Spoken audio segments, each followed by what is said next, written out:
Want to set up a pin? Go past 2 p.m. Washington time, with the possible exception of today, because, as I said, each party has up to 3 hours. And if we add this introductory section, anything that might come up, and the pauses, then today we might go a bit beyond that. At any rate, the parties, I don't really need to say this, don't need to use 3 full hours. You have up to 3 hours.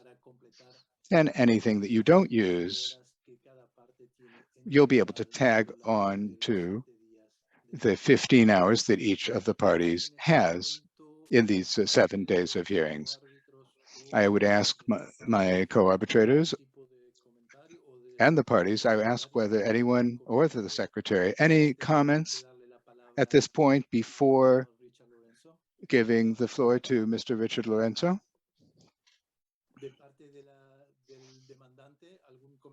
Any initial comment on These are the claimant? settings Microsoft recommends. Go ahead and review them and select Accept when you're ready.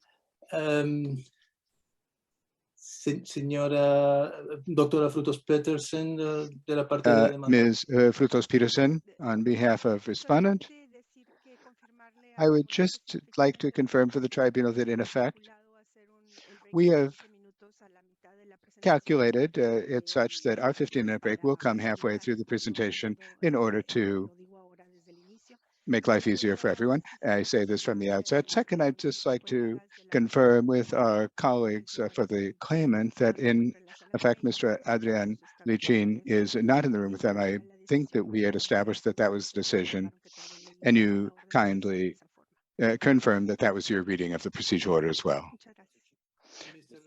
Thank you very much. Mr. Chairman, thank you. Happy to confirm that Mr. Adrian Lichin is not in the hearing room. Muchas gracias. Es todo. Thank you very much. That's all. Very well. Then, without more. Mr. Chairman, thank you. Just give us one moment to share the presentation. And I just want to confirm that the tribunal and, of course, my colleague is able to see it on screen. Sí. Sí, sí, yo la estoy viendo perfectamente. Yes, yes, and I'm seeing it perfectly well as well.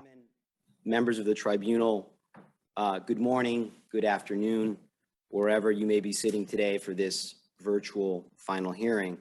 And it strikes me that the last time we were together in this context, it was in February of 2020, and the world, as we knew it at least, was very, very different. So I want to thank the tribunal. I want to thank the Dominican Republic. And of course, I want to thank my colleagues from Curtis for allowing us the opportunity to be here today. And the purpose of our opening presentation is to try to highlight some of the evidence that's been presented over the length of this multi-year arbitration, and to endeavor to bring clarity to a claim that we believe is clear. And we welcomed the decision of the tribunal with respect to jurisdiction, confirming that Mr. Lichin had the absolute right to bring this claim so that we can proceed to the merits.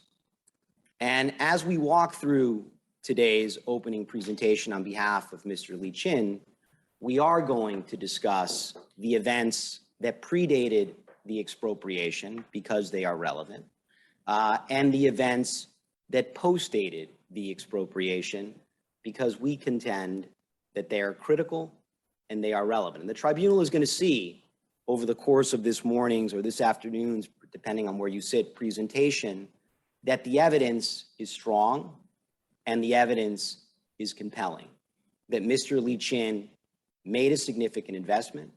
Mr. Lichin relied on multiple representations and documents of the Dominican sovereign so that he could develop this concession, develop a waste-to-energy facility, and benefit not only his investment, but also the Dominican Republic and its people. And we are going to focus on those documents because one thing that is true, and it's not unique to this proceeding, Mr. Chairman, members of the tribunal, is that Evidence is what we are compelled to look at. Evidence is what determines if you prevail or if you fail. The words of lawyers are not evidence. The arguments of counsel are not evidence. And Mr. Chairman, members of the tribunal, we contend that much of what the Dominican Republic has done here is nothing more than argument of its capable and well-regarded counsel, Curtis. And what is one of the principal pillars of the Dominican Republic's defense? One of the principal pillars is captured here in the Memorial de Duplica at paragraph 7, where they argue, they posit, they being Curtis, that what was Mr. Lee Chin's goal was to force a renegotiation of the tariff. And we're going to look at that. And through that renegotiation, that forced renegotiation, cause an environmental disaster. And that the Dominican Republic had to step in quickly and aggressively to address that quote unquote environmental emergency. And we're going to look at that, not with words from lawyers, but with documents, contemporaneous documents that establish quite the contrary. And when we look at this emergency declaration from July of 2017, C-149, when we look at it, one would assume that a cataclysmic environmental disaster such as the one that the Dominican Republic contends would have been more than 2 pages, would have been more than a document that targets a single landfill in the Dominican Republic. Members of the tribunal, do you know how many landfills, open air landfills, are in the Dominican Republic? Over 345.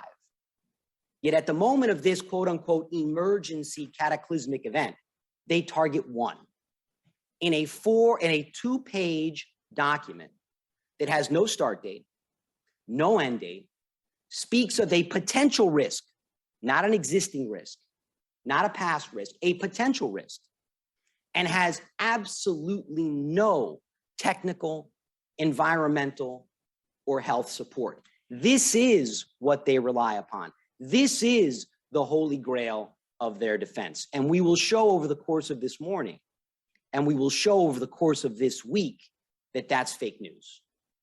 It simply is not true. It is a pretext to expropriate and not compensate.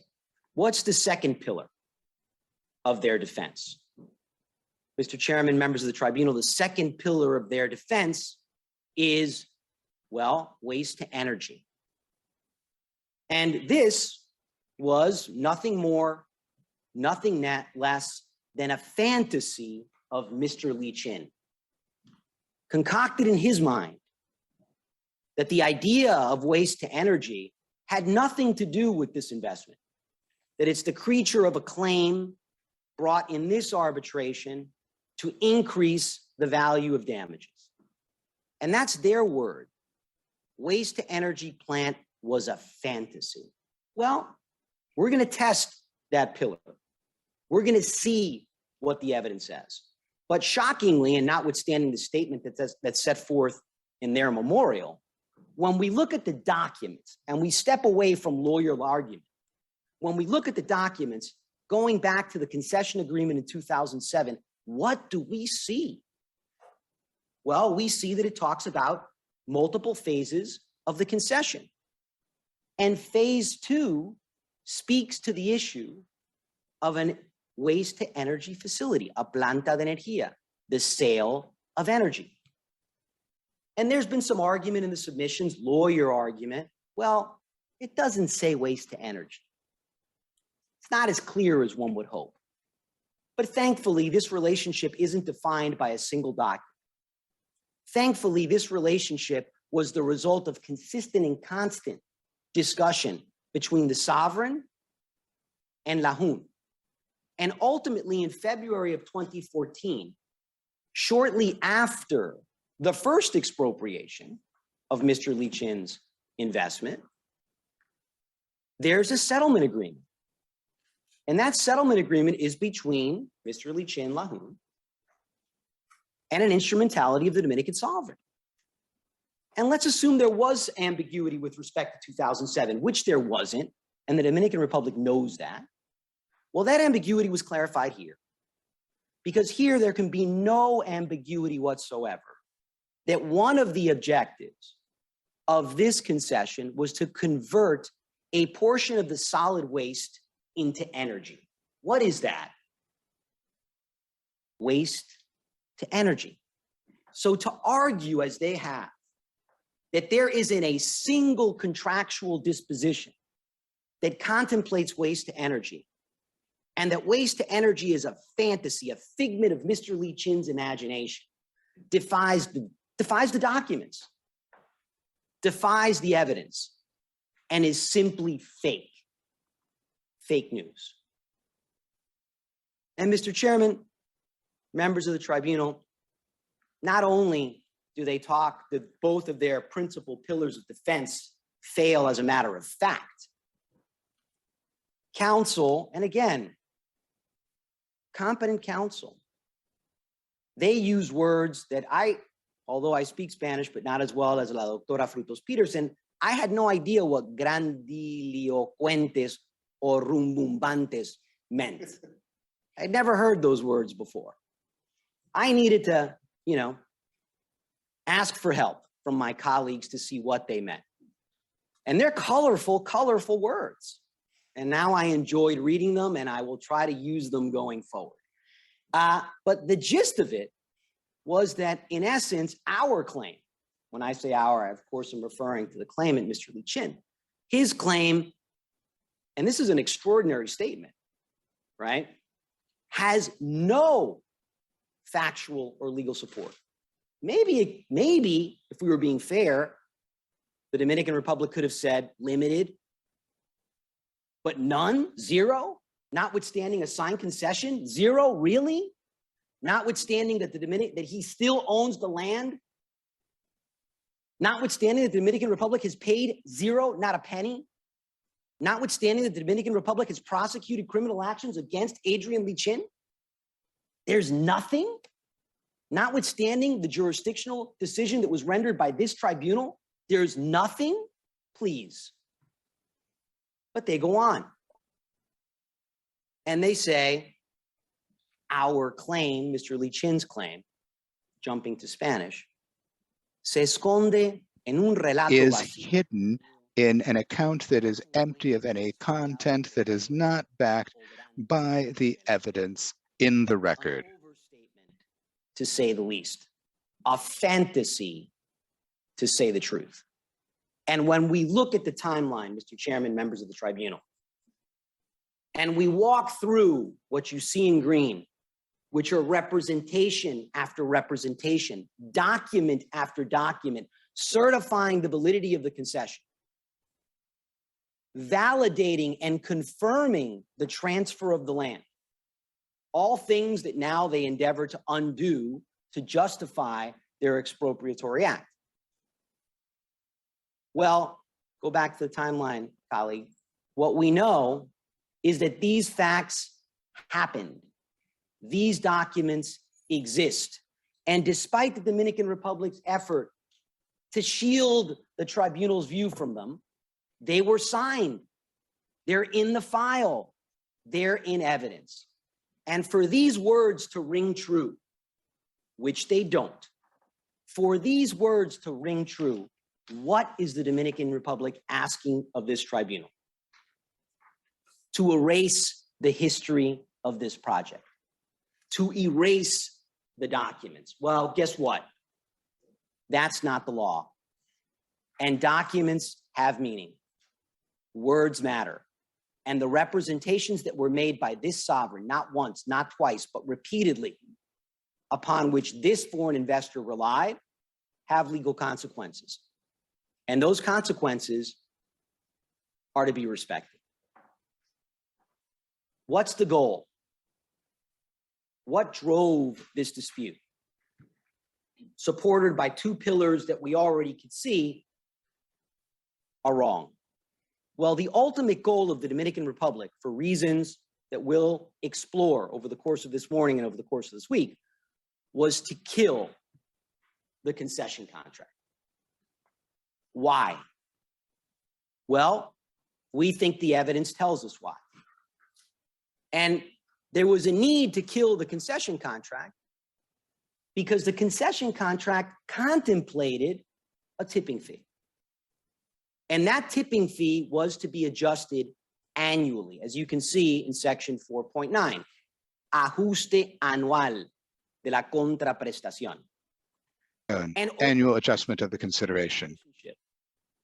Before Mr. Lee Chin's investment, the contract was changed, modified in June of 2011 to call for an adjustment of the tipping fee, not once a year, but twice a year, and lowering the cost component, which allowed for further adjustments from 10% to 5%.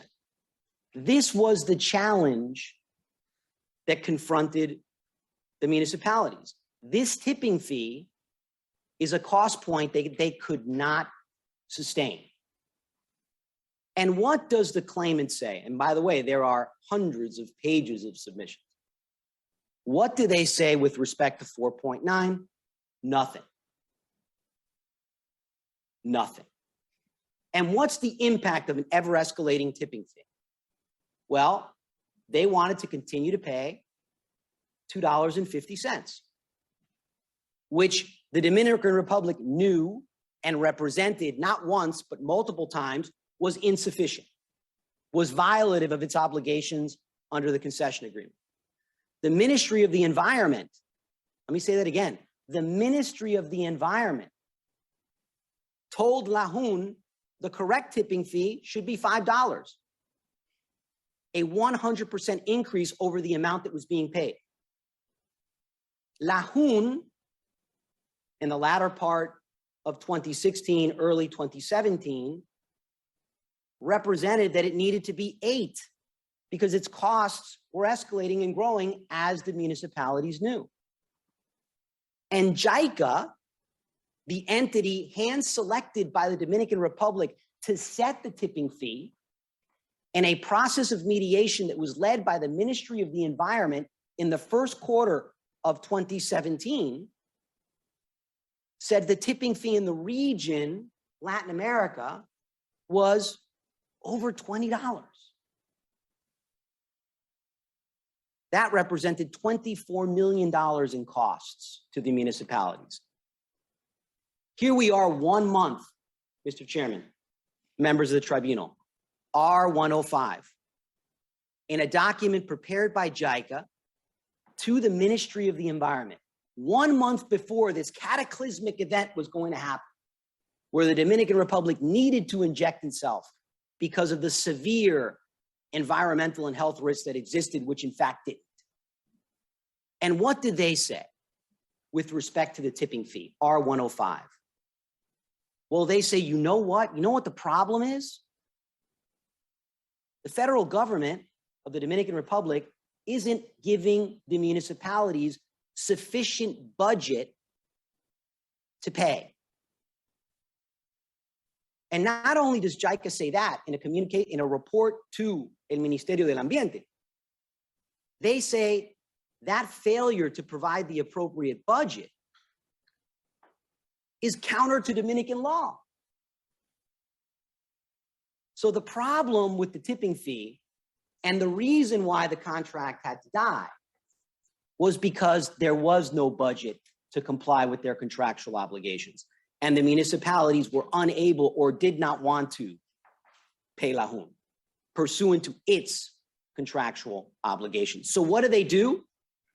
They manufacture a quote unquote emergency. And how do we know that?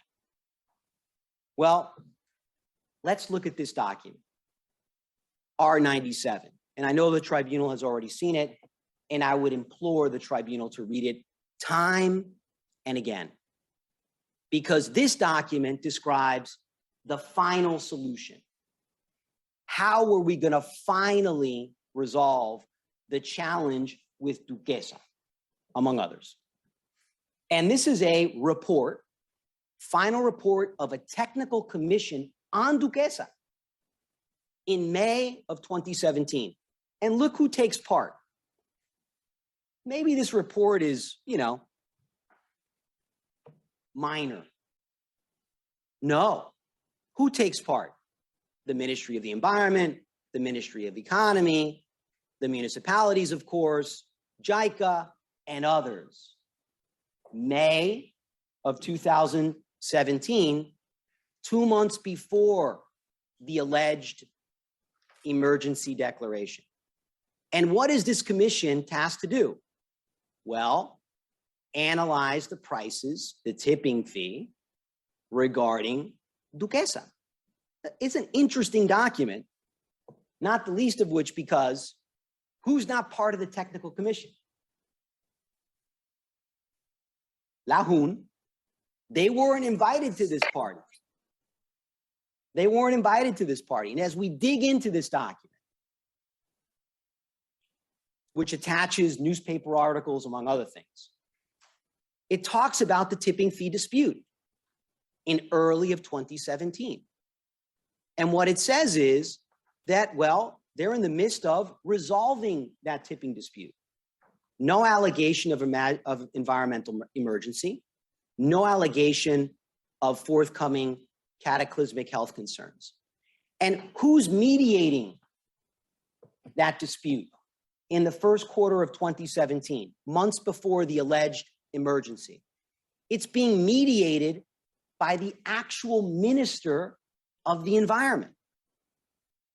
And the minister represents to the Dominican population that, you know what, the purpose behind this commission is to evaluate and establish a convenient tipping fee. That's the gist of this commission. There's no allegation of emergency, no allegation that the concession was null due to non-compliance with a particular law, no allegation that the sale of land was illegal. No, quite the contrary. The minister of the environment is mediating the dispute between the municipalities and LAJUN with respect to what? The tipping fee. And the minister goes on in documents attached to this report, and it says, we're going to have a definitive report that's going to be issued by an international organization that's going to determine the tipping fee. And which is that international organization? JICA, hand-selected by the Dominican Republic to help resolve this impasse concerning the fee. And this document goes on to describe the root cause of the systemic crisis with Duquesa and other landfills.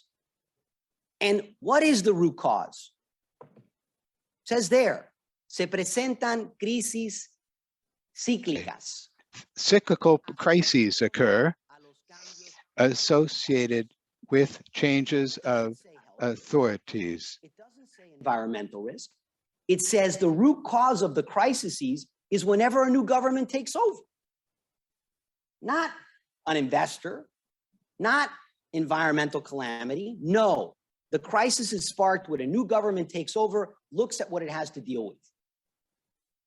But with respect to the 2017 crisis, this document, a government document, what does it say is the crisis? This is May 2017, 2 months before the declaration, the 2-page declaration that is supported by zero. What does it say the crisis is? The tipping fee.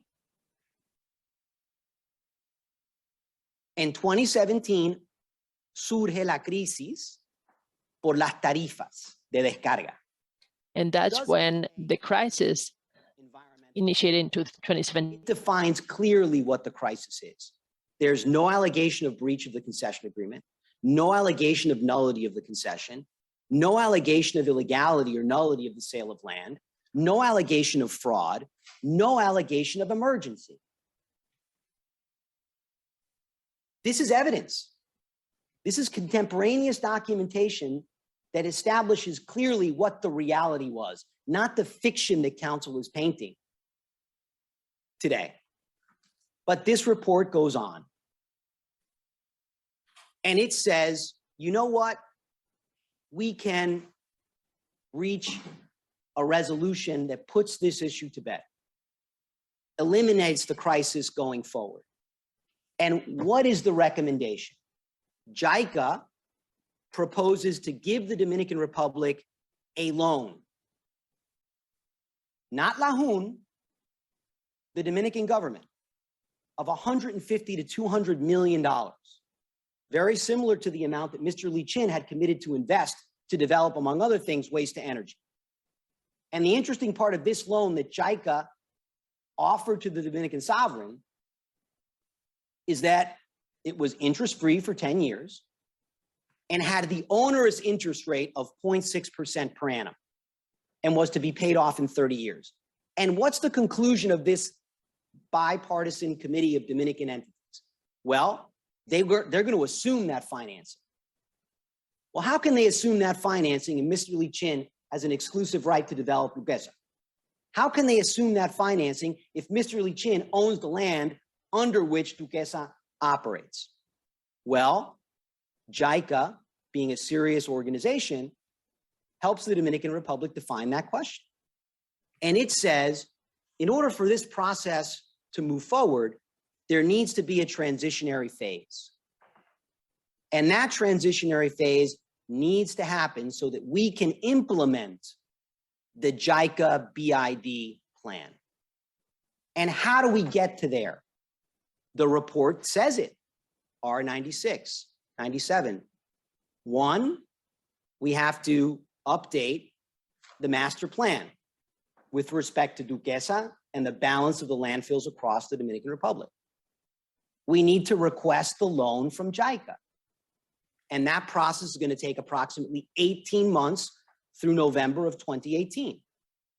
And then the report, the final report, goes on. And it says there has to be a transitory phase to work through those 18 months. And there needs to be a reasonable agreement between the parties. And who are those parties? Mr. Chairman, members of the tribunal, we contend, even though we weren't party to this agreement or this report, because they didn't invite us to that party, we believe that what JICA and the Dominican authorities are clearly stating here is that that agreement during that transitionary phase to exit LAJUN needed to involve LAJUN and the Ayuntamiento de Santo Domingo. Now, thankfully, that's not just speculation on the part of Richard Lorenzo. That's not just speculation on the part of the claimant, because the report goes on. And it says what needs to happen. Objetivo de análisis. The analysis objective to determine a common basis for negotiation between LAJUN and the ayuntamientos. To establish that transitionary phase. You can't just kick them out. You can't just throw them to the curb. You need to sit down and come to an agreement so you can take control of Duquesa, so you can take ownership of the land, so that we can provide the loan that was offered, and you, as opposed to LAJUN, can take those steps forward. And all of this was to implement the definitive final solution, which was the JICA BID loan. And during that transitionary phase, what about the tipping fee? Well, they conclude, the Dominican sovereign and JICA, that during this transitionary phase, the tipping fee needed to go up to $3 to $4.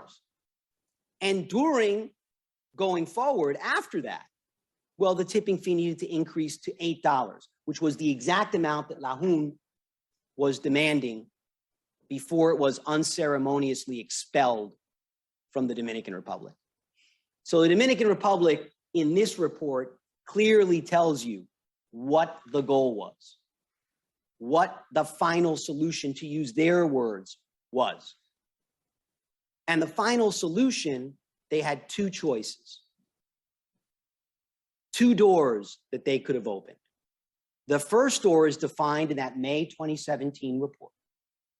And it said, sit down, negotiate a transitory period with Lahun so that it could exit. But that, of course, implied negotiating with Lahun, paying for a lawful termination of the concession. But there was another option. Manufacture an emergency and take over Lahun, notwithstanding the legal rights that it had and notwithstanding the recommendation that is set forth in a document authored by the Ministry of Environment, the Ministry of Finance, the municipalities, JICA, among others. And regrettably, we're here today because the Dominican Republic chose that door. And why do we say that they manufactured an emergency? Because after document after document after document that says that we were dutifully complying with our contractual obligations, in July of 2017, they allege breach and they seek to terminate, predicated upon a false allegation of noncompliance. The problem with the notice of unilateral termination and trying to exit us through this judicial vehicle is that it was going to take too long. So that wasn't an option. So then they turned the page and they created, we contend, the emergency declaration. 2 pages, no start date, no end date, no technical, no environmental, no health reports, nothing, 2 pages. And they need that emergency declaration as part of their nullification action, seeking to nullify the concession from 2007 for the first time in August of 2017. And this action is incredible because it's predicated upon a law, specifically Law 34006. And what the Dominican Republic alleges in the nullification action in August of 2017 is that the concession is invalid because it violated Law 340-06. There's document after document that predates this action where the Dominican Republic confirms that it dutifully complied with that exact law. Just to give you one example here, in a brief, a legal brief filed in a Dominican court in which the ASDN actively participated in February of 2016, about a year and a half before they bring the nullity action, they acknowledge, they represent to a Dominican court that they complied with Law 34006. But who cares what they said in the past? Who cares what Mr. Lee Chin relied upon? Because now they have a different idea. And that is the emergency declaration that ultimately led to the provisional measure in August. But what was the state of play at the time? Another document that I know the tribunal has already seen, but I would invite the tribunal to read again. It's not our proof, it's theirs, R18. And this is a document from May of 2017, 2 months before the emergency declaration. And this is a document that included in the active participation of multiple governmental organizations. What does it say about the state of solid waste in the Dominican Republic? And this is a report del Ministerio del Ambiente, de la Política para the la Ministry of the Environment for the Policy of the Comprehensive Management of Municipal Solid Waste. What does it say? It says there are 225 landfills in the Dominican Republic as of 2010. All of them are open air landfills. Let me say that again. All of them are open air landfills. What do they say? 97% of the 225, right, have lixiviados, do not have the ability to treat them. 97% are not covering the waste. And here's a map in that same report, and we'll blow it up later in the opening. Each red dot that the tribunal sees on that map is an open air landfill. And notwithstanding the reality of the Dominican Republic's solid waste challenge in May of 2017, this report doesn't say environmental emergency. This report doesn't say the only entity that's creating environmental risk is Lahun. No, that's how we know that this is fake news. And that's how we know that the emergency declaration inappropriately and in violation of law targeted only and exclusively Lahun with the express and clear purpose to kill the concession agreement, which, by the way, they did. And in order to accomplish that, what do our colleagues from the Dominican Republic ask this tribunal to do? Ignore all of the times over the course of the relationship between the municipalities and Lahun that the government confirmed compliance with the agreement, where the government confirmed the legality of the sale of land, where the government confirmed the validity of its duly issued environmental permit, which was never revoked or suspended. And what does Curtis say? With respect to all of these governmental documents, all of these governmental acts, it's telling. What does the sovereign say to this tribunal? Well, it says, you know what? We know those documents exist, pero the certifications, they're sospechosas. Imagine Suspicious. this. The ASTN, our contractual party, no es el órgano competente. So forget anything that they say. And those other letters, those other communications, bueno, el funcionario no The tenía official was not authorized to issue them. El Ministerio del Ambiente, The because we Ministry have of the Environment two, well, no tiene ninguna fuerza does vinculante. not have any binding force. It's irrelevant. We even have affirmations and powers of attorney issued by the President of the Republic, authorizing the sale of the land in 1985. And what do they say with respect to that?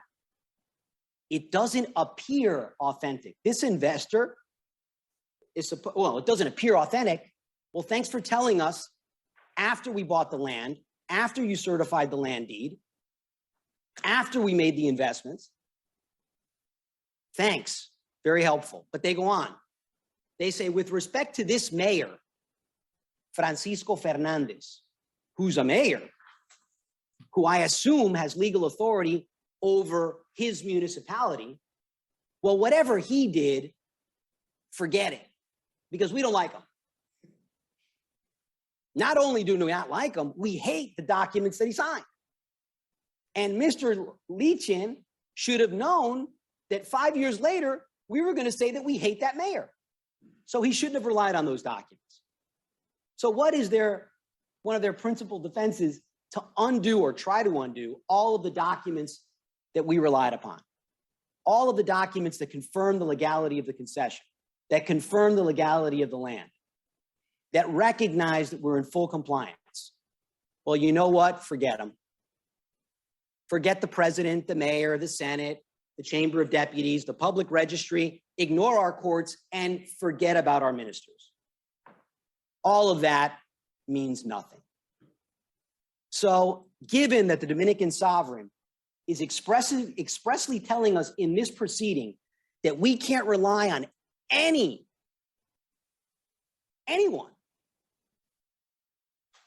can't rely on any of the documents that any of these organs, governmental, signed, we reviewed and relied upon, well, we're here.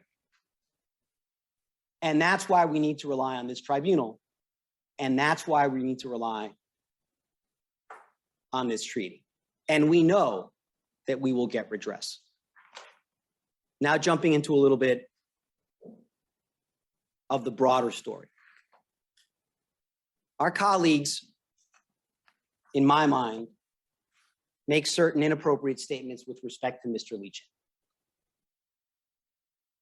And apparently, one of Mr. Lee Chin's sins is that he's an affluent man. He's done well.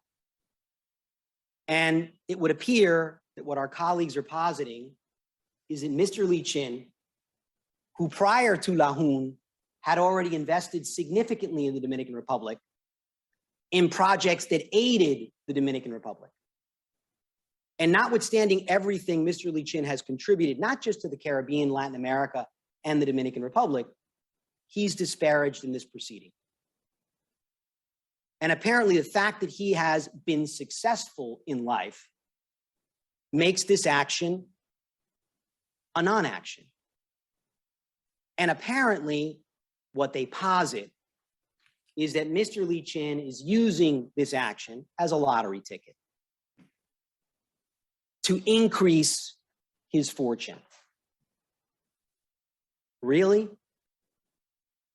Mr. Lee Chin bought a lottery ticket, envisioned expropriation, envisioned his son being criminally prosecuted, envisioned not having access to his land or his concession, so that he could gladly bring this lawsuit, gladly participate in years of litigation, and gladly wait to be compensated for an investment that he made years ago.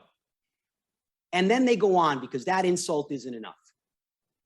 They go on to say that, you know, we try to convince this tribunal that he's a serious and judicious investor.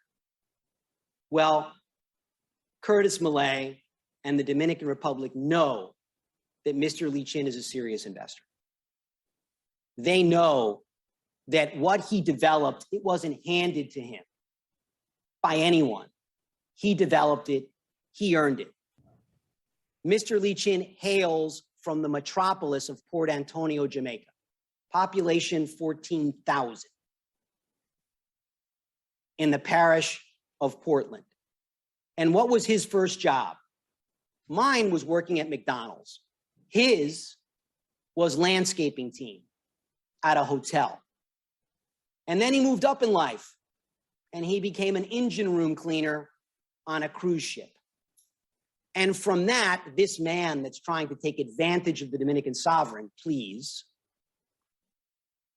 did well by his own sweat equity, by his own intelligence, and developed from Port Antonio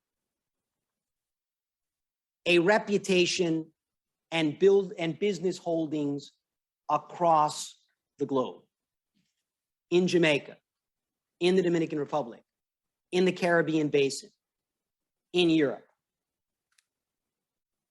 in industries far and wide, banking, tourism, television, and more. And Mr. Lee Chin, if there's any question about whether or not he's a serious or judicious investor, well, many of his investments are highly regulated. Banking, securities, to name but a few. And institution after institution after institution that regulates businesses that he controls and owns have certified time and again his fitness and his ethics. And so for that fitness, that ethical reality to be questioned in this proceeding is wrong. And he's been recognized time and again by Jamaica, by Canada, by others for the contributions that he's made, not just to industry, but to the countries where he invests. And that's why the motto of his organization, Portland, which is the parish from which he hails, is not only do good, is not only do well, but do good. And he has met that challenge, and he continues to do so. This is just a sampling of where Mr. Lee Chin has invested. And he also invested in the Dominican Republic. And one of his first investments there, but not the only one, was through InterEnergy. And there was success with that wind farm in the Dominican Republic. And so he looked, as he is always looking, for other opportunities. And that next opportunity was Lajun. Now, due diligence is important. And Mr. Lichin, with his organization colleagues and professionals, did extensive due diligence on Lajun. And that due diligence included environmental, technical, financial, and legal. And we're going to walk through, Mr. Chairman, members of the tribunal, each of them, to see what he saw before he invested. Well, we know that as early as May 2007, there was a renewable energy law promulgated in the Dominican Republic. And it expressed the clear interest of the sovereign for clean alternative energy. And one of the objectives of that law, which is not surprising, was to diversify how energy was being provided to the Dominican Republic to enhance its environment and to promote this alternative energy investment, seeking investors from far and wide. Well, there were economic incentives, including tax incentives, among others. That was the state of play when Mr. Lichin was looking at this investment.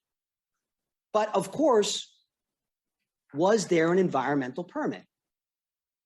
And the Lajun Duquesa environmental permit was issued in April of 2010. And that permit was issued after, of course, it was reviewed, and after the Dominican sovereign noted, confirmed, that it was meeting all of the environmental laws applicable at that time. Importantly, Mr. Chairman, members of the tribunal, this environmental permit to operate Duquesa was never revoked, never suspended, never challenged. In fact, 1 year before the environmental emergency, that environmental permit was renewed. Let me say that again. A year before, the environmental permit was renewed. Again, certifying after a copious and detailed review by the Ministry of Environment and others that Lajun was complying with all of its obligations, environmental in particular, under Dominican law. But it wasn't just environmental due diligence, no. They performed technical due diligence. And they retained, in 2012, prior to the investment being made, A2Z, which is a leading expert in the field of waste to energy. And A2Z was engaged as part of the due diligence process to look at whether or not waste to energy was possible.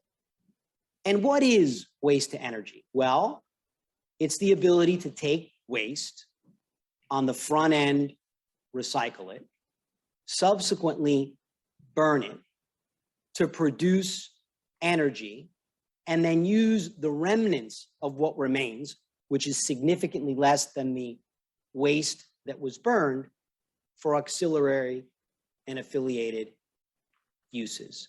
And what does waste to energy do? Well, it reduces waste, the accumulation after burning and recycling, to approximately 87%. This fantasy, because they call it a fantasy, was part of the detailed due diligence that Mr. Lichin engaged in. Why? Because it was part of what drove his investment, because it was included in the documents that he was reviewing, and we will see that. And what about Duquesa? Was Duquesa prime for waste to energy? Well, that's the question that was posited from A to Z. And that's the query that Mr. Lichin had, because this was critical to his decision to invest. And what A to Z did prior to Mr. Lichin's investment being made, they visited the project and others. They collected and sampled waste from the Duquesa fill, and they designed a comprehensive waste management solution. And their review, as I said earlier, included detailed sampling of the waste in situ, on the ground. And ultimately what they found was that the waste in the Dominican Republic, which is the feedstock of waste to energy, wasn't going to slow. It was going to grow. And so they had the volume that was necessary. The waste met the characteristics that were critical for waste to energy. The price was competitive, and there was an existing contract for years where that feedstock was going to continue to go to their doorstep every day, every week, every month, every year in volumes that just kept growing. And what were A to Z's conclusions as part of the technical due diligence? That this was a model project that would bring benefit, obviously, to Lajun once this was constructed, and bring significant benefits, environmental and otherwise, to the Dominican Republic. Financial, we saw environmental, we saw technical, there was financial due diligence. And they looked at 19 months of economic history. They were on the ground reviewing the financial books and records of Lajun, on the ground. And they recognized that there was a steady stream of income that was to be adjusted pursuant to the contract and a tipping fee. And of course, we had the exclusive right over the waste that the municipalities had to dump in Duquesa. And A to Z also looked at the economic reality of what this waste energy and recycle project could bring to Lajun. And they estimated that it could represent $35 million per year, a 35% return on investment. This is what Mr. Lee Chin was looking at prior to investing. These were the economic returns that he perceived to be real and possible. Legal due diligence. Very important. Most of us are lawyers here.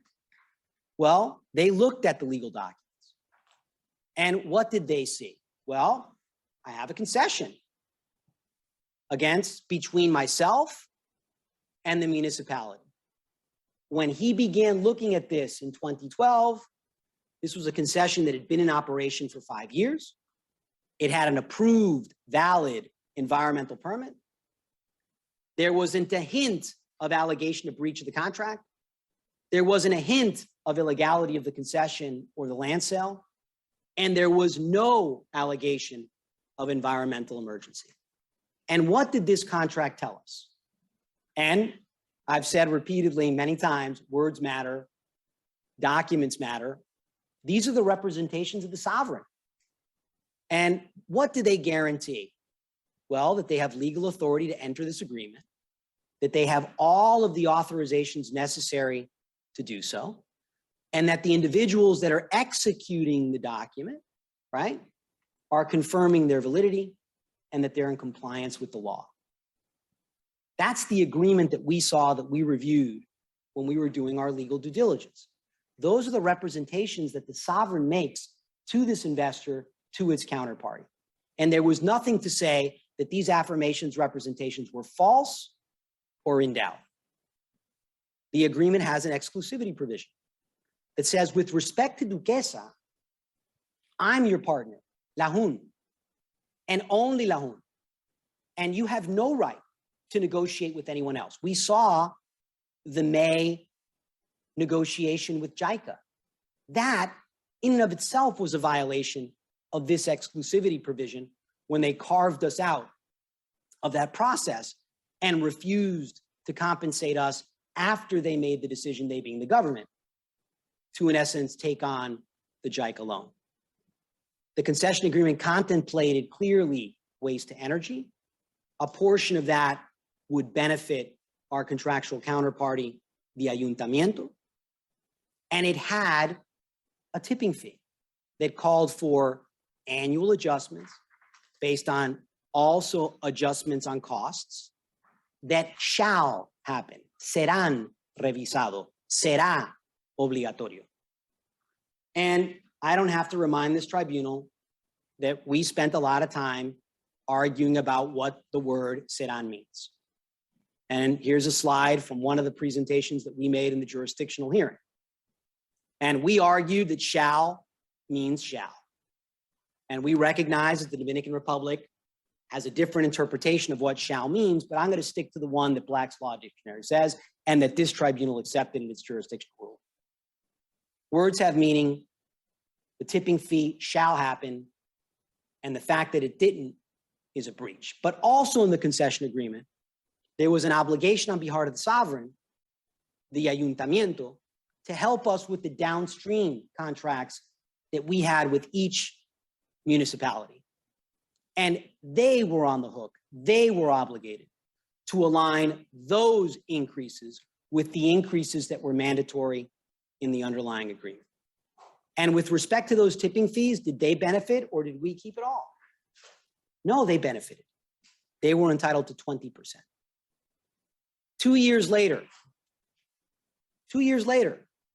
the term of the contract is extended for 15 years to 2022. This is 2 years after the concession, documents that are being reviewed as part of the due diligence. No allegation of breach, no allegation of illegality, no allegation of environmental emergency. 2 years later, another amendment to the concession agreement, again being reviewed by Mr. Lee Chin as part of the legal due diligence, making specific reference again to waste to energy.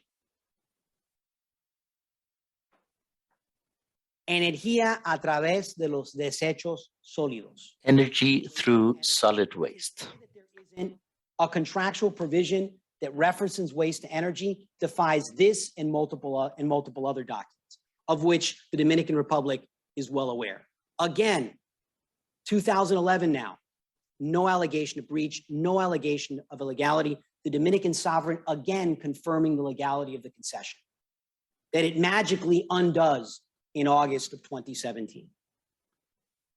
Second concession goes on to adjust the annual tipping fee and say that it's now not once a year, but twice, and that the cost component is not 10%, it's 5%. And again, it ratifies that this is not a wish, not a hope, it's a must, it's a shall. And with respect to the other municipal contracts, these are the downstream agreements that the tribunal has seen and that the parties have discussed in their submissions. And what we know about these contracts, multiple of them, is that each of them recognizes the validity of the concession. None of them say that the land sale was illegal. None of them say that the concession was void ab initio. Quite the contrary. What they do say is that there's a tipping fee. And what they do say is that that tipping fee needs to be adjusted annually. And what they admit, they recognize, an example on the screen, C118, is that the operational costs for Duquesa are around $6.5 when they're paying 2.5 or were or wished. So the idea that this wasn't a contractual right is defied by the documents themselves. Now, let's assume we don't have the documents, the contracts, the addenda. Well, here's a certification from the municipality, our contractual counterparty, 2.5 years before Mr. Lee Chin's investment. And what does this certification say? Well, that the contract, the concession, was realized and adjudicated to Lahun pursuant to a transparent process, making specific reference to Law 34006, the law that they claim in August of 2017 incredibly was violated. This is a certification that Mr. Lee Chin had every right to rely upon. But it goes on, this certification, to say that Lahun has complied with all of its obligations under the agreement. And it goes on to say, not only is Lahun complying with all of its contractual obligations, but it's also complying with all of its environmental obligations. And this is a document not signed by some minor technician that perhaps was duped into signing it, as they, the Dominican Republic, would ask this tribunal to believe. No, this was signed by the mayor But he didn't just do it once. He did it several years later and certified once again that we were dutifully complying, we being LAHUN, with all of our contractual obligations. Legal due diligence that this foreign investor relied upon. Months before the investment, certification number 3, again signed by the mayor, certifying that LAHUN is in compliance with all of its obligations, fielmente, all of its obligations under the concession agreement. And there's been some intimation that anything signed by the mayor, we should ignore. Well, at least this document was actually notarized. So the signature was certified by another representative of the Dominican sovereign. But what do our colleagues say with respect to many of the documents that we've just reviewed? It's fascinating, and I'll read it. El tribunal no puede The darle tribunal cannot give weight or importance to these documents. These documents were issued by ASDN during the administration of Mayor Francisco Fernandez. Because these documents emanate from a mayor's term, you should forget about them. They're suspicious. They're questionable. Well, you know what?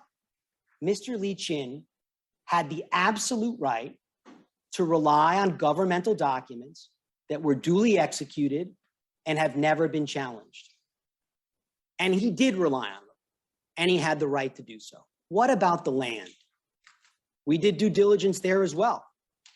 And this is another fascinating tale that's posited by our colleagues, the Dominican Republic. Why? Because even if they kill the concession, he still owns the land. And as we sit here today, if you go to the Dominican Public Registry, entities owned and controlled by Mr. Lee Chin own that land. He owns it. Since we were expelled, has the Dominican Republic paid us rent? No. Has the Dominican Republic done anything to respect our property rights? No. Quite the contrary. After the notice of controversy, they filed an action to take over the land, to nullify the sale from 1986 after the notice of controversy. And notwithstanding the fact that they lost the first lawsuit, they lost the second lawsuit, they're appealing that today. And what do we know about the land, Mr. Chairman? Well, we know that this all begins with respect to a land sale from an instrumentality of the Dominican government to a private citizen, Mr. Felipe Diaz, 25 years ago. And over the course of the due diligence, Mr. Lee Chin and his team reviewed at least 7 governmental documents that confirmed the land sale. And here's the first one: a presidential power of attorney issued in 1985 to SEA by el presidente Jorge Blanco, granting a power of attorney to SEA, another governmental entity, to sell the property to Mr. Diaz. Now, what does the Dominican Republic say? I don't know, how many years? Almost 30 years later? Oh, well, this presidential power of attorney is suspicious, but it still exists. But did we just rely on the presidential power of attorney? Of course not. The Senate, the Chamber of Deputies, also certified that land sale. This is also suspicious. The Dominican courts, el Tribunal de Tierras, back in 2011, acoge el contrato de compraventa de 19... Receives the sale agreement of 1986. And it instructs the Registry of Deeds to certify the title, free of any lien or encumbrance. And what does the Public Registry of Deeds do? Well, it certifies it. And let's read what the Dominican government says to the public in this public document. En virtud de la ley. In accordance with the law And on behalf of the Republic, it is declared that the title of this property belongs to Mr. Felipe Antonio Diaz. Then rely on a document that's in the public registry of the Dominican Republic. But we don't stop there, because subsequently, Mr. Diaz sells that land to Jose Lopez. And here's the contract for sale. And just like the Dominican Tribunal de Tierras certified the SEA sale to Mr. Diaz, the Registry of Deeds certifies the sale of Mr. Diaz to Mr. Lopez. And what is the response by the Dominican Republic to all of these documents? Documents that Mr. Lee Chin had the absolute right to rely upon. Documents that exist today. Well, you know what? Once Mr. Fernandez left and there was a new mayor, magically, he found documents that call into question this 1986 sale. Would have been nice for them to share some of these insecurities with Mr. Lee Chin before he was expelled, but they didn't. And now they're trying to undo that by relying on a law that they certified time immemorial they complied with. So they're asking this tribunal to ignore all of these governmental entities. And as this tribunal knows well, Mr. Lee Chin had, and in fact did, the absolute right to rely on those Dominican governmental documents. He did, and there was a hint of breach, illegality, or emergency. And predicated upon that exhaustive due diligence, Mr. Lee Chin made his investment in June of 2013, which included the acquisition of stock, the concession, the environmental permit, the land, equipment, and municipal contracts. And how was this investment met by the sovereign? Well, the tribunal has read about this story. Within days of that investment, within days, efforts to expropriate begin. But let's set the stage on the 26th of June, 2013. We had 6 years of concession history, no allegation of nullity, no allegation of breach, no allegation challenging the land sale, no violation of the environmental permit, and no hint of environmental emergency.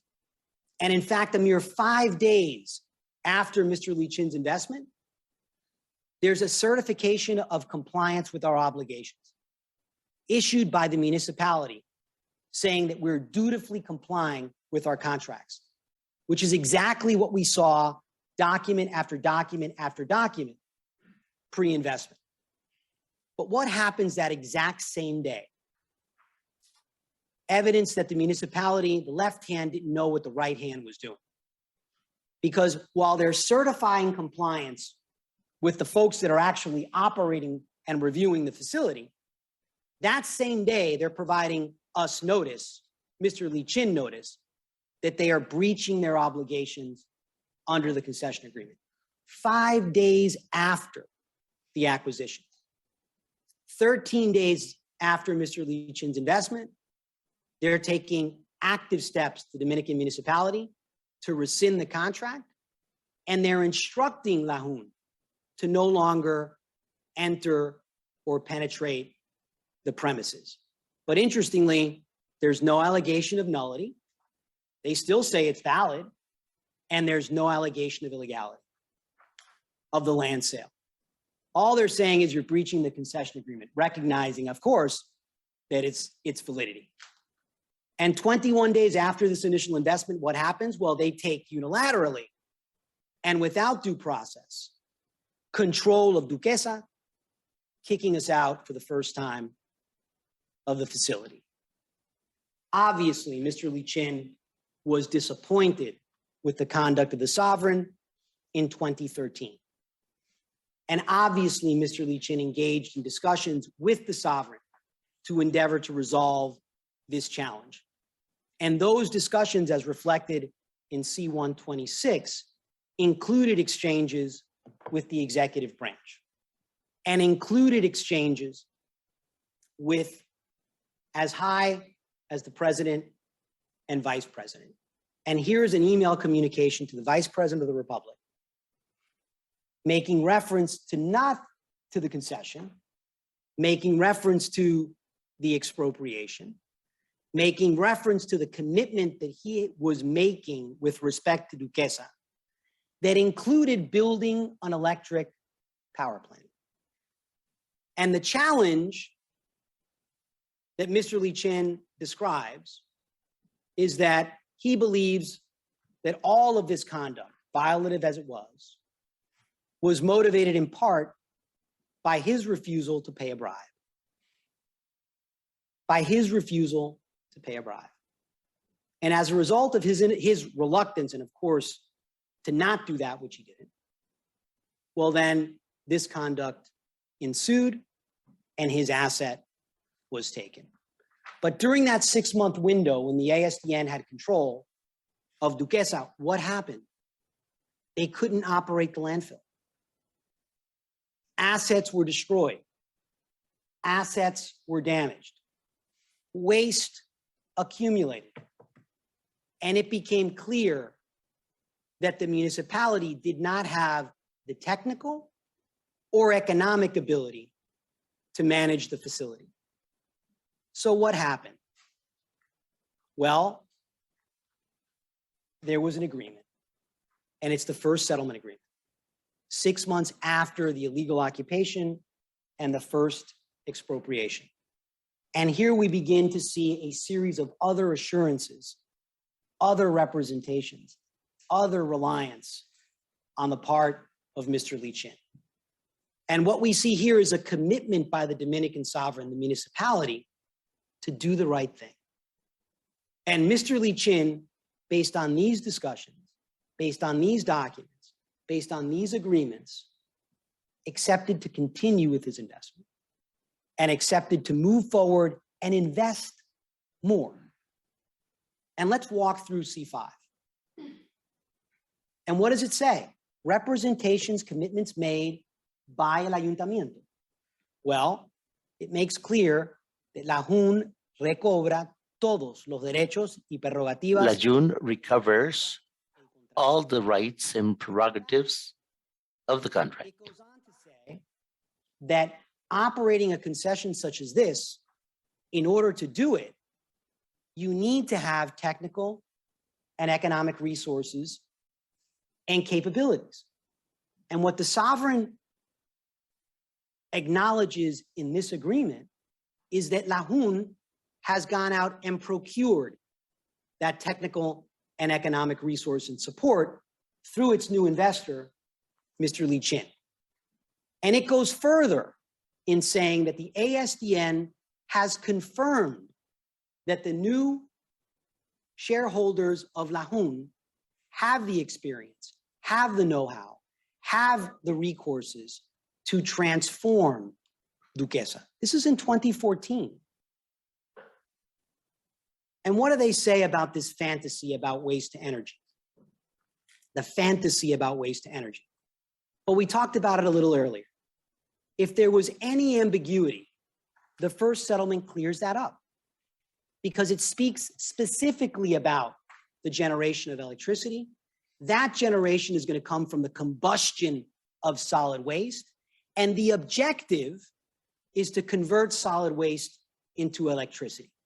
So the idea, as our colleagues, learned colleagues posit that this is fantasy. Solid waste, if is in the concession agreement, is in its amendments, and is in the first settlement agreement. And this document goes on to do more, because clearly the legal rights of La JUN were trampled upon within days of Mr. Lee Chin's investment. And we go on in this agreement, the sovereign goes on to guarantee the peaceful enjoyment of all the rights and privileges that are born from the concession contract. And it establishes in this amendment, this first settlement agreement, a methodology for termination that was more cumbersome for the municipality, more time consuming if another unfounded allegation of breach were to be made.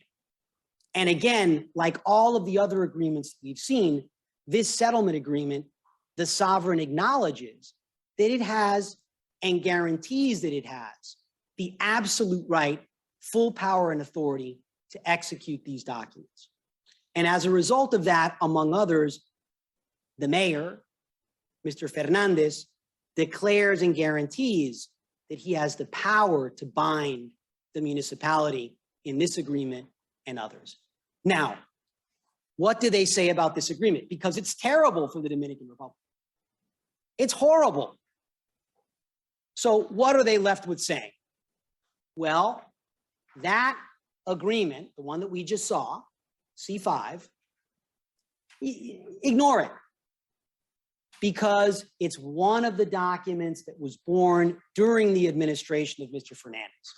So as a result of that, this tribunal should close its eyes, in fact, rip it up and throw it out, because it's linked to Mr. Fernandez. And I know the tribunal has reviewed that document. And when we look at it, there's no doubt about it. It's signed by the mayor. Well, it's also signed by el Ayuntamiento de Santo Domingo Este, by el presidente del Consejo de Regidores. The president of the Council of Managers, the municipality of Santo Domingo Este, the municipality of the National District.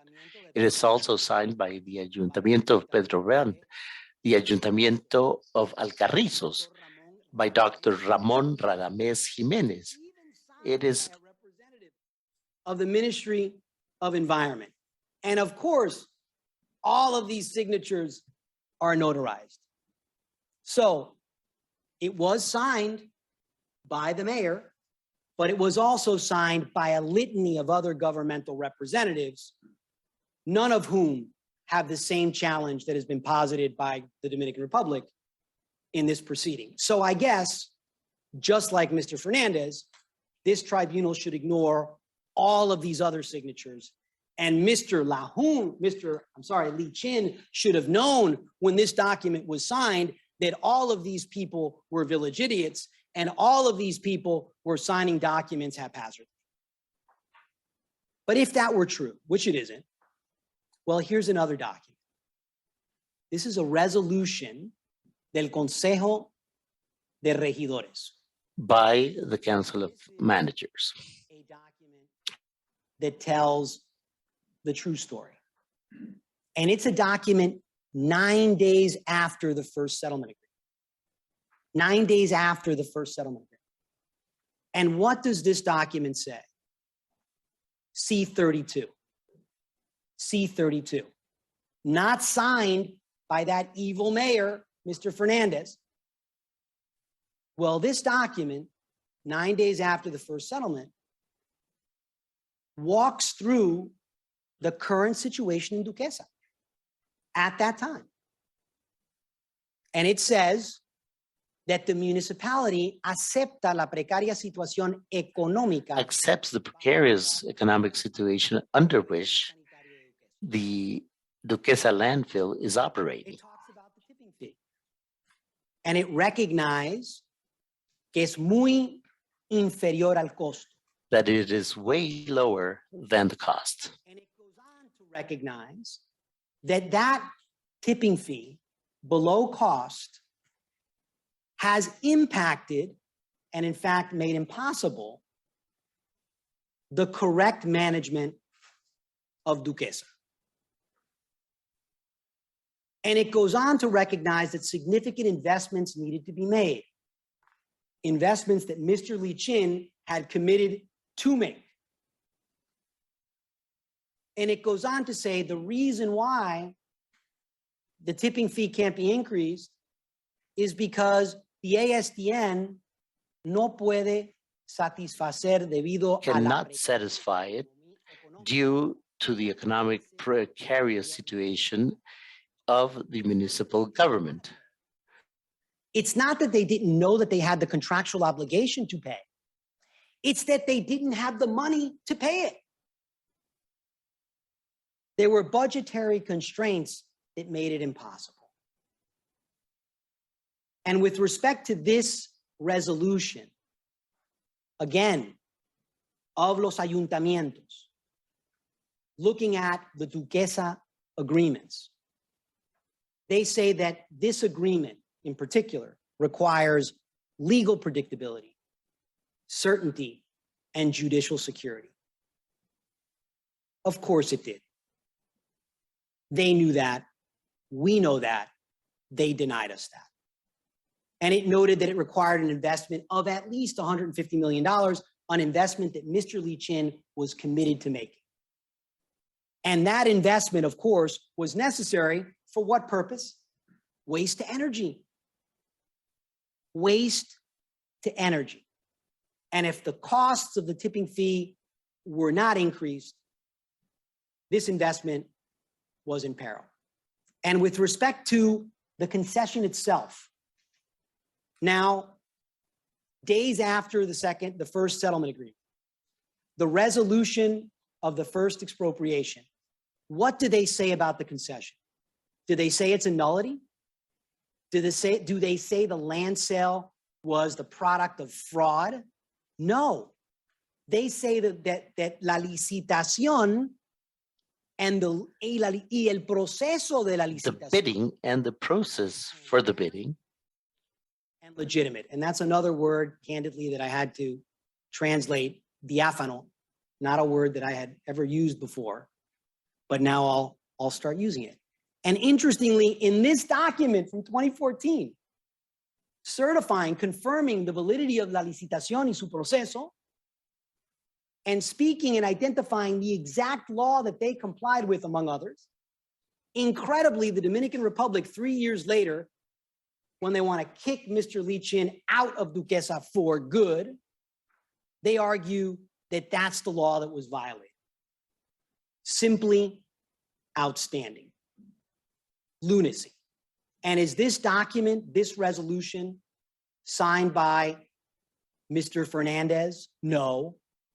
It's signed by Mr. Lopez, Mr. Puello, el presidente del Consejo de Regidores, y el secretario del Consejo de Regidores. The president of the Consejo de Regidores and the secretary of that council. None of whom have been alleged to have acted illegally, lack authority, were fraudulently induced, or where there was suspicion. But this Consejo didn't stop there. That same day, they issued a second resolution.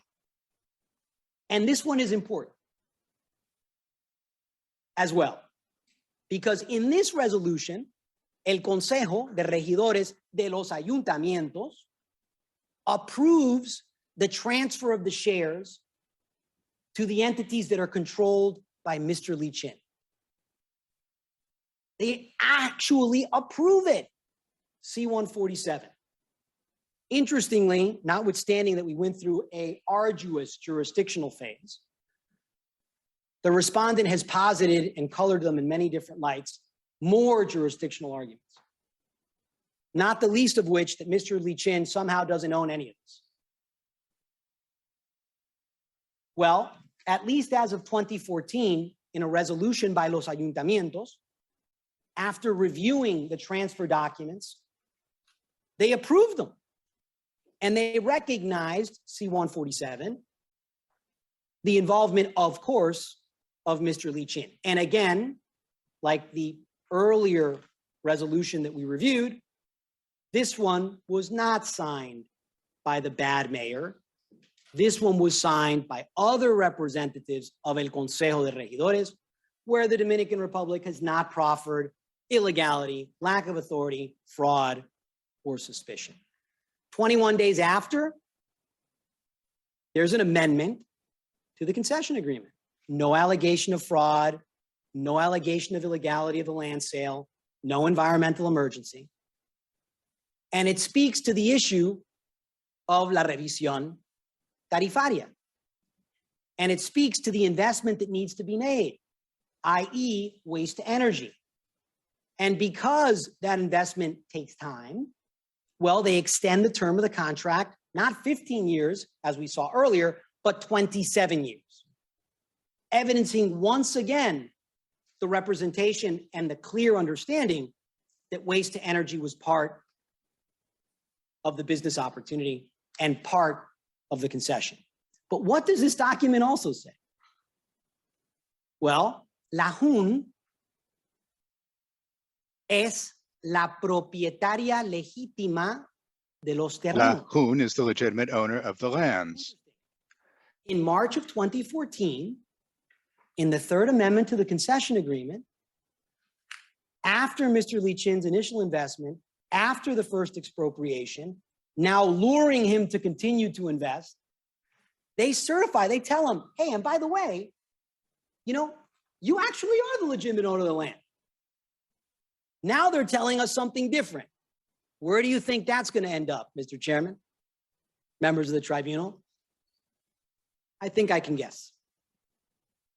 So what do we know? Due diligence, initial investment, first expropriation, a new round of representations in a multitude of agreements, additional reliance on the part of the foreign investor, and of course, subsequent investments. And after the resolution of the first expropriation, Mr. Lee Chin continues to invest. And those investments are principally driven to get us to waste to energy. These are some of the improvements, the investments that were made, all focused to the first phase of waste to energy recycling. After the first settlement agreement, La JUN engages SCS engineers to review the recycling aspect of the facility and to begin to implement that. And in this report, they make reference to the value of the recycling operation and the revenues that could be derived from that operation. As you can see on screen, revenues of approximately $21 million per year. But they don't stop with recycling, with SCS engineers. La JUN also engages Deltaway. And you're going to hear from Deltaway in this proceeding. They enter this picture early. And they are obviously experts in the area of waste to energy. They're not professional testifying experts. They're in the business of creating waste to energy facilities and advising on same. And in February of 2015, after a detailed and copious review of Duquesa, they conclude that the waste to energy in this facility can happen, will happen, and will generate, obviously, significant revenue, significant economic benefit, not just for the investor, but also for the Dominican Republic. And this feasibility study is provided to the sovereign in late 2016, all evidencing the effort of this investor to get to waste to energy, a commitment that they agreed with the Dominican sovereign they would push toward after the first settlement agreement. The obligation of the tipping fee. Mr. Chairman, members of the tribunal, there are a multitude of documents that evidence the right that we had to adjust the tipping fee. And they're set forth in certain of the documents that are on screen. The Ministry of Environment in October of 2015, C7, recognized that the tipping fee at a minimum needed to be $5, double the cost that they were presently paying. And the Ministry of the Environment in October of 2015 made clear that the reason why that cost was not being, or rather that fee was not being paid, was because they didn't have the budget to pay it. Now, before, and this is a document that we've seen, R18, 2 months before the emergency declaration, in this report, they recognize, they being the Dominican Republic, that the tipping fee is too low. That as early as 2014, they knew that it should be $9. That they had calculated that it could be as high as $20. And in the Dominican Plan Maestro para Manejo Integral de Sólidos, Integral comprehensive plan for solid waste management, that it needed to be $17. They're paying $2.50, as you can see on screen, an amount that the Dominican Republic knew did not allow for the appropriate management of Duquesa. What's the result? Well, La Jun begins to ask for the increase of the tipping fee. And it proposes that that increase be scaled over time, a right that it had contractually. What's the response to these September and October 2016 letters? Silence. We persist. Can we meet? Please. Response, silent. Can we get the mayor involved? In November 2016, response, silence. Let me show you what my costs are. I'm going to tell you, I'm not going to hide anything. Here they are. My operating costs are over $8. Response, silence. Response, ignore. Response, I'm going to stop paying you. And that's exactly what they did. Not work with their partner, stop paying their partner. The costs continue to accrue. The income stops, and Mr. Lee Chin needs to fund the totality of the operation. This is all culminating in the first months of 2017, 4 months before the emergency declaration. And again, now La Jun, after a series of meetings with the municipality, says the mayors have told us they do not have the money to pay. And La Jun even makes a proposal. Pay us a little bit more and pay those that are transporting, i.e. the truckers, the garbage folks, less. What was their response? Do nothing. And as a result of their failure to engage in a real discussion concerning the tipping fee, their stopping of payment in the early part of 2017, we reduced the hours of operation. And this is an important point because the Dominican Republic relies on this heavily, as if this was the catalyst to the environmental challenge. That reduction in hours lasted 26 days because the Dominican Republic took matters into its own hands and militarily reopened the facility to its prior existing hours. And today, at least as of the 3rd of March, 2020, here's a document that we obtained through discovery and is identified as C-170. This is the technical commission, the presidential technical commission discussing Duquesa, comprised of a litany of governmental representatives. What is the current operation of Duquesa? Sorry, Mr. Lorenzo, and I'm very sorry for interrupting you. You have already used more than 1 hour and 30 minutes. I wonder whether you are thinking into a break now or next to this moment. Mr. Chairman, I'm happy to take a break now. I know we've been going quite a bit, and then we can, start when the tribunal, based on the time the tribunal gives us. I'm happy to take a pause now. Do you wish to complete this explanation, or we can take the break right now? No, I think we can take the break now. Not a problem. Okay, thank you very much. I think we can stop at this moment and come back in exactly 15 minutes. So to 3:55. Perfect. 3:55 for me. It's 9:55 for you. Thank you, sir. Correct. I'll go ahead and open up the breakout rooms and close them at the time indicated. Thank you.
Okay, we can resume now. Mr. Lorenzo, you have the floor, please. Mr. Chairman, thank you. I just want to confirm that both my colleagues and the tribunal can see the presentation. Yes, I can.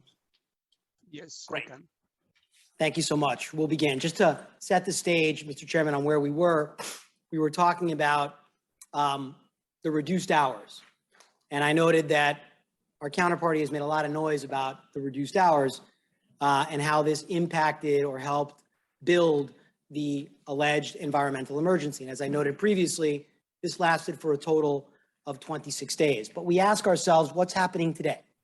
And in a minute, from the Presidential Commission that concerns Duquesa that we obtained by way of discovery, C-170, again, a litany of participants from the government take part in this technical commission. And when they describe how Duquesa is operating, at least as of March 2020, they note that it's not operating at full hours, that it's operating only till 6 p.m., and that it doesn't have sufficient personnel to operate more than that. So the idea that this reduction of hours for a period of 26 days is what sparked the environmental emergency is defied from the documents that we're currently going to see and challenged by the very reality of how the Dominican sovereign is operating Duquesa today. Resolution of the tipping fee dispute. This is a letter from the Ministry of the Environment in March of 2017, 4 months before the alleged environmental emergency. And in this communication, C-80, at the instruction of the Minister of Environment, there's to be a conversation to try to resolve the tipping fee dispute. In this communication, 4 months before the environmental emergency, there is no allegation of breach, no allegation of illegality of the land sale, no allegation of environmental emergency at all. And what is happening in March of 2017? Well, you know what? Lahun believed, Mr. Lee Chin believed that the Dominican Republic had finally seen the light. And what is getting resolved now? The environmental emergency? No. It speaks of the confirmation of a commission that's going to establish the real price, the real tipping fee for Duquesa. And who is leading this negotiation in March of 2017? The Minister of the Environment.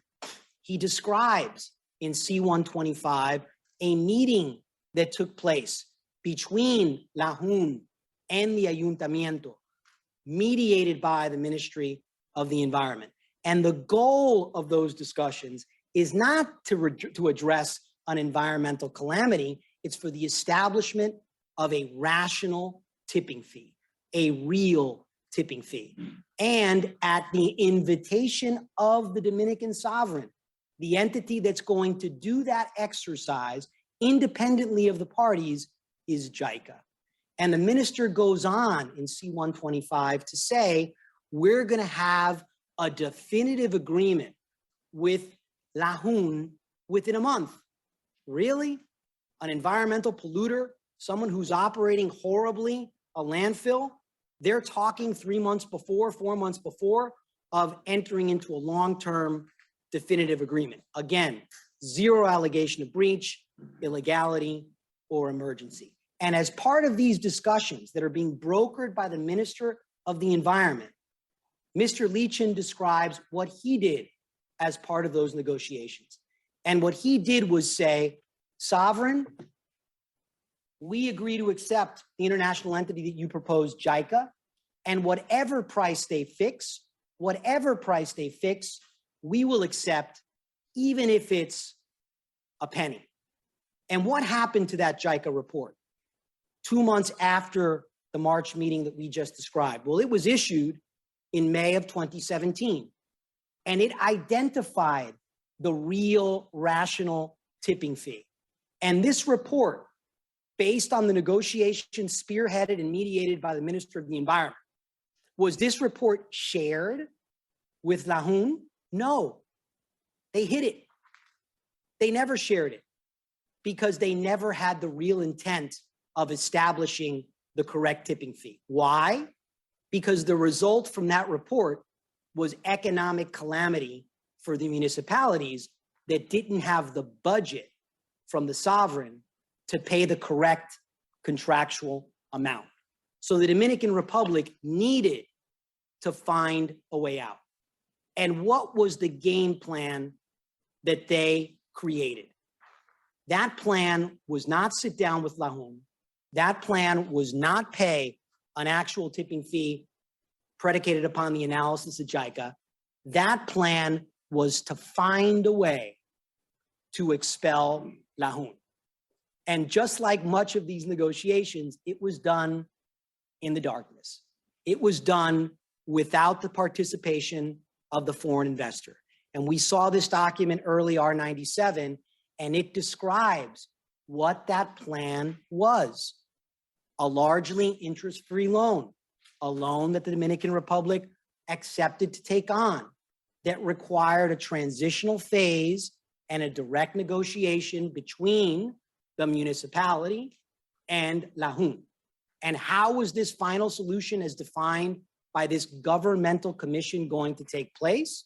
Well, actualization of the master plan, the negotiation of the loan with JICA and BID, and then the negotiation of a transitory phase with Lahun and the municipality so that an adequate tipping fee during the transitionary phase could be negotiated and set and paid, and compensation provided to the investor so that they could exit amicably and legally the concession agreement. Regrettably, the Dominican Republic chose the opposite. And in that decision to choose the opposite, they used all of the strength of the Dominican sovereign. And they started with the allegation of breach. That allegation was going to take way too long to resolve in the Dominican courts, so they shelved it, they parked it, they put it aside. They proceeded to initiate criminal claims against Adrian Lee-Chin. But of course, that criminal action brought no redress with respect to the condition, the concession, no redress with respect to the land. So that too was largely parked and ignored.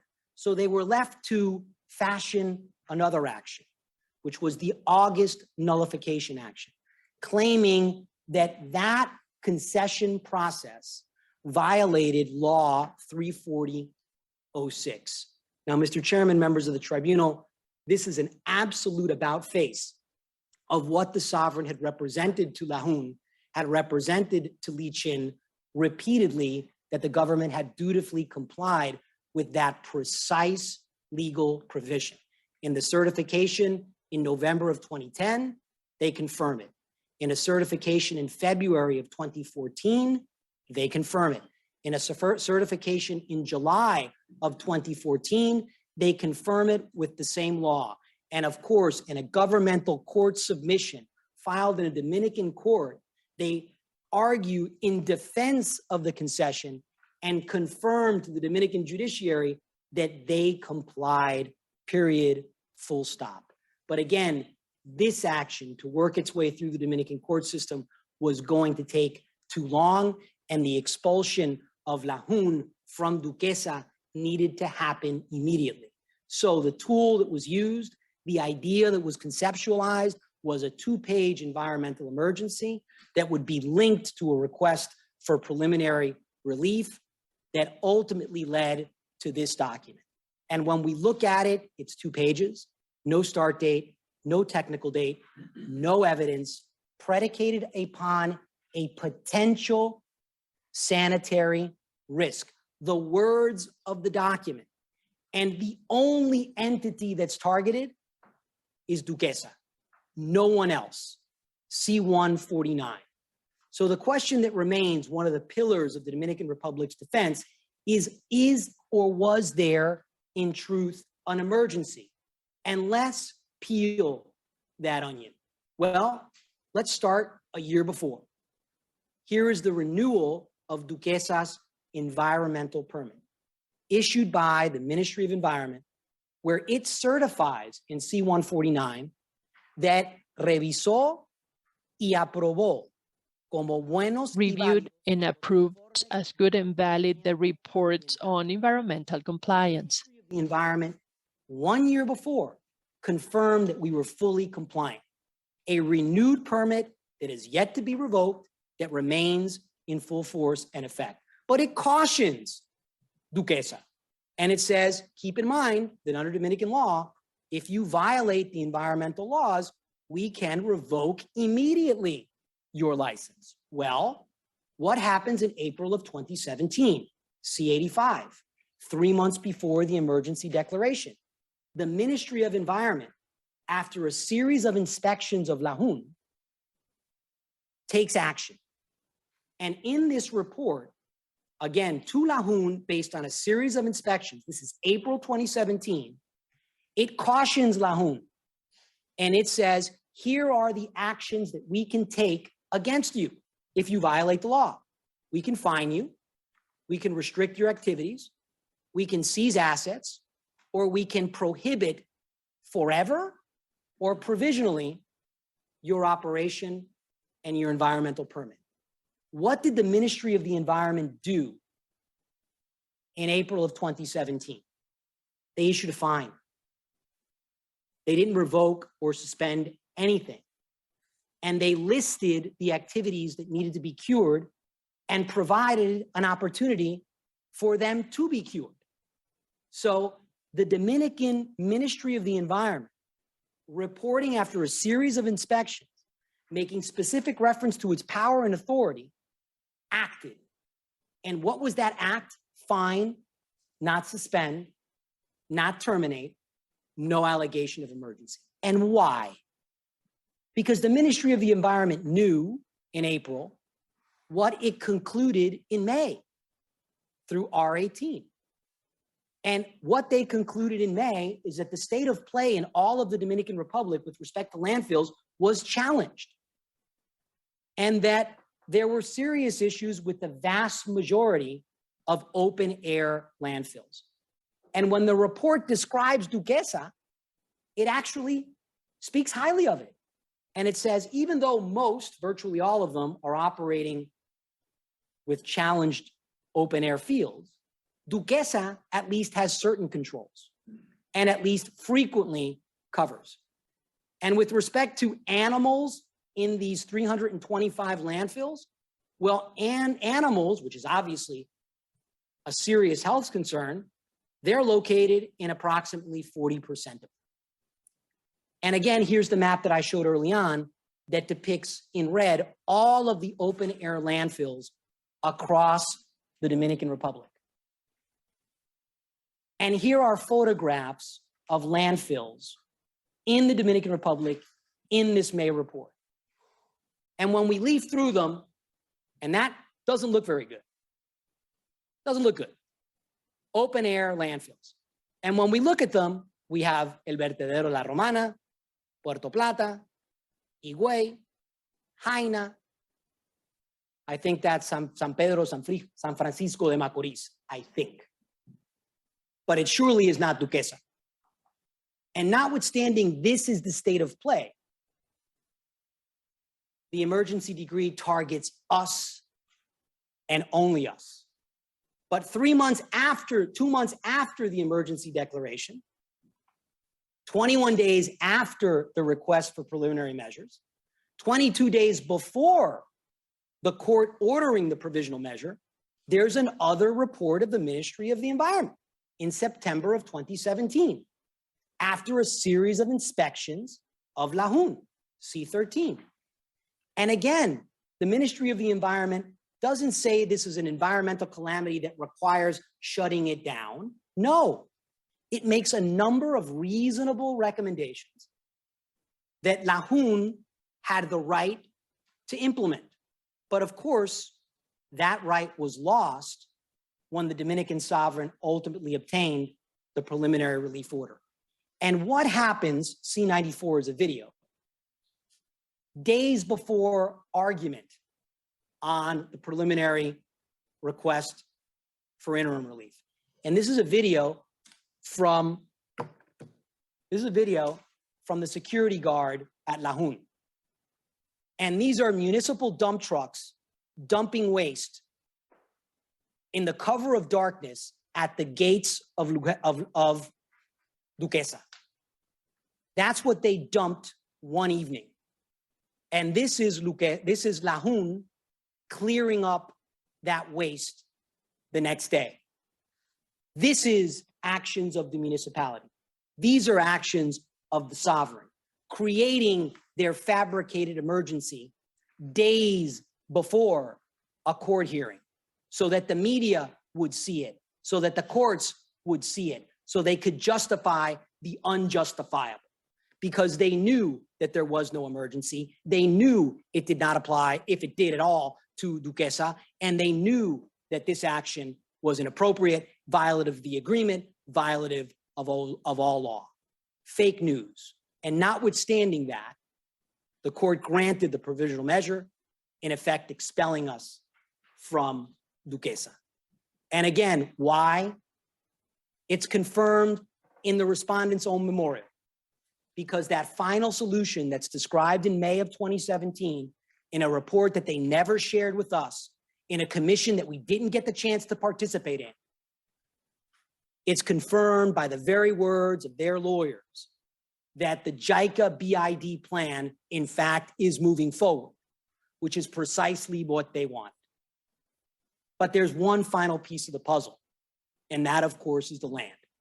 Because you can kill the concession, but I still own fee simple. So how do we address fee simple?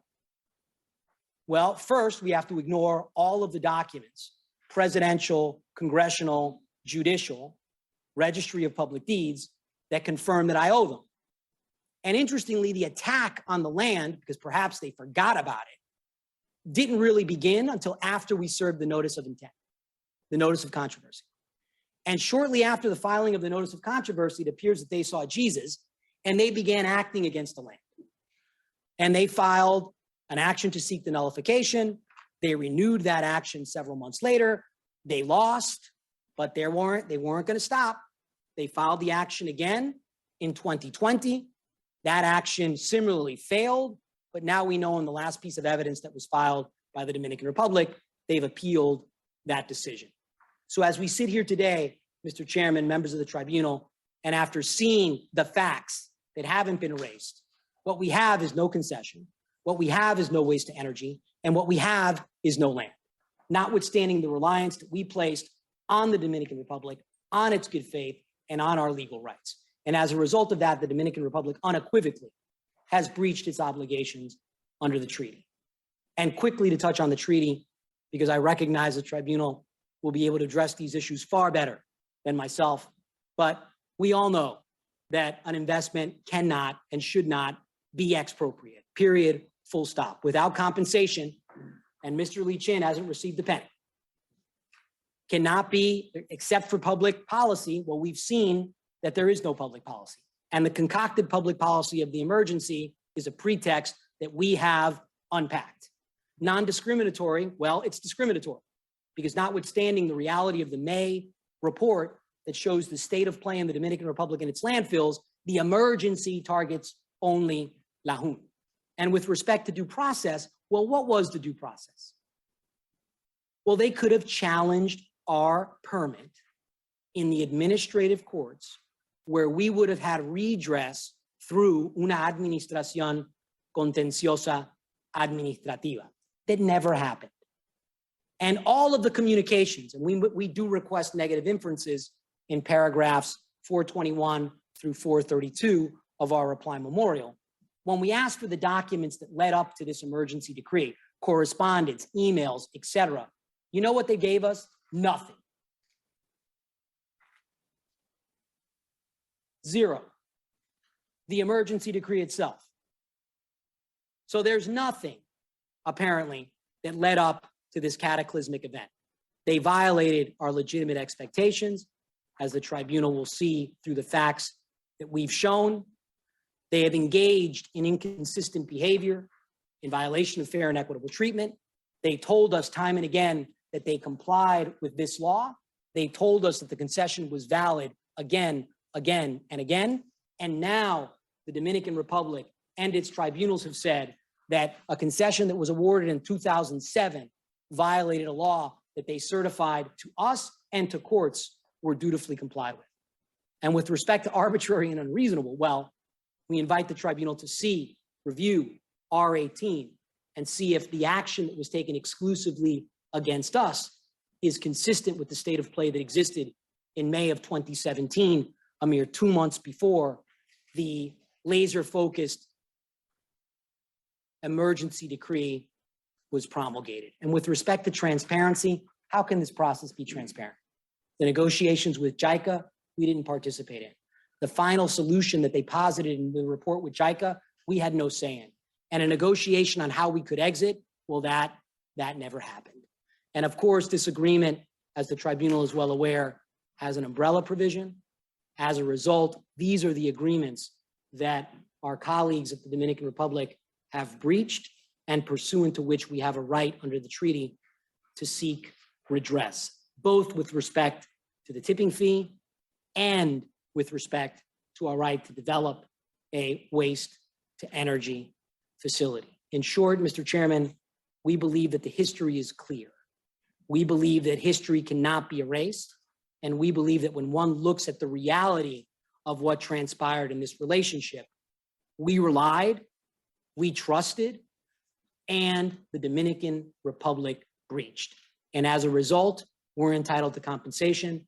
And with that, Mr. Chairman, I cede the podium to my partner and colleague, Mark Cheskin, to discuss Mr. Lee Chin's damages. Thank you, Mr. Chairman. Thank you, members of the tribunal. Thank you. May I proceed? Yes, please, go ahead. Good morning, good afternoon again. My name is Mark Cheskin. I'm one of the attorneys for Mr. Lee Chin. And for the next 22 minutes or so, I'll be discussing damages. You've seen the expert reports of Brent Kazmarek. I think all three of you are familiar with Mr. Kazmarek, one of the leading quantum experts in the world. And he's put the damages into really three categories: historical loss cash flows, which are tipping fees up to the date of expropriation. The reason that they're negative is because he also built into the costs that were going to be spent by Mr. Lee Chin, but for the actions of the Dominican Republic. The second category is the value of Mr. Lee Chin's equity share in Lahoon, which would be the tipping fees, the recycling, the waste energy. And finally, the value of the land. And the plan as of 2017 would have been that solar panels would have been put on the land, which makes perfect sense, in phases where the land is covered, and with the dropping cost of solar panels, and as they got lighter and lighter, we'd be put onto the land facility for a total damage without interest of $537 million. With interest, and of course, the amount of interest is subject to the tribunal's ruling, somewhere between $632 million and $676 million. And that's as of April 2021, which I think was one of the original dates we had for this final hearing. Mr. Kazmarek will be updating that. And so it really is the principal kind of like thrust of why it shouldn't be the $537 million. Mr. Lorenzo used the term fantasy. What's used by Quadrant, Mr. Flores, is the term, it's too speculative for a DCF. The solar was speculative. Everything about the damages, they say, is speculative. But is it speculative? First of all, the need for energy in the Dominican Republic. Energy costs are high due to a very high reliance on fossil fuels, oil. It has to be imported, and it's imported at a higher cost to Dominican Republic than the assumptions of the energy for waste energy and solar that are within the Delta Way, the experts that Mr. Lorenzo referred to, in their assumptions. So they're already paying a higher price in the Dominican Republic, whereas, and it was on the slide from Mr. Lorenzo earlier, there'd be a $23 million per year net benefit on the waste energy to the Dominican Republic per year. Demand for energy in the Dominican Republic is going to be going up by 41% by 2030 are the estimates. And study after study, and these are in the record, show that renewable energy is the solution, not can be, is the solution in the Dominican Republic, and it could even be 59% of the country's energy by 2030. So there's a need for energy. And what about landfills? They're there being the Dominican Republicans litigation consultants. And let me just contrast this.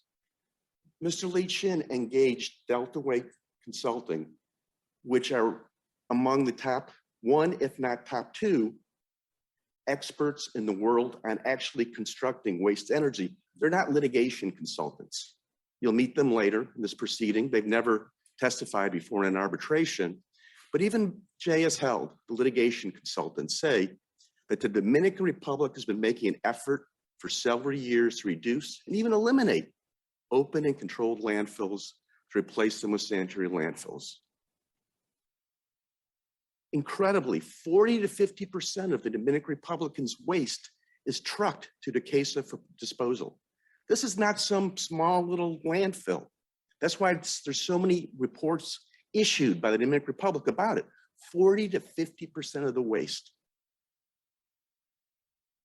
Studies show that the Dominican Republic will be the largest generator of waste in the Caribbean by 2025. So these landfills, the problem is not going away, and the DR is running out of landfill capacity. So there's a need to reduce the landfills. And that's where Mr. Lee Chin, from his perspective, waste to energy represented an ideal solution to the numerous environmental and health problems caused by the proliferation of municipal solid waste throughout the developing world. Not only do well, but do good. And so what did he do? He goes to India, and Mr. Lorenzo talked about the A2Z group, and he witnessed firsthand the enormous benefits of waste energy technology. And so what's he do, Mr. Lee Chin? He starts looking for the right place to invest in the waste energy business. Not just do well, do good. But in response, again, too speculative? Is it speculative? What do you need for a waste energy plant? You need the land. Mr. Lee Chin purchased 87 hectares, largest landfill existing in the Dominican Republic, with an option to buy more, which would have been exercised, but for the actions of the Dominican Republic. So we have the land, we have the feedstock or the fuel, plenty of garbage. And but for the waste energy that should have been occurring by now on Lahoon, there's only going to be 8 years left of the lifespan. But because of the 87% reduction that Mr. Lorenzo talked about, this would go on could be for many more years of generating clean energy. So we have the land, we have the fuel, we have the contract. A contract for the exclusive rights to the landfill, to tipping fees, to operate the landfill, and for a waste energy plant. This isn't something that Mr. Lee Chin just thought up, it's in the contract. And what else do we have? You need the financial ability. Mr. Lee Chin has already what he likes to refer to as the unicorn, 7 businesses they took from almost nothing to multi-billion-dollar companies that had the financial wherewithal, Lahoon, to make this happen. And so what's he do? He engages Delta Way, who has experience on 60 waste energy plants. This isn't a litigation, these aren't litigation consultants who have worked on everything from hydro to nuclear and construction projects. What's their expertise? Waste to energy. 60 plants already. The team, Mr. Francois Scrive, who unfortunately passed away recently, 34 years in the waste energy field, experience working on over 40 plants, and critically important, 3 of those were similar to the open air design that he was looking at in 2017 for Duquesa. One of them are right here in Miami-Dade County, where this conference room is. Another one in California. These are not pie in the sky plants. Mr. Scrive, Mr. Tugo, Mr. Passage are all familiar with them and worked on them before. Mr. Tulo, 35 years of investment experience with McKinsey & Company, Goldman Sachs, and other leading investment firms. Deep experience working with the IMF and others and getting financing for energy projects. And then as Mr. Screeve's health started to go down, they brought back a former executive of Deltaway, Steve Passage, for purposes of the 2017 report. And he's personally responsible for the development and construction of 11 WTE facilities. These are, and they have worked on projects around the world, in developing countries and in high economy countries. And so what they conclude in 2015, they recommended constructing a new waste energy facility with landfill gas recovery. They provided detailed operation and schematic performance characteristics. And with Mr. Tulow's good advice, they concluded the project would be considered attractive. They were confident that if they wanted it, they could get debt financing from the World Bank. I mean, this is a perfect project for the World Bank. But Mr. Lee Chin was prepared to invest all the capital necessary himself to complete the project through its personal funds, the financial wherewithal. And what's no question, and again from J.S. Held, English translation, there's no doubt that if Deltaway project were carried out, it would have been a highly developed environmental facility. Now, is waste energy the speculative technology? Well, Quadrant, their quantum expert, Mr. Flores, that he says, well, waste energy was already a mature technology when the regulation, Law 5707, was published. And J.S. Held says in 2018, there were already 2,179 waste energy plants in the world. And you know, not surprisingly, even though Mr. Lee Chin has been kicked out, the Dominican Republic is currently developing at least 2 waste to energy facilities in the Dominican Republic. That's in C-170. Other exhibits that are already that are in evidence in this case show that they're actually maybe looking at even as many as 80 megawatts at Duquesa, 80 megawatts, which is more than what Deltaway was planning. Now, solar, is that pie in the sky? I mean, in my neighborhood, there's solar panels on roofs. And as J.S. Held had admit in their second report, it's a proven technology, solar. They questioned on landfills, there's no question solar is proven. Quadrant, well, after they were called to task in the first report, well, it's true there are some solar installations in landfills and other parts of the world. So this is for landfills. And they also go on to say, and this is not for a landfill, but what is the largest solar facility in the Caribbean with the capacity of 58 megawatts was commissioned where? In the Dominican Republic in mid-2018 after Mr. Lee Chin was kicked off the property. 58 megawatts is bigger than the one of solar that was being planned over time by Deltaway. And so every element, the schematic is from J.S. Held's report, every element of the waste energy plant, and Deltaway obviously be going into some more detail when they testify, is proven technology. From the recycling to the waste to energy to the solar, all proven technology. Not speculative. So why hasn't it occurred? Why is this not operating right now at Duquesa?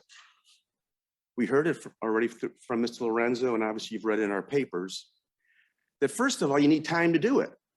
And in the third amendment to the concession agreement, they were saying, well, you need a lot of money. We've talked about that. The money's there. And they're talking 30 years, perhaps, to make it, you know, everything that we were looking at to make this successful. But what happens instead? A militarized takeover 13 days after an investment. They destroy as the machinery once the Dominican Republic takes it over, pushing back progress. Mr. Lee Chin's trying to push forward progress. They're pushing it back. And when he regains control, a history of woefully low tipping fees, hindering operations, and ultimately expropriation on the 27th of September 2017. So damages again without interest, $537 million. And so now, does either JS Held or Quadrant give a different number? Okay, it's not 537 million.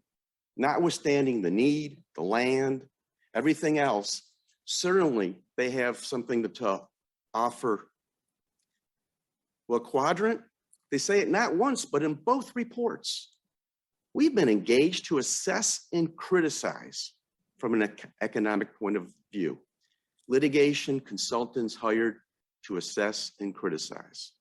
JS Held, the purpose of the present process, meaning this litigation, is not to propose alternative solutions. Mr. Lee Chin had solutions. So this isn't, the 537 million. So what is Quadrant? That's Mr. Daniel Flores. He's been engaged by Curtis at least 15 times in recent years, based on publicly available awards, 15 times in recent years. And so what does Mr. Flores conclude? Historical cash flows, 0. Value of the shares, 0. His share of the land, 0. And of course, total 0. But it actually gets better here. So if you want to kind of an unreasonableness of a position, 0 is not enough. So in the December 2020 first report from Mr. Flores, he puts it, well, once he corrects the damages, negative 118.2 million in December 2020, negative 118.2 million. But then I think someone got concerned, but wait a second, if this good tribunal does something, the myth that tribunals split the baby, which I personally, I don't believe. I think the damages are the damages. But if 118, 537, the number isn't good. So just 8 months later, in August of 2021, same expert says, well, we've looked at it again. It's negative 295.5 million, negative 295.5 million. And that's only in a period of 8 months, yet both Quadrant and JS Held, and you'll see it in the reports, you'll probably hear it later during this week, both criticized Deltaway that 4 years later, they made some changes. Those changes were because of improvements in technology and decreasing costs in solar and other. Whereas in just 8 months, with really no change facts, their expert went from a negative 118 million to negative 295 million. And so, not surprisingly, they value the business at what? Meaning Lahoon, 0. Value of the land, 0. You'd think if it was 0, the Dominican Republic wouldn't have been spending so much time and effort trying to nullify the sale of the land. So is there really no value in the investment? I want to use an example. An example and this is going on in my neighborhood, and neighborhoods out really all throughout the world at this point. There's an elderly couple living in a 1950s ranch house for about 50 years. Lovely couple. They lived there. They were on fixed income, retirees, and they had a nice yard in a nice neighborhood, but they had to go into assisted living. And so they wanted to sell. They didn't have the money to fix up the house. They didn't have the money to tear it down and build new construction, much like the prior owner of Lahoon didn't have the wherewithal to maximize the value of the land. And so they sell it to a developer who builds houses. And he has the intent to demolish the house for resale. And he goes out and he finds a buyer. And the buyer's going to build a new house. He's got a rendition of the house. He doesn't have the first building permit yet for the new house. There's no question he can build it. There's houses all over the neighborhood, all over the world. But the city, the municipality where this property is located, they decide to expropriate it. But we would call it eminent domain. It would be local. But basically the same principles of damages would apply here. And so what does a developer get as compensation for the expropriation? And this was something that, when I read their expert reports, this is how I looked at it. Does the developer get nothing for the house, 1950s house, that he built and he has a contract in hand to resell? Does he get nothing? Does he only get the value of the original house he bought? No. He gets the value of the contract with the new buyer. What he was going to do, the best use of the property, not speculative. And so again, and Mr. Kuzmarek, of course, will go through this in detail, as any of you familiar with him knows. Every one of his damages are supported. A total of $537,761,362. And with that, I'll turn over the podium to my colleague, Maria Eugenia Ramirez.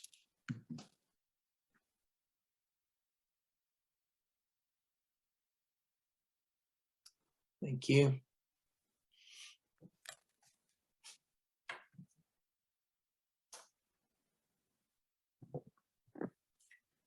Good morning, or good afternoon, or good evening at this point. Maria Eugenia Ramirez on behalf of Claimant. In its desperation to get this case dismissed, no matter what, the Dominican Republic has concocted and filed 6 jurisdictional and admissibility objections. All of these objections are baseless. Some of them have multiple subparts, but during the course of this portion of the opening presentation, I will be addressing each of those. Let's dive right in.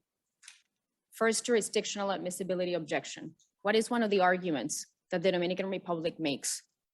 The Dominican Republic argues that claimant did not prove that he's the owner of the investment, when, at the time of the alleged violations of the treaty, at the time that Mr. Lichin initiated the arbitration in 2018, and to date, the evidence proves that the state is wrong. In front of you, you have a flow chart that actually indicates the corporate structure that Mr. Lichin decided to adopt in order to acquire his investment. And he did it through 4 separate companies. 3 are Panamanian and 1 is Dominican: Nagelo Enterprises, Lution Investments, Wilkison Company, and Kigman del Sur.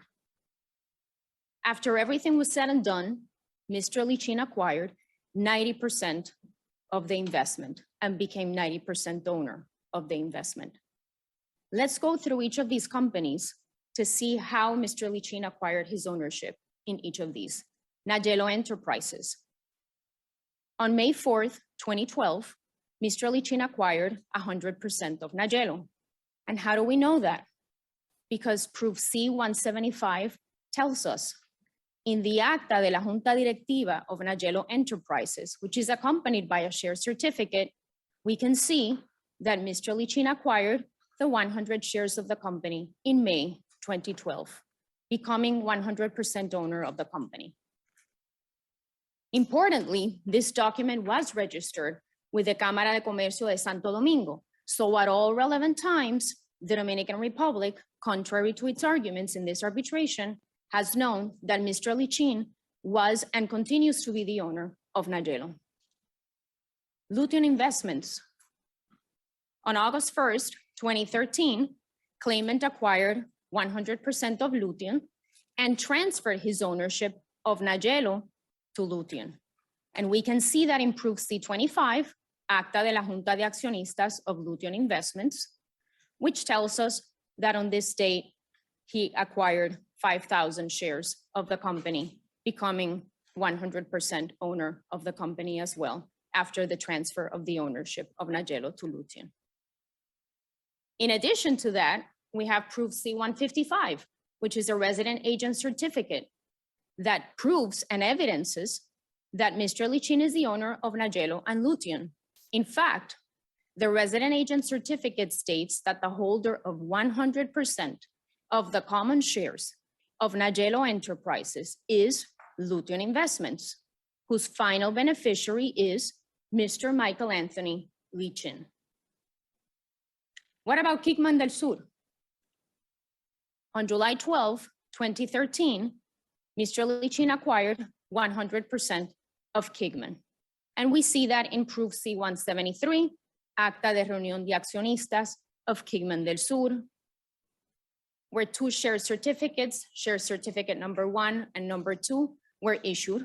Now, importantly, these were bearer shares, al portador. But what do we know? Mr. Lichin has testified in this arbitration, in his third declaration, that he was the bearer of Kigman's shares. What else do we know? 3 days later, Claimant was granted full power to represent Kigman anywhere in the world. And we can see that in another proof in the arbitration file, proof C-174, which is an acta de reunión de accionistas of Kigman del Sur, 3 days later, July 15, 2013, where Mr. Lichin is granted un poder amplio y general. To do what? To administer all assets, to receive all payments, to approve accounts, to use funds, to obtain loans, to exercise all contractual rights of the company, and any other act not specified. But what does the state do? Confronted with this evidence, ignoring the evidence. In this arbitration, the Dominican Republic has argued that Claimant didn't really acquire Kigman in 2013, that in fact he acquired it in December 2015. The evidence shows that the state is wrong. Something did happen in December 2015, but it's not what the Dominican Republic argues. In 2015, Panamanian law, and let's not forget that Kigman is a Panamanian company.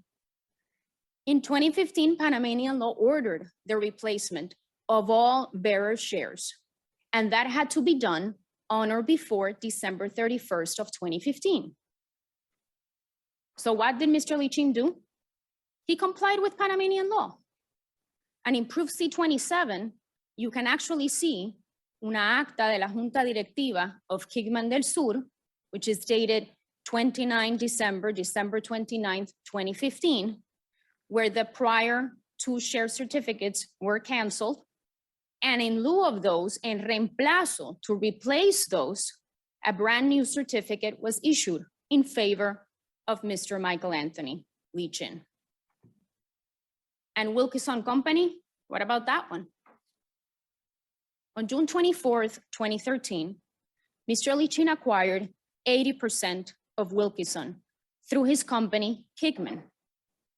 And we can see that in proof C-177, which is el contrato de venta de cuotas sociales of Wilkinson, which tells us that that's what happened. And again, just like with other documents here in the arbitration file, this document was also registered with the Cámara de Comercio de Santo Domingo. So what does the evidence tell us? That after everything was said and done, Mr. Lichin became the owner of Nagelo Enterprises 100%, became the 100% owner of Lutein, became the 80% owner of Wilkinson, and became the 100% owner of Kigman. And that was the case at the time of the state's violations. That was the case at the time the arbitration was filed on April 6, 2018, and that continues to be the case to date. So this argument, this objection from the Dominican Republic is completely baseless and must be dismissed. But we go on. What else does the Dominican Republic argue as part of its first jurisdictional objection? It says that Mr. Lichin did not make a financial contribution to acquire his investment. The evidence shows that the state is wrong. The evidence proves that Mr. Lichin invested approximately $10 million to acquire his investment. And in front of you on the slide, you can actually see a table that includes all of the 14 different payments that Mr. Lichin made in order to acquire his investment. The source of this table is mainly proof C-196. And I invite the tribunal to take a look at it in detail, as I know you will. Because this proof consists of 57 pages of Claimant's email instructions wire transfers, and account statements that detail step by step how Mr. Lichin acquired his investment. And here on the screen, also as part of proof C-196, you can see an example of one of the many instructions that Mr. Lichin issued in order to acquire his investment. In this example, he instructed his team to wire $1 million for payment to Mr. Lopez in order to purchase the land at Duquesa. What else does the evidence tell us? That Mr. Lichin acquired his investment with personal funds. And again, this proof, C-196, tells us. Here is an example of one of the many wire transfers that were made by the sender of this wire transfer was AIC Global Holdings for $3.1 million. Here is another example from AIC Barbados Limited for $2.5 million. All of the wire transfers that were made for Mr. Lichin to acquire his investment were made either through AIC Global Holdings or AIC Barbados Limited. And what do we know about these companies? We know that Mr. Lichin is the owner of these two companies through Portland Holdings and Portland Holdings Limited. Proof C-202, which includes the ownership structure of both companies, tells us that that is the case. And if there's any doubt, there's another proof in the file, C-203, certificates of incumbency that prove that these two companies belong to Mr. Lichin. Now, in addition to the $10 million that Mr. Lichin invested in order to acquire his investment, after the state's assurances and Mr. Lichin's reliance on those assurances, and Mr. Lorenzo talked and touched upon those during his portion of the opening presentation. And on the screen, you can find just two examples, the first settlement agreement and the resolution 07-2014. Mr. Lichin made additional investments of approximately $4 million. And these additional investments are described in another proof that's part of the arbitration file.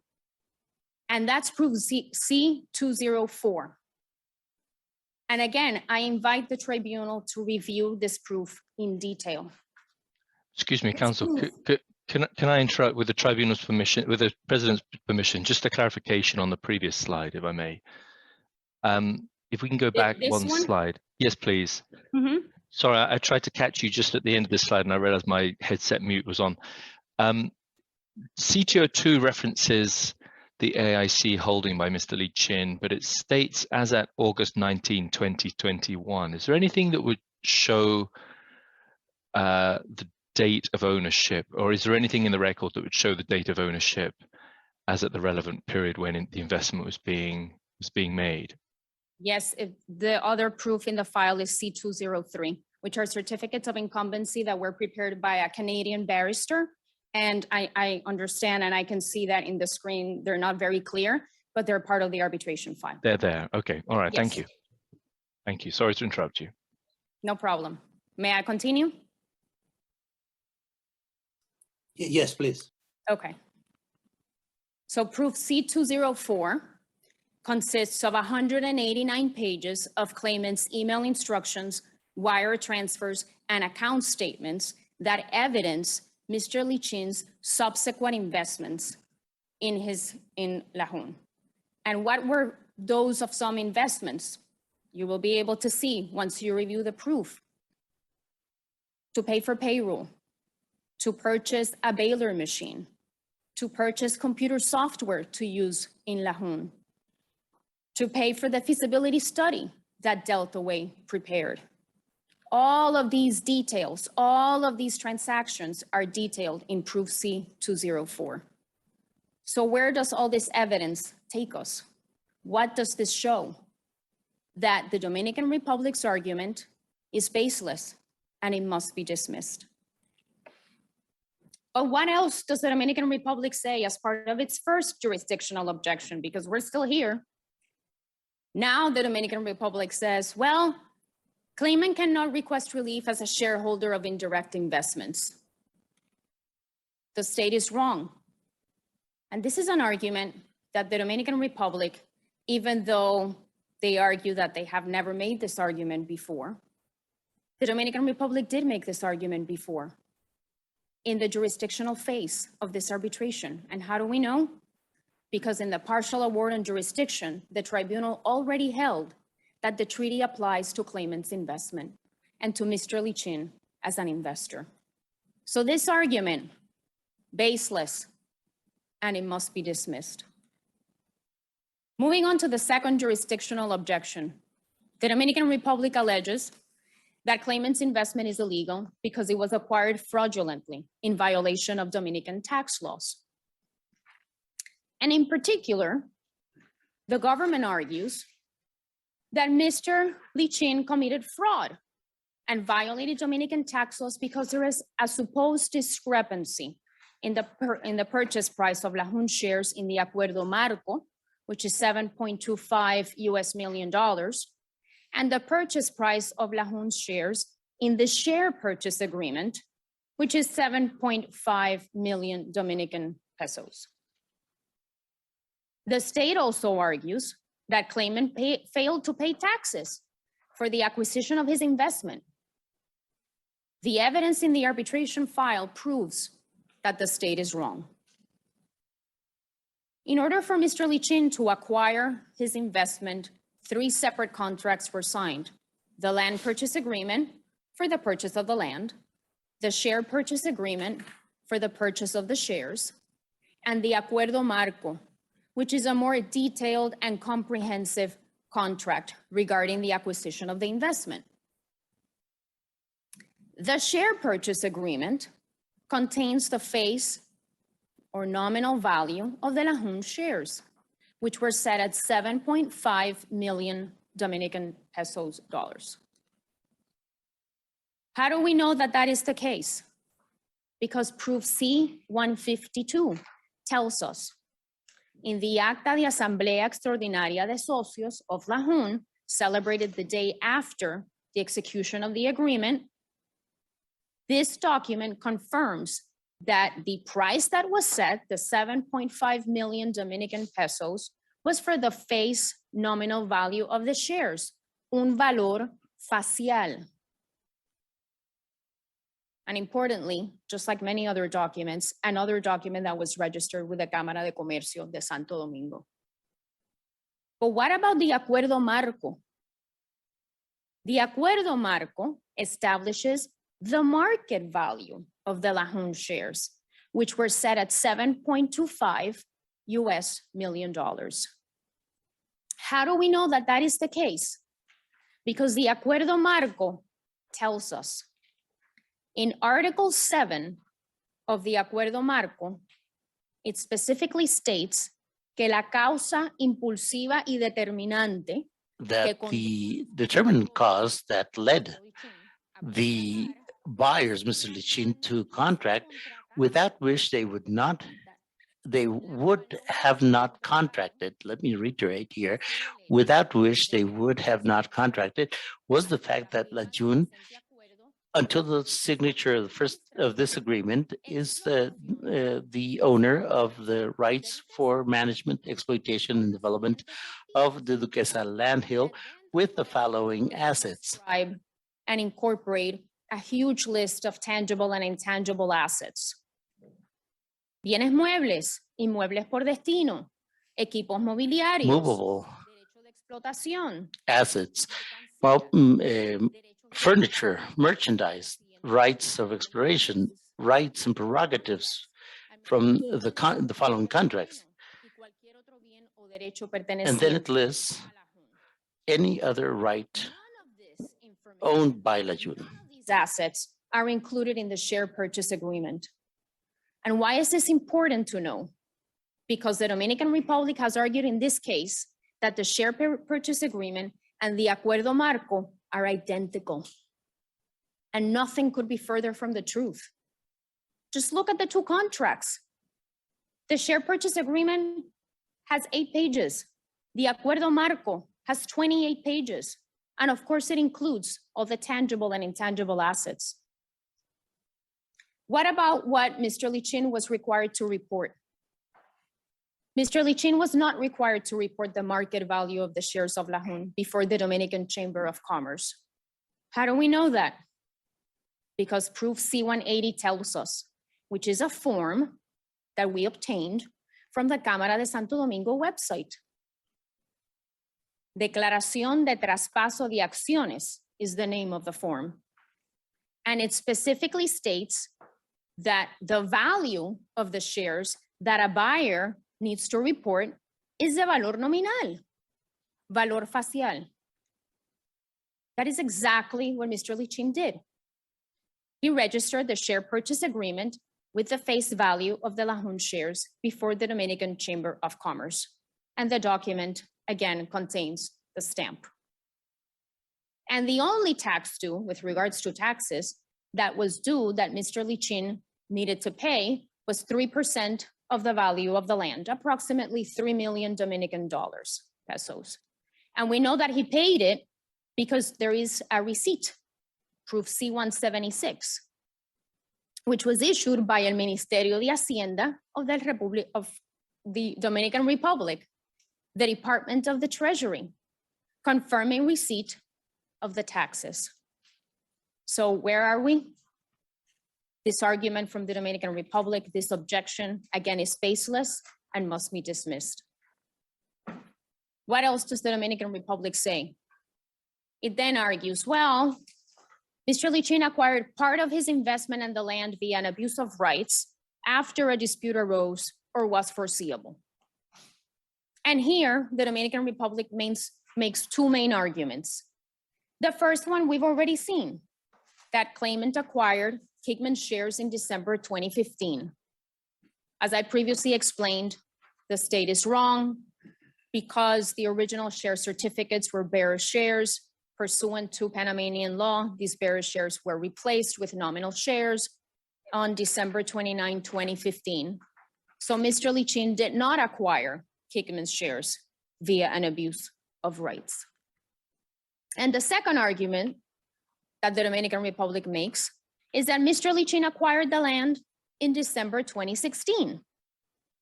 But again, the state is wrong. And let's look at the evidence. CL 117. What does the Dominican Civil Code, Article 1583, tell us?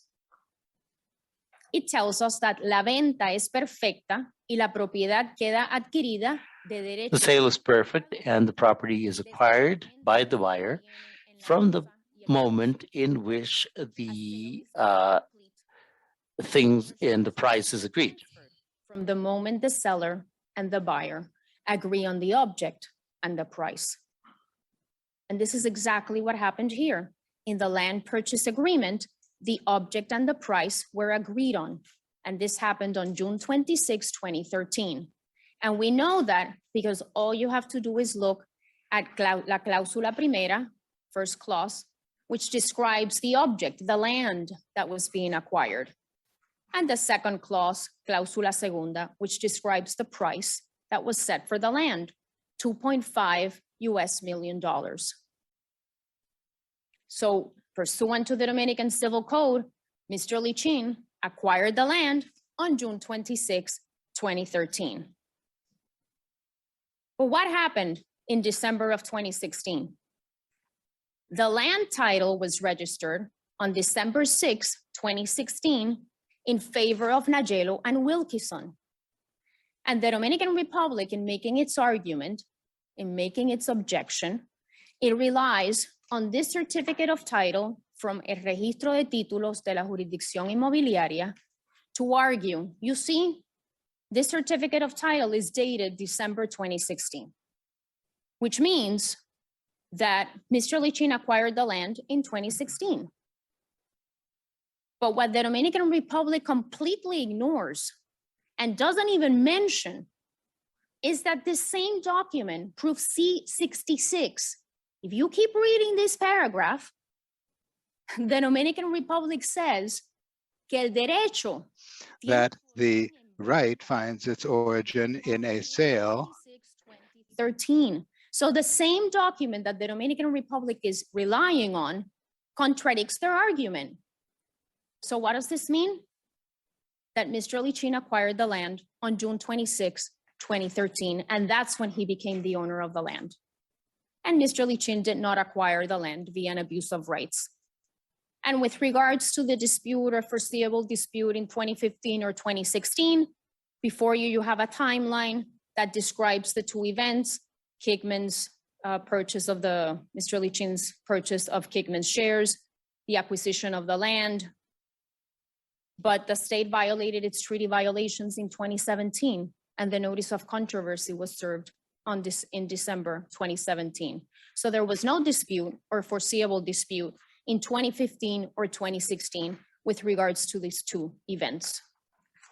The Dominican Republic's argument is baseless and must be dismissed. Moving on now to the state's first preliminary admissibility objections. What does the state say here? The Dominican Republic argues, well, Article 17.2 of the treaty protects the state from any liability. The evidence shows that the state is wrong. And here before you, you have Article 17.2, titled General Exemptions. I won't read it, but the tribunal will have it in front of them. And what did Mr. Lichin do in response to the Dominican Republic's argument and objection? Mr. Lichin retained Professor Andrea Bianchi, who is a reputable public international law expert who has a lot of experience in treaty interpretation. And after doing a complete analysis of the language of Article 17.2, the words that give discretion to the state that are not present in that particular article, after analyzing the case law, other treaties, he comes to a conclusion. And he concludes that Article 17.2 is a non-self-judging clause. And I won't get into the detail of what is a self-judging clause, what is a non-self-judging clause, as I know that the tribunal members are well-versed in all those topics and will review Professor Bianchi's legal expert opinion very carefully.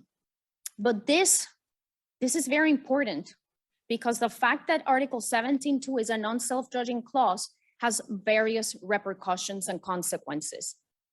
It means that the state does not enjoy unfettered discretion to determine its national security interests and whether the measures taken were necessary to protect them. It also means that the state has the burden to prove that national security interests were at stake and that the measures taken by the state were necessary. And it also means, very important, that the tribunal may exercise full judicial review of both. What did the Dominican Republic do in response to Professor Bianchi's legal expert opinion? Did they retain the services of another expert to try to rebut Professor Bianchi's opinion? No. The Dominican Republic decided to just rely on their lawyers' arguments. But lawyer argument is just that, argument. It's not evidence. But what has happened here? The Dominican Republic had the opportunity to cross-examine Professor Bianchi and test all of his conclusions. But what did they do? They said, ugh, we don't want Professor Bianchi at the hearing. Let's just not cross-examine him. So the Dominican Republic waived its right to cross-examine Professor Bianchi, and that is the reason why Professor Bianchi is not here with us today and will not be with us during the course of these final arbitration hearings. So what was the measure that was taken by the state that is so relevant to Article 17.2 of the treaty? And Mr. Lorenzo already discussed this. It was the Declaratoria de Emergencia Ambiental y Sanitaria. But what do we know about this declaratoria? That it does not constitute a national security emergency. It's very short. It's almost a page and a half. It's not even 2 pages. It's very short and not reasoned. It's generic, imprecise, and it's not based on any scientific evidence at all. It has no substantiation. It does not state the specific measures that need to be taken. It does not even explain the fundamental rights that will be affected. What else? It makes no reference to national security. It does not even cover the entire territory of the state. It was not issued through a decree. It's not even published in the Dominican Gazette Oficial. And it contains no temporal limitations. It doesn't have an entry into force date, and it doesn't have an expiration date. A true state of emergency. I think somebody needs to be muted.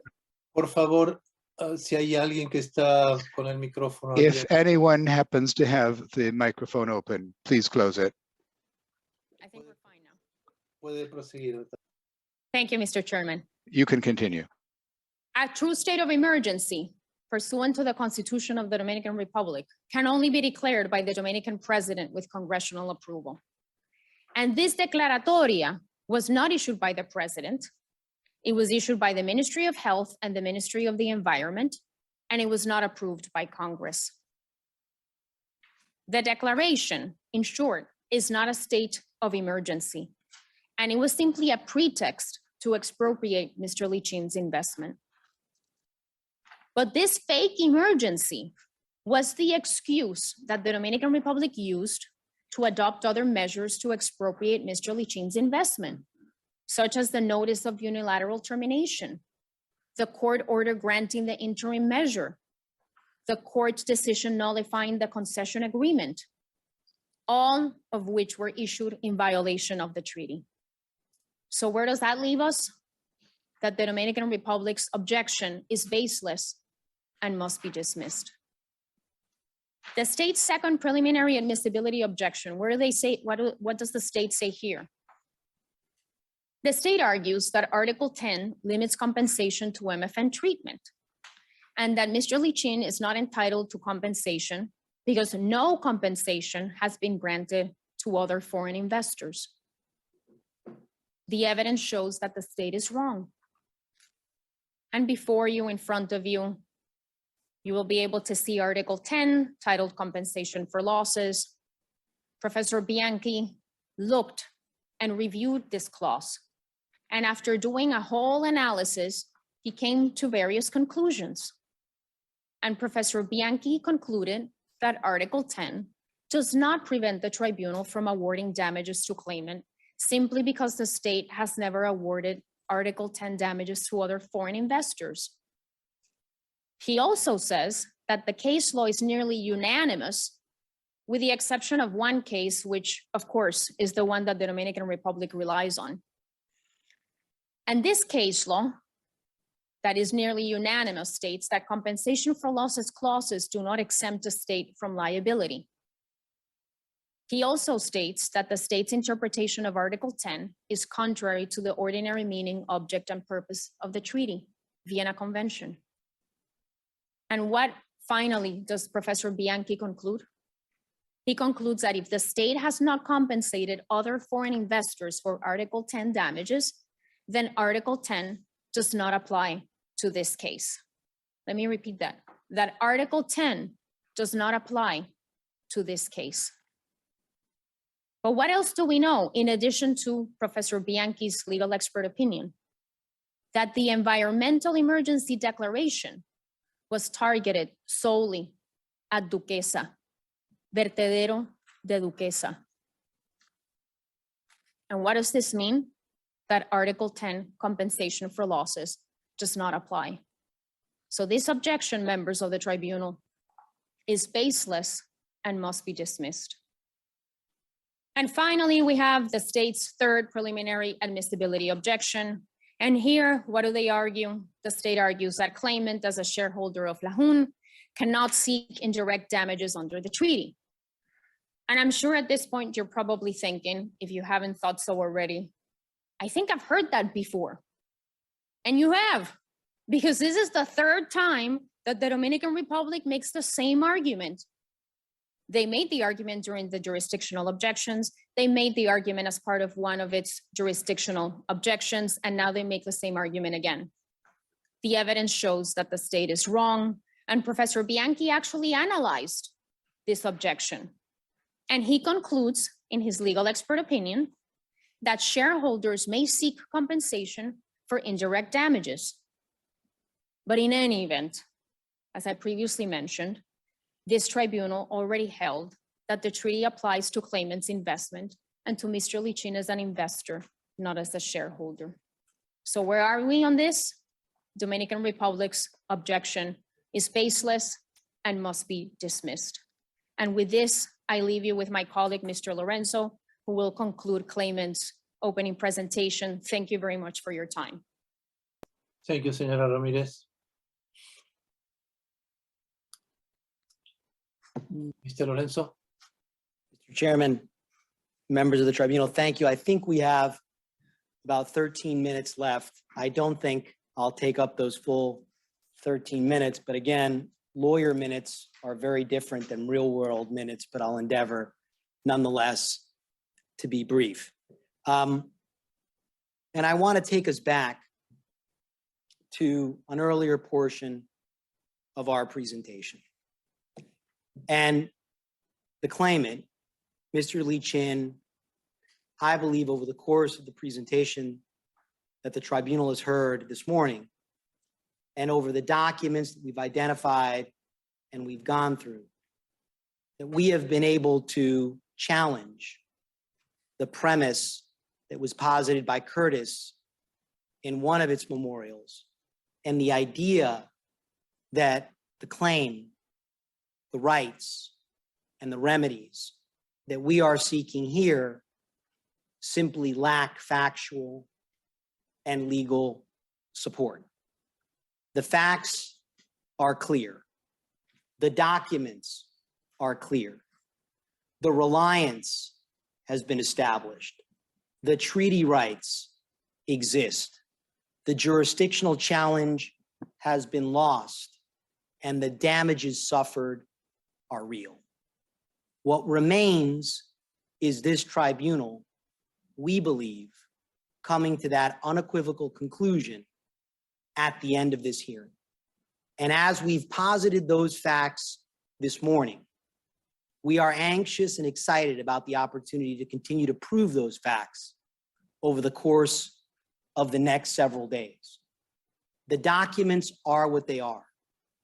The history of this project, the reality of the representations and actions taken by the sovereign are not our own. They're not ideas of Hogan Lovells. They're not ideas or arguments of Richard Lorenzo. They're not fantasies of a foreign investor that came to the Dominican Republic not just to invest, not just to reap a profit, which of course he has the absolute right to do, but to bring a tangible benefit to a challenge that was confronting the Dominican Republic and continues to exist today. Unlike the Dominican Republic, we don't run away from the facts. Unlike the Dominican Republic, we don't ignore governmental acts. We don't need to say that the president didn't do that. We don't need to say that the mayor didn't have the authority. We don't need to say that the public registry is wrong. We don't need to say that the Ministry of the Environment didn't have the authority to do or say what it said. We are happy to rely on the evidence that's been presented. We're happy to rely on the conclusions that that evidence ultimately leads to. And Mr. Chairman, members of the tribunal, like this tribunal, we see no need, nor is there a legal right, to erase the reality of this project. And because of that, Mr. Chairman, members of the tribunal, we are seeking the damages that we are seeking on behalf of Mr. Lichin, and we thank the tribunal, representatives of the Dominican Republic, and of course, my colleague, Ms. Frutos Peterson and her team, for their time and attention over the course of this morning. Thank you, sir. Thank you, Mr. Lorenzo. Marisa, could you tell us exactly the length of the opening presentation? Yes, Mr. President, the claimants used 1 hour, 2 hours and 50 minutes. Okay, thank you very much. Well, the idea now is to make the long break for today. That means 30 minutes. So we will make a break until 11:45 in Miami and Washington, D.C. And we will be back with the opening statement from Respondent. And I assume that the Respondent will publish the opening statement in the box. No sé si mis coárbitros quieren decir algo en este momento. I don't know if my co-arbitrators would like to say anything at this time. No, gracias. No, thank you. No, nothing at this time, thank you. Very well then. Then we'll take the break as announced, and we'll see you in exactly half an hour. Thank you, sir. Bueno, buenas tardes nuevamente, buenos días nuevamente. Very once again, good afternoon, good morning. We've seen that the respondent's presentation has been uploaded. Has the claimant been able to see it? Have you received the presentation? Yes, Mr. President, thank you very much. Thank you. Then, without more, Ms. Frutos Peterson, you can begin when you're ready. Thank you very much, Mr. President. Just a second. My colleague who's going to be accompanying me and making this presentation is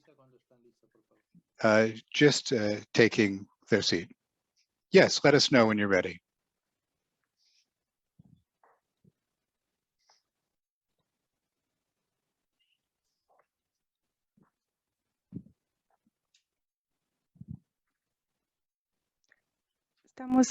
Estamos listos. Muy ¿Me bien. escuchan bien? Sí, escuchamos y We're vemos. ready. Can you hear me okay? Yes, and we see the presentation as well. Fine. Thank you. Good afternoon, members of the tribunal. Before beginning the opening of the Dominican Republic, I would like to make a few preliminary comments on this case and on the questionable strategy that the claimant has decided to pursue in this arbitration proceeding. As in the written phase, in its opening, the claimant continues distorting documents, surprisingly, in the desire to establish a fantasy-based account that is totally removed from reality. But a case cannot be constructed with an account, but rather with evidence, and that is what is clearly lacking in the presentation by the claimant. Rather than relying on fragmented pieces of different documents and the words of the claimant and his son, the claim of the claimant has no factual basis whatsoever. To the contrary, the facts and documents in the record negate or deny everything that the claimant has said, as you'll be able to verify throughout this hearing, nor does the claimant's case have any legal basis whatsoever. The claimant's arguments are not consistent with the provisions of the treaty, international law, nor much less with Dominican law. The claimant has no problem distorting the law and making some arguments that frankly verge on the absurd. But as will be made clear throughout this hearing, the positions of the claimant are not backed by the treaty, international law, or Dominican law. Indeed, even on those occasions when the claimant doesn't distort the law, its application to the facts of the case is clearly incorrect. Nonetheless, What is most scandalous in this case is the stratospheric figure of damages claimed by claimant with no factual, legal, technical, or economic basis.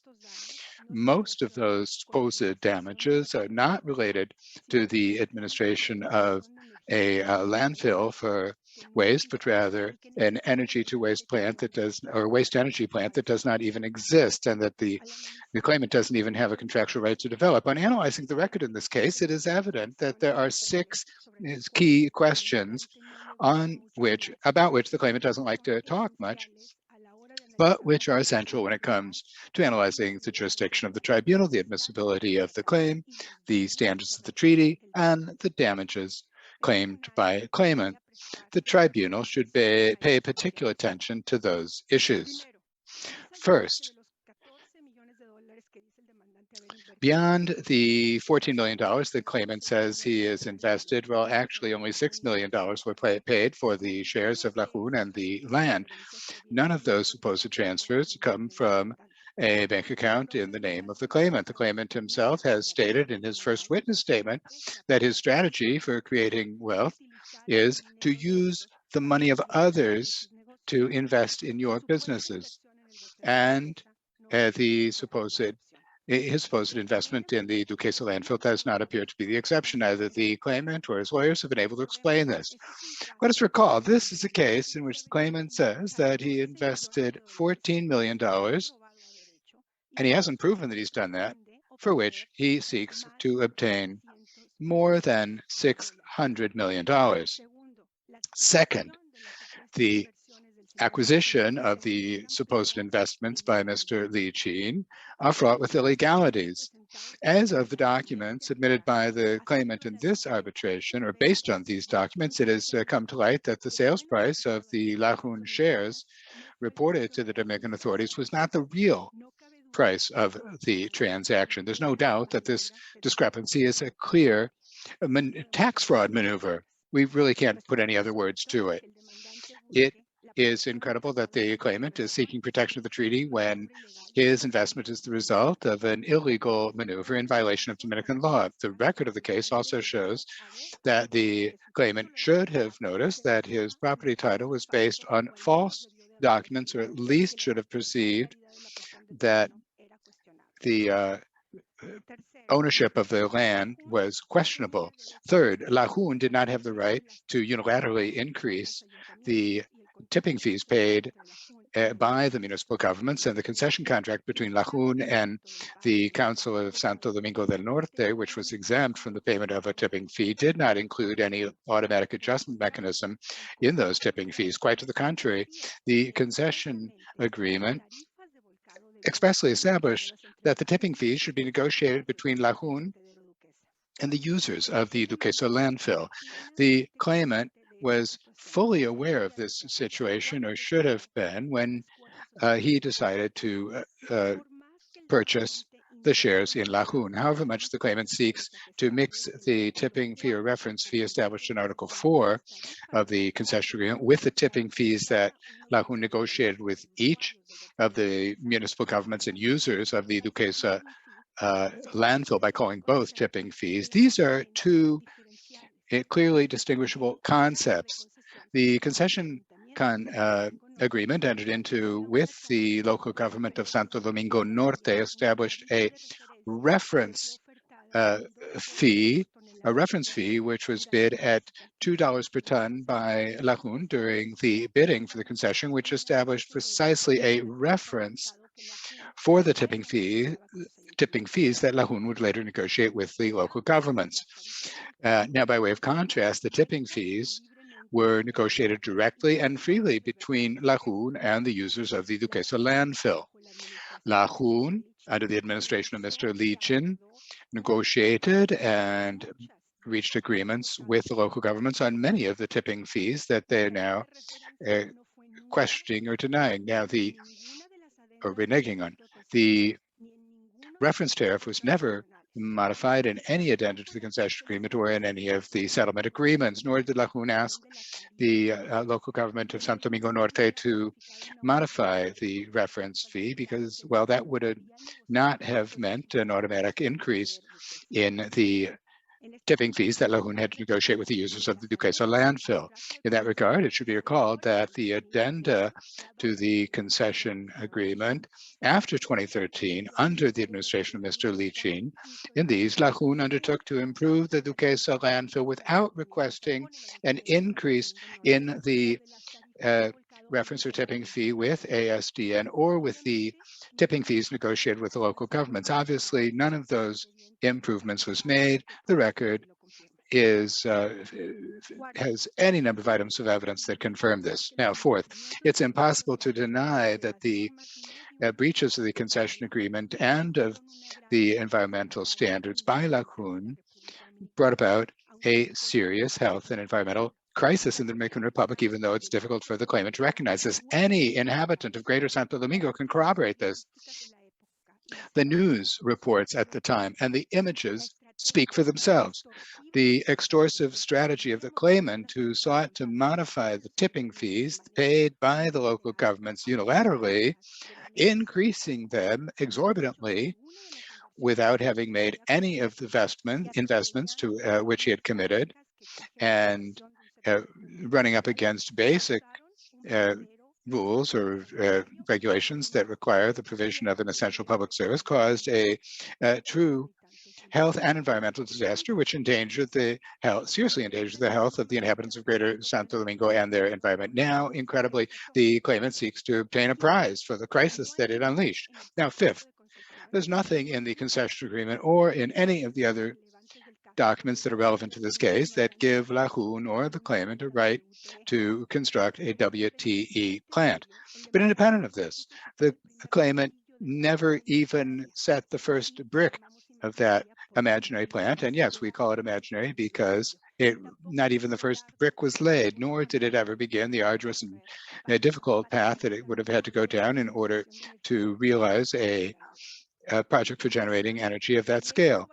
Moreover, if this were not enough, the claimant did not even exercise the option to purchase additional land on which supposedly that imaginary WTE plant would be installed, and will continue calling it an imaginary fantasy-based WTE plant because that's what it is. And more than 50% of the damages claimed in this arbitration are related to its pharaonic and fantasy-based project. It is difficult, members of the tribunal, to think of a more speculative claim than this.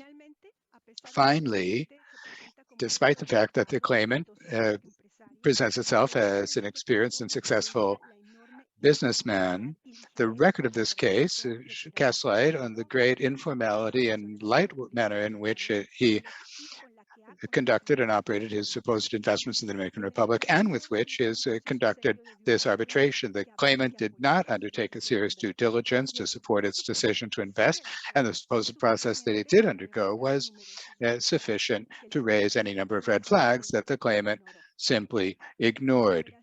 The operation of Lajun and the Vertedero landfill, after his supposed investments, continue to be characterized by that same informality and light manner, which are also characteristic of the way in which Mr. Lichin has presented his claim before this tribunal. Except for the witness statements, obviously informed by self-interest by the claimant and his son, the multi-million-dollar claim by Mr. Lichin does not find any support from any witness. In particular, the claimant continues to fail to explain the absence as a witness of a principal actor in this whole story and a participant in most of the relevant facts. Mr. Asilis El Mudesi, the local partner of Mr. Lichin, who the claimant initially did not even want to name, who knows why.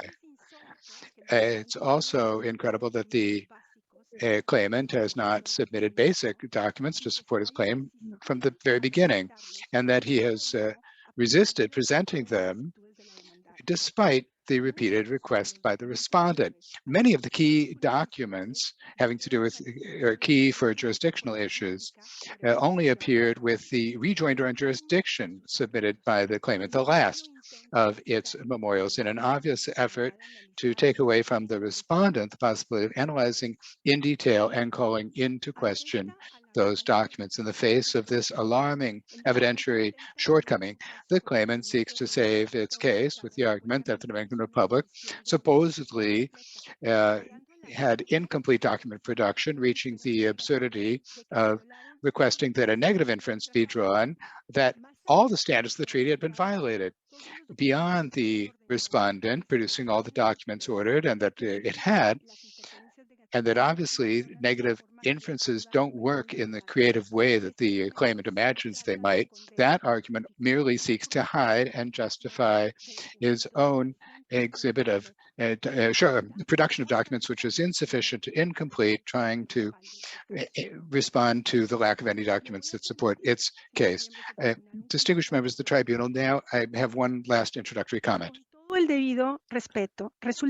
due respect, it is ironic for claimant and counsel to be offended and consider that they are attacked when it is claimants and their counsel who have been attacking directly the Dominican Republic and counsel.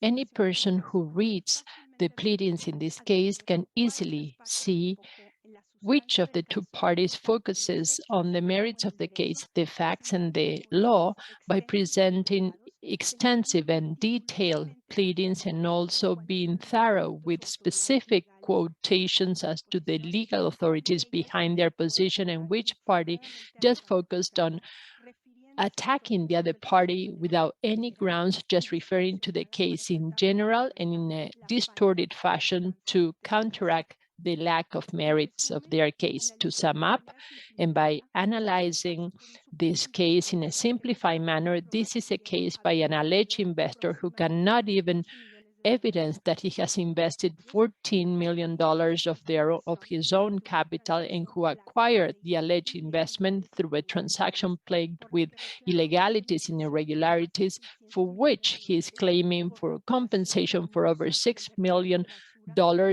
for the wrong operation of the largest landfill in the Dominican Republic that was left in a terrible state and whose irresponsible operation led to a real health catastrophe and environmental catastrophe in the greater Santo Domingo. It is difficult to think of another case that is more abusive and extortive as this one. The Dominican Republic has had to allocate a large amount of resources, money, and effort to defend themselves from this case that is notoriously frivolous and that should have never been brought forward, in which the claimant is trying to obtain a windfall gain as a consequence of a health crisis and an environmental crisis that he caused. This morning, the lawyer for claimant referred to fake news, a final solution, a fabricated environmental emergency, as if the death and diseases of the population adjacent to the Duquesa landfill could be fabricated or be fake news.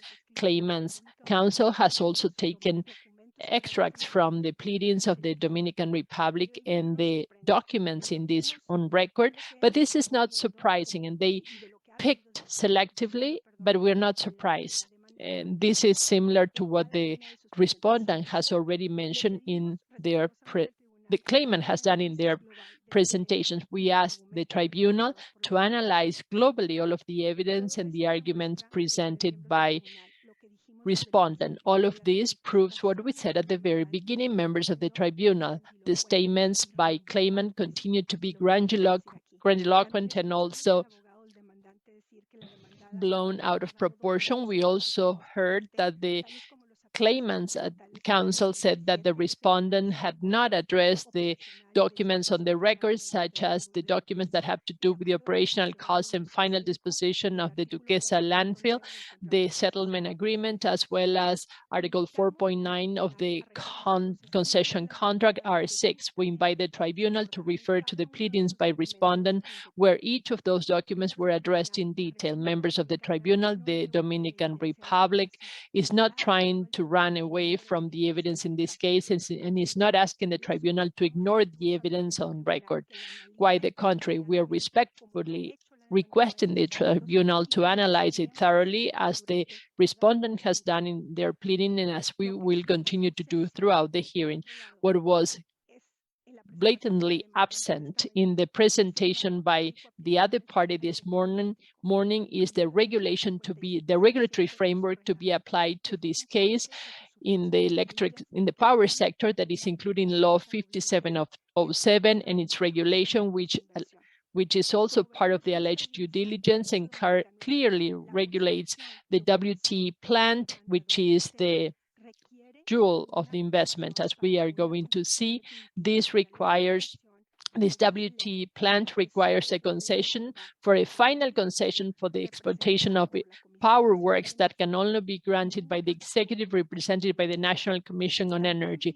It should never be in the hands of the municipality. This morning, we did not see the contracts entered into by the municipalities, including the addenda that maintain the tipping rates. It is incredible that a party that is saying that is resorting to facts and evidence is ignoring the elephant in the room.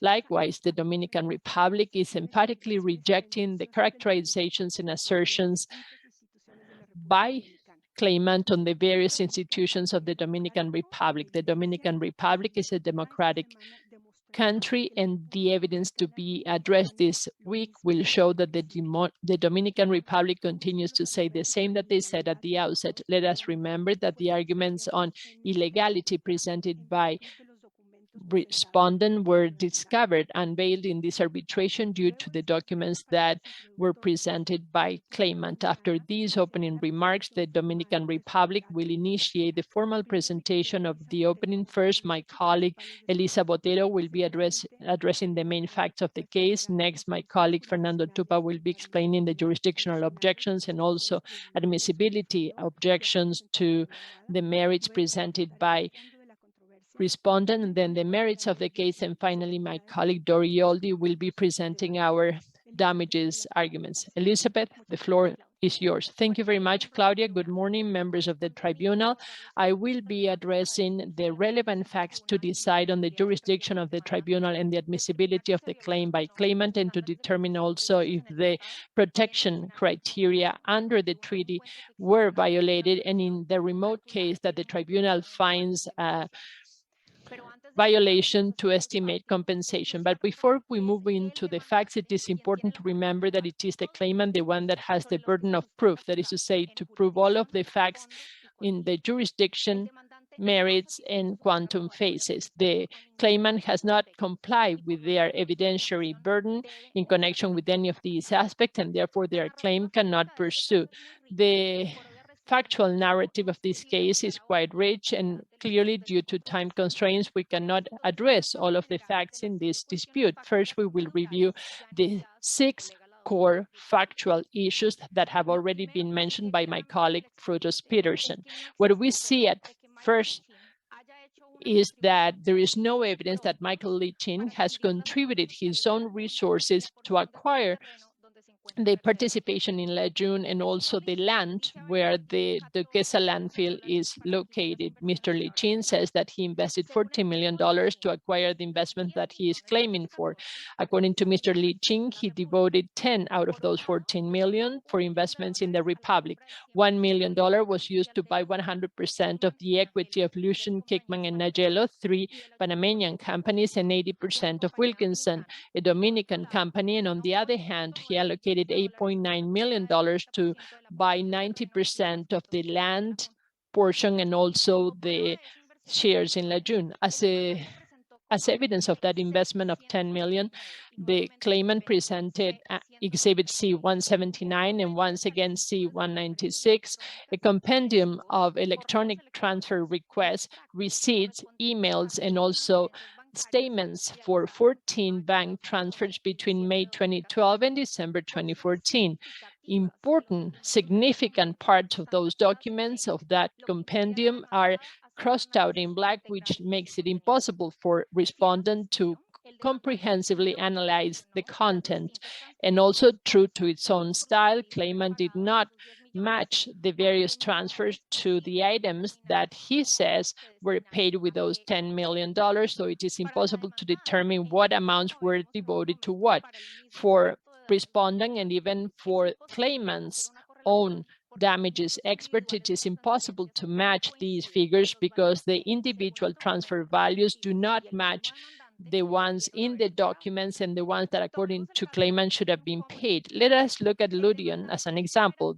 Claimant says that they acquire all of the shares for Ludion on August 1st, 2013 from Dr. Luis Asilis, the local partner in the Dominican Republic, for $500,000, but within the 14 transfers, there is no transfer for that amount on that date and for that person.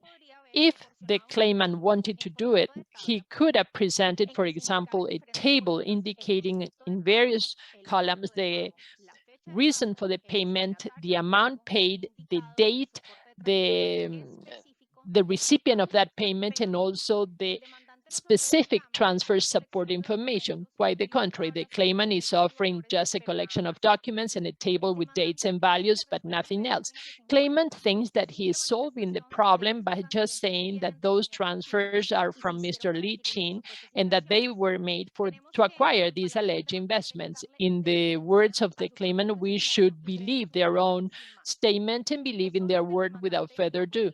It is clear that claimant is not matching those amounts because there is no way to do so, and they choose to live with the respondent and the tribunal to make sense out of the support information. Let us try to make sense of that collection of information. First, we see that there is no evidence that Mr. Li Qing has indeed paid for the shares in the Lucian and Kigman equity, and that both companies have in turn paid also for their share in the Nagello and Wilkinson equity. The claimant is shielding himself behind the documents that are supporting those sales by saying that they were fully paid. But as we have seen, they offered no evidence that indeed there was any fund transfer between buyers and sellers. At any rate, the alleged $1 million that Mr. Li Qin has invested or not in Nagello, Lucian, Wilkinson, and Kigman is irrelevant because the shares in those companies are not the alleged investment protected under the treaty. Let us focus now on the amounts that were used to buy 90% of the land and also the equity of Lehun. Since it is impossible to know what amounts were used for those purchases based on the support information provided by claimant, we should focus on the contracts regulating such operations. Based on the terms of those contracts, the maximum total amount that Mr. Li Qin would have had to contribute is $6 million rather than $8.9 million, $3.8 million for 90% of the shares in Lehun and $2.2 million for the 90% represented by the land. The documents presented by claimant showed that the resources used for those investments were not provided by Mr. Michael Li Qin, rather two companies that are not parties to this proceeding. AIC Barbados, a company that was incorporated in Barbados, and AIC Global Holdings, a company that was incorporated in Canada. Those documents also showed that the recipients of those transfers were not Jose Lopez and Darlene Lopez, the ones selling the shares and also the land, but Mr. Asilis, the local partner to the claimant, that are Dominican companies of Mr. Asilis and third parties that were not identified by claimant.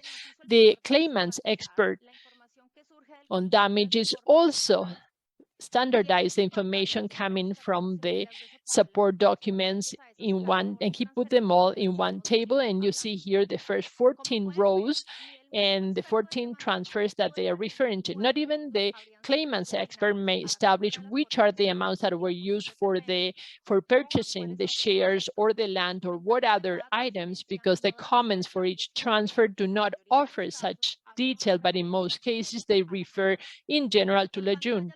On the screen, we see an example of one of the pieces of supporting evidence. There is no evidence on the record that claimant has contributed 4 million funds of his own money to allegedly maintain and also enable Lejeune and also the land in the Duquesa landfill. The documents presented by claimant at C-178 and C-204 as alleged evidence of these contributions once again show transfers carried out by AIC Barbados Limited and AIC Global Holdings rather than Mr. Lee Chin. On the screen, we show you an extract of the table provided by claimant's expert with some relevant files and lines, and the tribunal should see this because it is quite illustrative. The claimant is stating that AIC Barbados Limited and AIC Global Holdings are indirectly of his own ownership because they also control the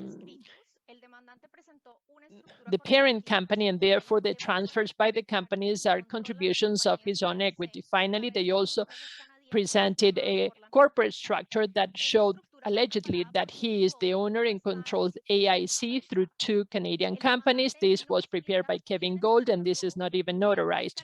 Claimant is not explaining who Mr. Gold is and how he is authorized to certify such a structure. Also, in the last pleading, claimant presented certificates for Portland Holding Inc., Portland Holding Limited, and AIC Global Holdings that allegedly evidence that Mr. Lee Chin is the final controlling partner, but they did not present a certificate in connection with AIC Barbados Limited. These 3 certificates presented are not signed by the corporate secretary of those companies, rather Douglas Burns, who has knowledge of the issues related to such companies. Those certificates are not notarized, and contrary to what was indicated by claimant in the opening statement, they do not indicate the date when Mr. Lee Chin would be the alleged final controlling shareholder.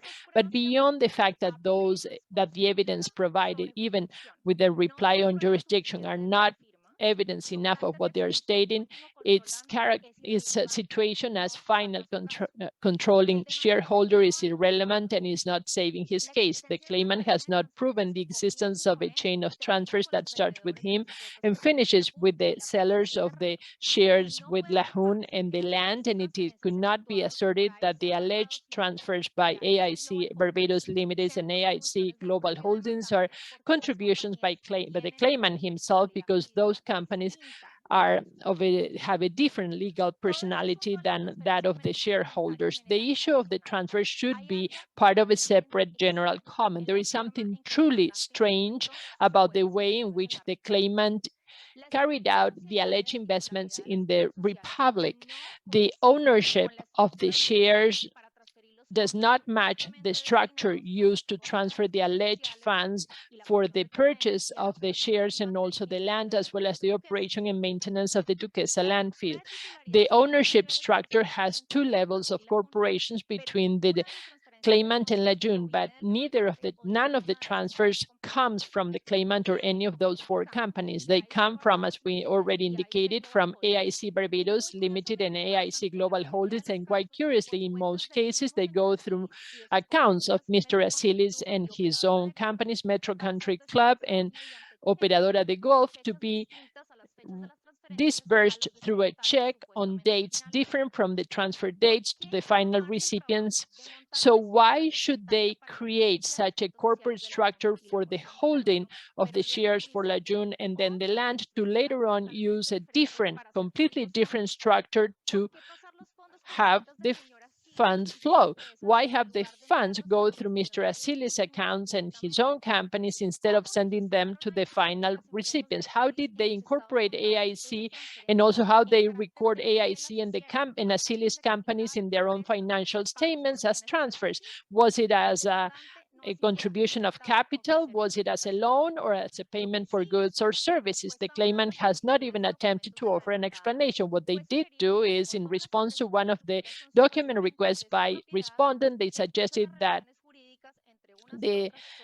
these companies have a structure which allegedly belongs to their own, of their own, and they have a juridical relationship among themselves, which is irrelevant since they can manage them at their will. Mr. Lee Chin cannot benefit of this protection that he can have under the various levels of the company that protects his personal liability, since the juridical personality is completely different, but at the same time, whenever it suits him, he can say that the legal personalities of all of the companies can be discarded.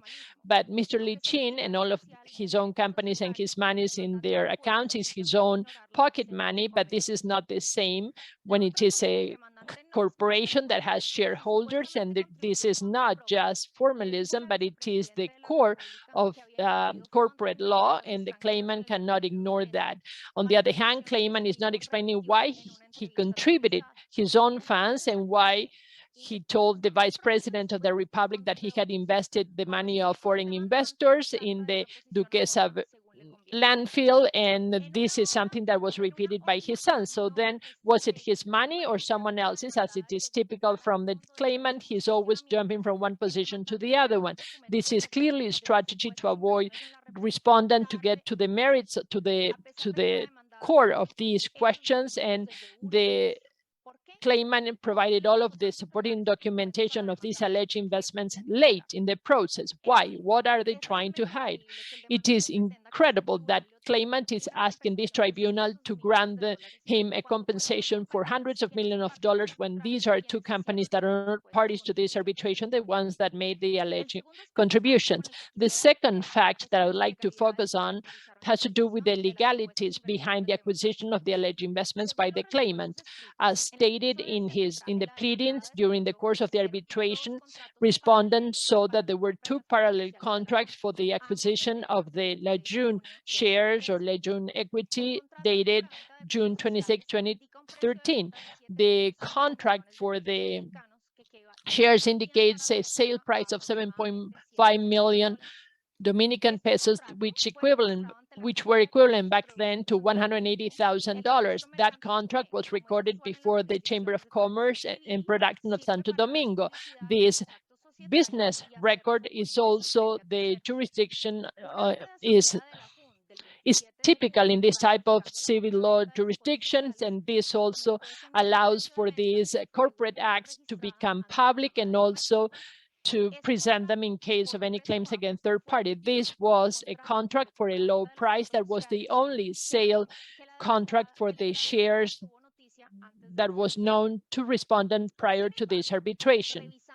However, by looking at the documents that were attached by claimant to the record in this case, the respondent realized that there was a second contract for the purchase of the shares called the framework agreement that established an acquisition price which was much higher of $7.25 million. The framework agreement did not have any type of publicity since it was not recorded before the Chamber of Commerce. On June 26, 2013, a third contract was entered into for the land. Just a very brief comment in connection with this contract. Even though it was signed in June 2013, Nigel and Wilkinson would have only acquired the property of the ownership of that land in December 2016 when it was recorded, when the title deed was recorded. Even though these were entered on the same day, the three contracts were not notarized.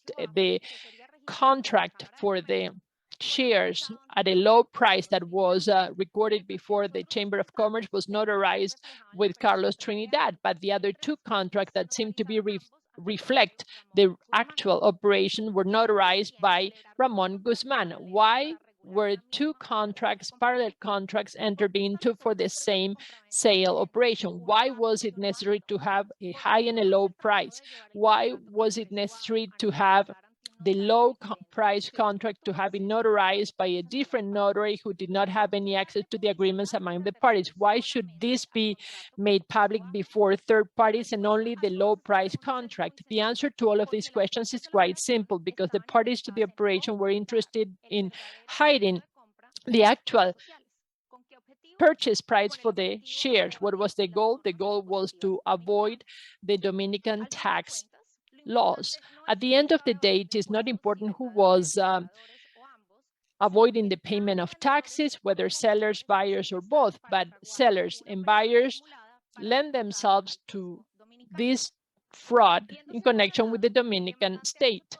And since they saw themselves cornered, Claimant has tried to explain by all means this type of situation. They indicated that there is no irregularity, that the contract for the purchasing of the shares as well as the framework agreement were drafted and also reviewed by a very well-known Dominican lawyer, that there was no intention to hide the framework agreement, and that the difference in the price is explained because the low price in Dominican pesos reflects the nominal value, and the framework agreement with the high price in dollars reflects the commercial value. They also argued that this framework agreement with the high price included the purchase of other assets, and that this also explains the difference in price of the sale price for the shares. As the respondent has explained in the rejoinder, there is no merits behind these arguments. This is just a strategy to hide the reality, and that is that the alleged investment by Claimant is tainted with illegality. But now let us look at the third question.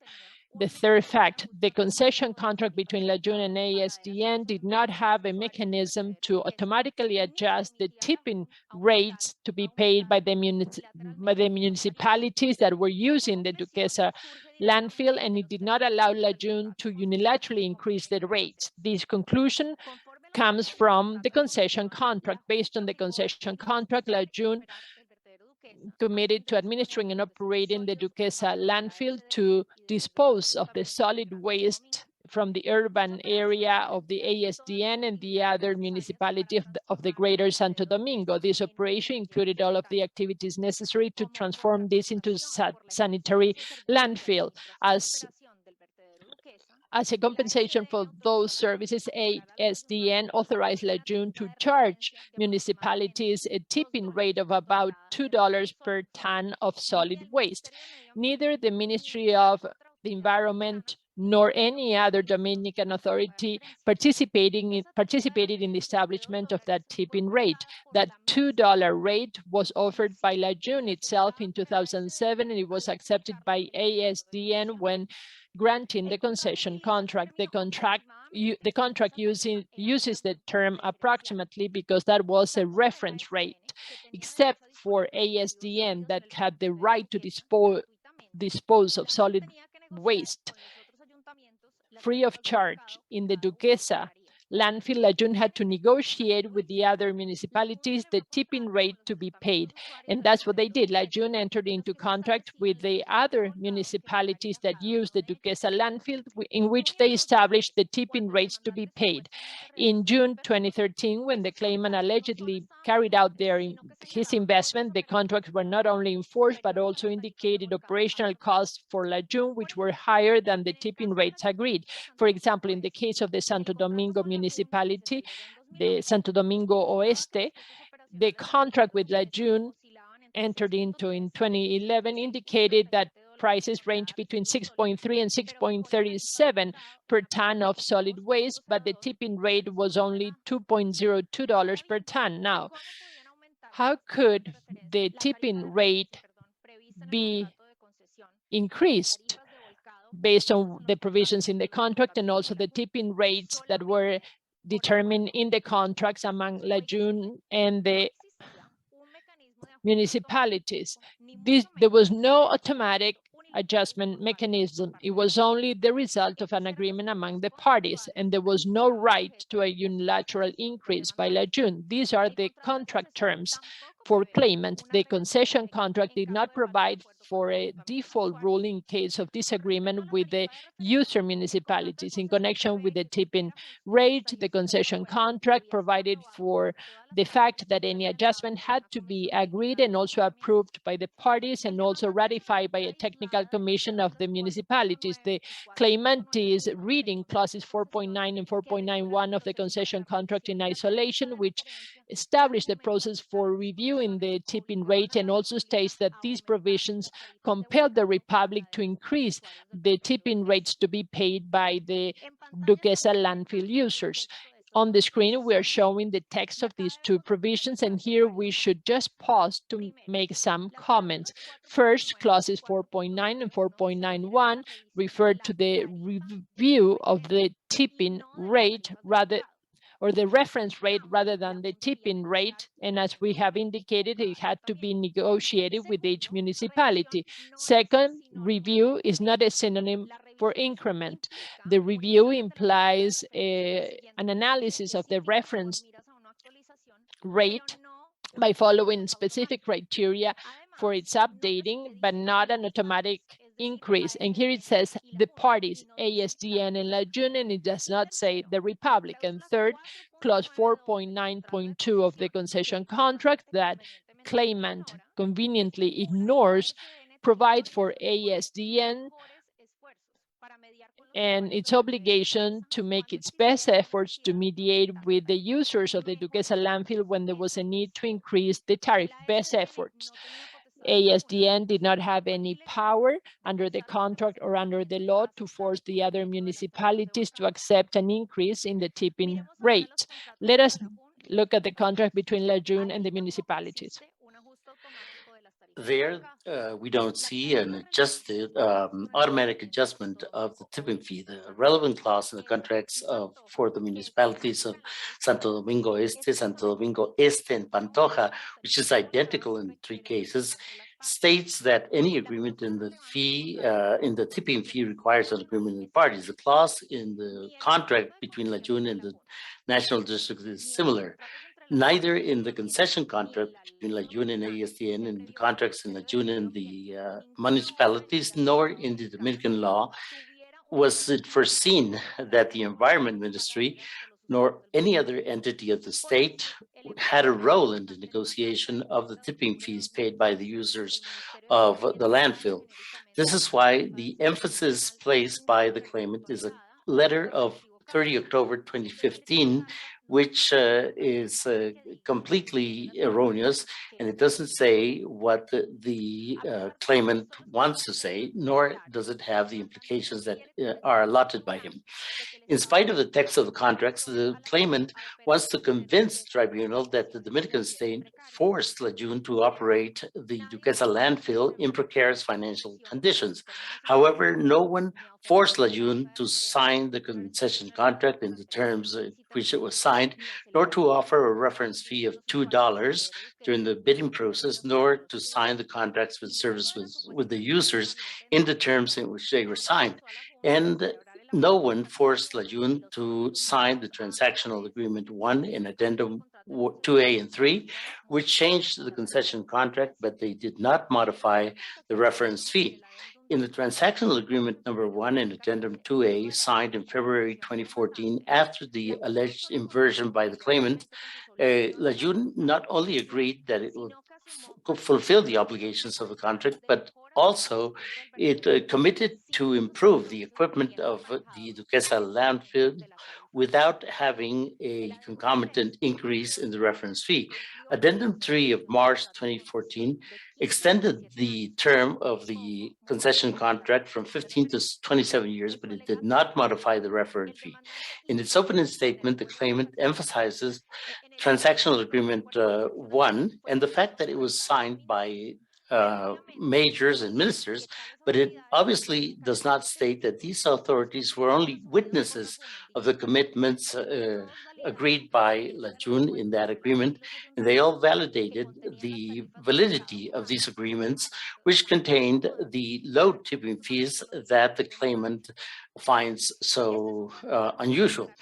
This is a good time to clarify an important question. According to the claimant, Lajun did not fulfill the terms of the concession contract and the Dominican environmental norms because the reference fee and the tipping fee were low, and the respondent did not increase them.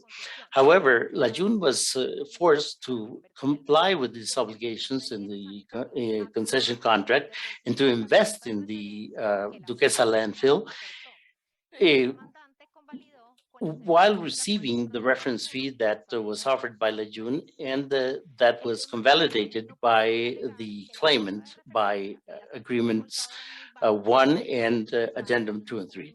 He cannot now allege that the reference fee and the tipping fee were too low in order to excuse the contractual infractions. What's true is that when the investments were made in June 2013, the claimant understood fully what was the sense of these relevant clauses. As he said in the first witness statement, Mr. Michael Lichin knew that the tipping fees were very low and that it could not sustain a profitable investment of the Duquesa landfill, but he had the expectation of renegotiating these contracts to obtain tariffs or fees according to the market. In that renegotiation of the contracts with the municipalities and not in the operation of the Duquesa landfill, according to the terms of the concession contract, was where the claimant saw business opportunity. This takes us to the fourth aspect of this case, the environmental and sanitary crisis produced by Lichin, which affected the population of the greater Santo Domingo. And this was due to the fact that the investments were not made according to the concession contract and the transactional agreement number 1 to transform the Duquesa landfill into a true sanitary landfill. In September, October 2016, Lajun sent a series of letters to the municipalities and the users saying that the contracts had expired and saying that the fees were very low, and he requested an increase in these fees, suggesting that if these fees did not increase, they would not be able to dispose of the solid waste in the Duquesa landfill. In a TV interview, Mr. Adrian Lichin repeated this threat. This was the great business opportunity that the claimant saw from the beginning. First, to acquire Lajun, a company whose operation was ruinous because the fees paid by the municipalities were too low. Second, continue to operate the Duquesa landfill precariously without the necessary investments for its transformation, expecting that the individual contracts would expire. And third, to force the renegotiation of the fees paid by the municipalities, knowing that the Duquesa landfill was the only place for final disposal of garbage in Santo Domingo and that the municipalities would be at his mercy. This so-called business plan of the claimant is problematic because the disposal of waste in the Dominican Republic and any other part of the world is an essential public service. This was recognized by Lajun in a letter sent to the mayor of ASEAN in January 2017, stating that this was a service of equal or greater importance compared to electricity and water. But this was not important for him. In January and March 2017, Lajun continued to insist in the increase in the tipping fees. In 2 letters, Adrian Lichin, the general manager of Lajun at that time, announced that the municipalities would begin to charge $8.14 per ton of solid waste, and he threatened with suspending the final disposal services if the payment was not made. This fee was not only 4 times higher than the reference fee that Lajun was entitled to charge the municipalities in the concession contract, but it was double or 4 times higher than the tipping fee agreed with the municipalities. It was an exorbitant fee, which was not in line with the fees paid to other concessionaries in the Republic. While recognizing the serious consequences of impeding the municipalities to dispose of their waste, Adrian Lichin stated that they should increase their fees to avoid a sanitary disaster and to impede undesired accumulations of waste in the streets.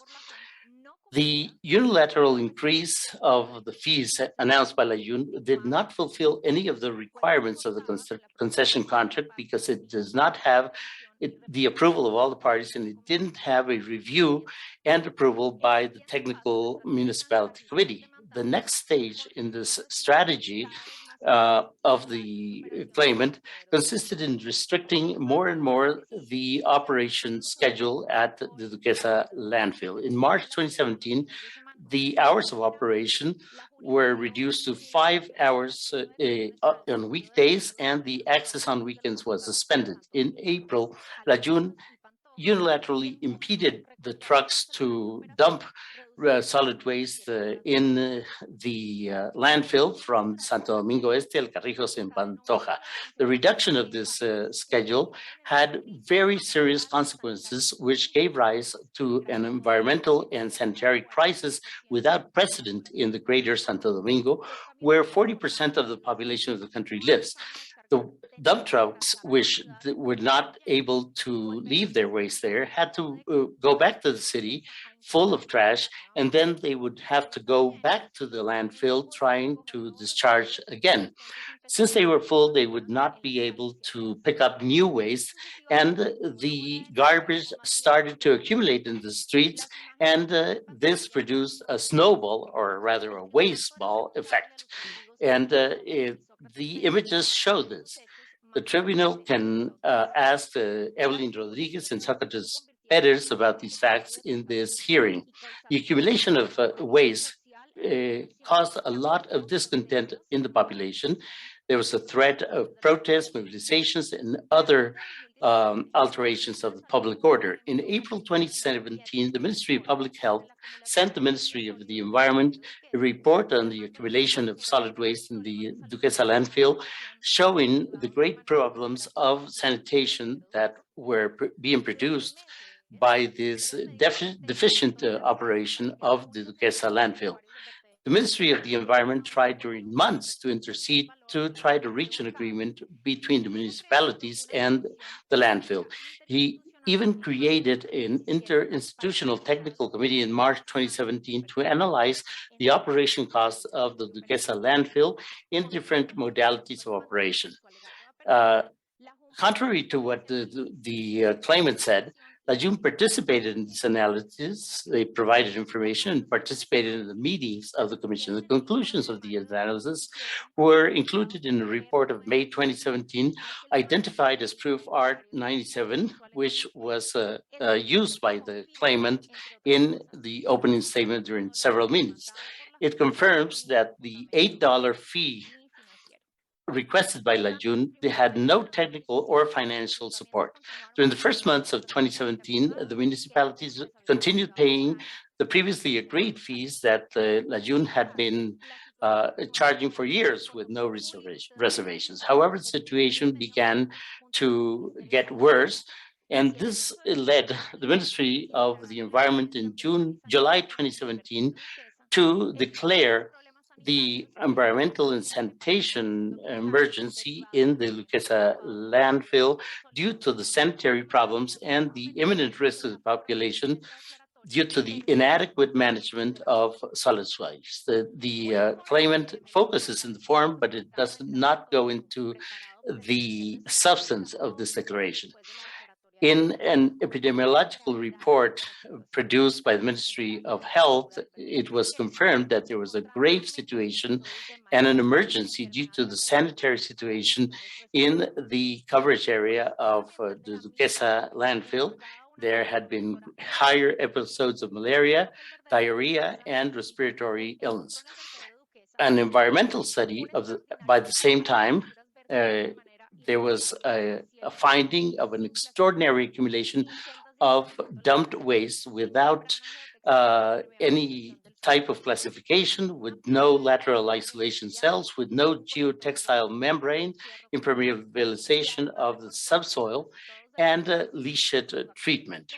And it also was reported that the chemical and bacteriological tests had produced very negative leachate results. In a TV interview in August 2017, Mr. Onofre Rojas, Director General of the Mancomunity of Santo Domingo, explained the situation in a very eloquent way. And let us show a video. And in spite of what was stated by the company, there was a price of about $2 per ton, which is included in the contract. So they allege that they have not fulfilled these conditions because they have not received the payment that was forthcoming. We are aware that more resources are needed for the management of solid waste at the final destination. But however, so that they're talking about $8 or something like that. Well, yes, but if you are a responsible company, how do you sign a contract on something that you know will not be fulfilled? What is the problem? The problem is that there were different business expectations, and when these expectations changed, they wanted to use the situation to change the conditions, but they signed the contract, and in this contract, it is also stated undoubtedly that any modification has to be submitted to the agreement of the municipalities. And in order to apply this, they must have the agreement of the municipality of Santo Domingo Norte. So they haven't fulfilled any of these conditions. They did not obtain the agreement of these municipalities, and they never stated to the municipality of Santo Domingo Norte that they were going to take these measures. So this is what triggers this situation. They have wanted to apply unilateral measures, which, by the way, and in that I am completely in agreement with my friend Warnes, in the sense that no country in the world can accept that a company can threaten the government, a government of 3.5 inhabitants, which is the population of the greater Santo Domingo. This is why the Public Health Ministry and the Environmental Ministry have jointly stated that this company must respond. This is the reality of this situation.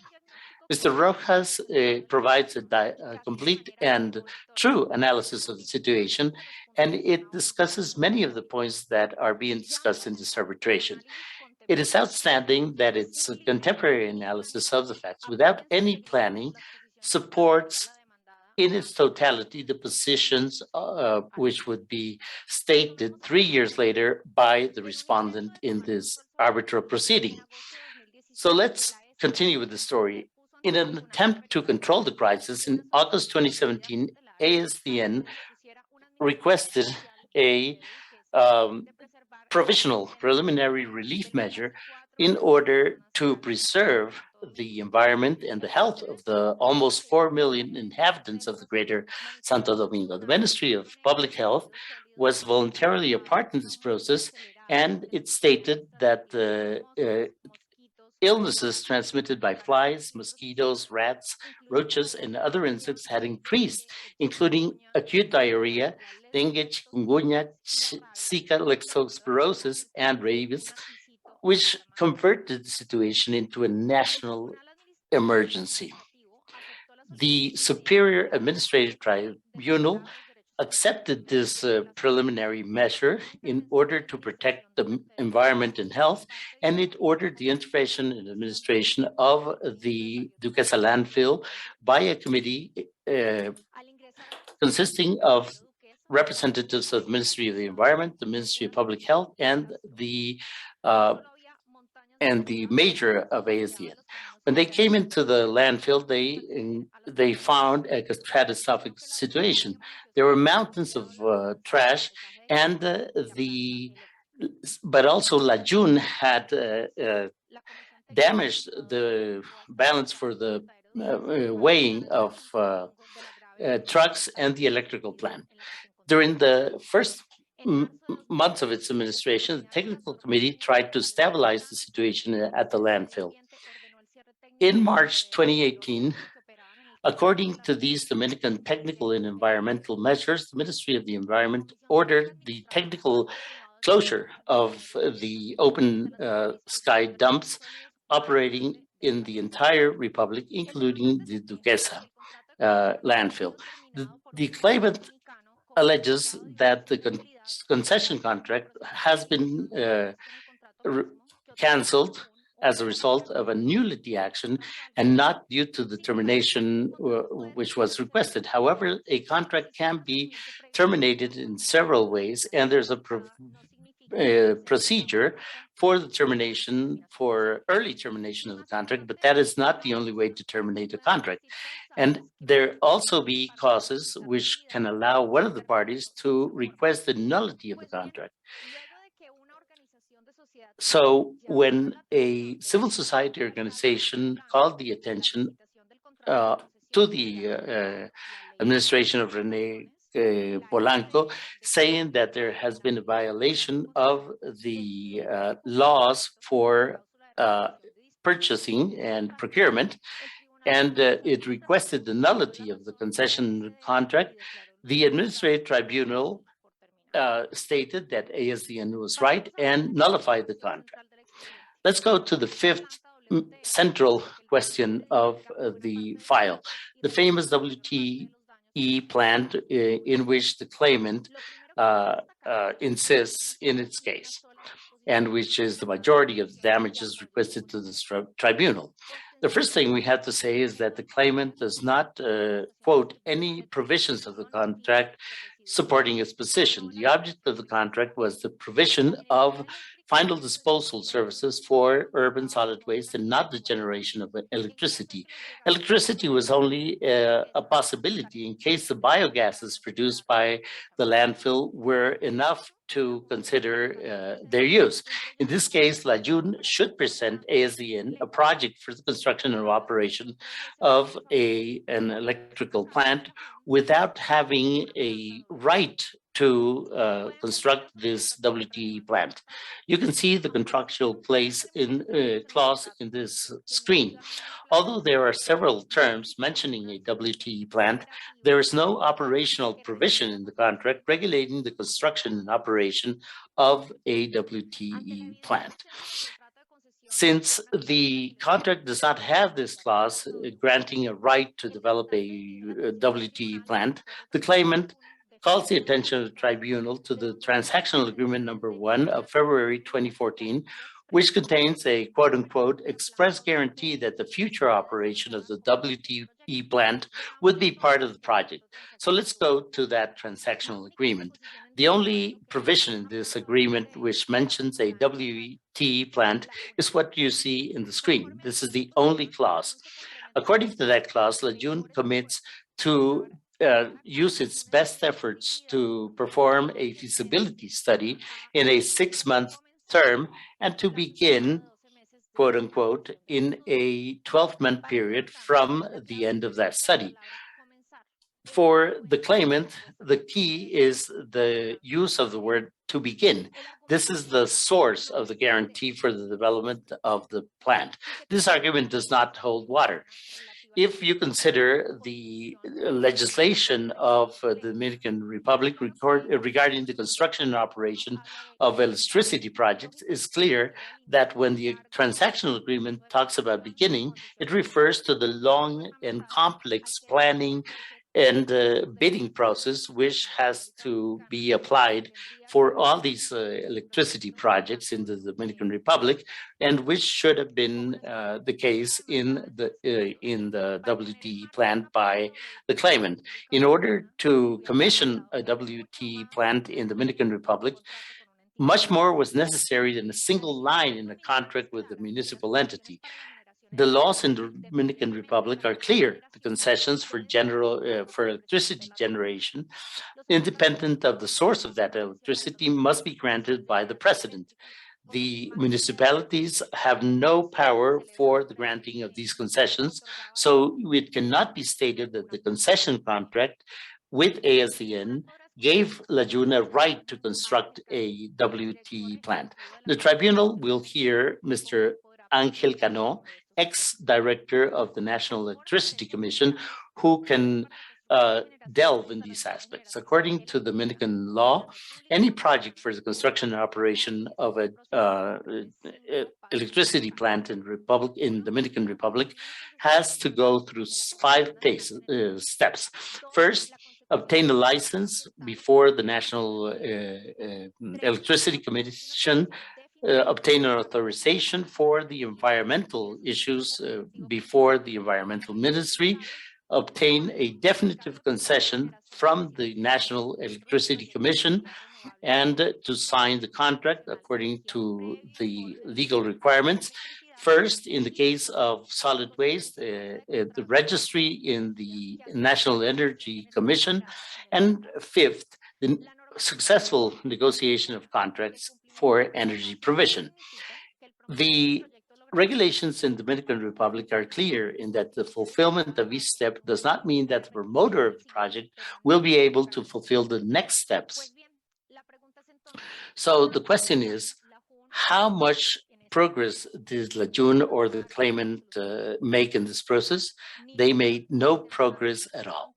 Neither La June nor the claimant did perform the proceedings necessary to complete the first step, and Nayelo and Wilkinson did not exert the purchase option for the additional land in which the WT plant would be located. This additional lot, plus the lot of the Duquesa landfill, were the property of Jose Lopez.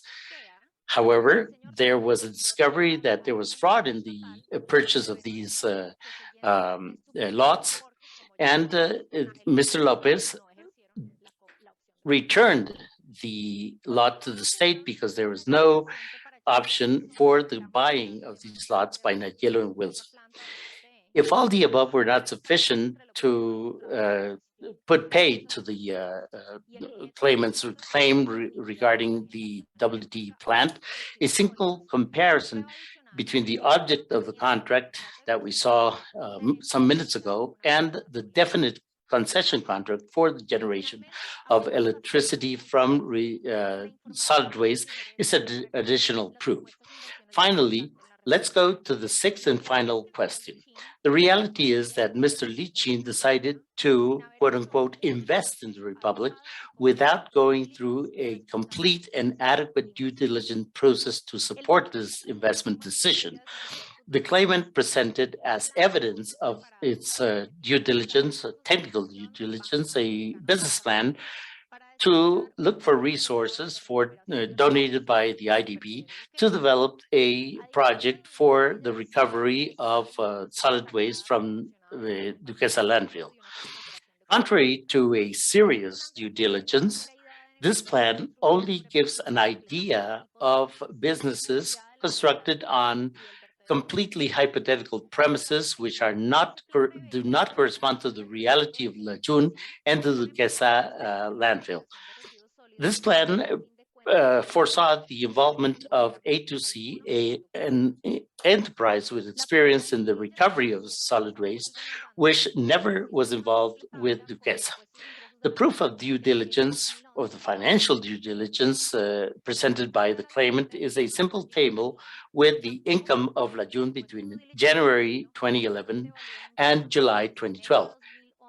There's no clear source of the information included therein, and it doesn't state why the due diligence only involved income from January 2011 when the company had been obtaining benefits for 4 years.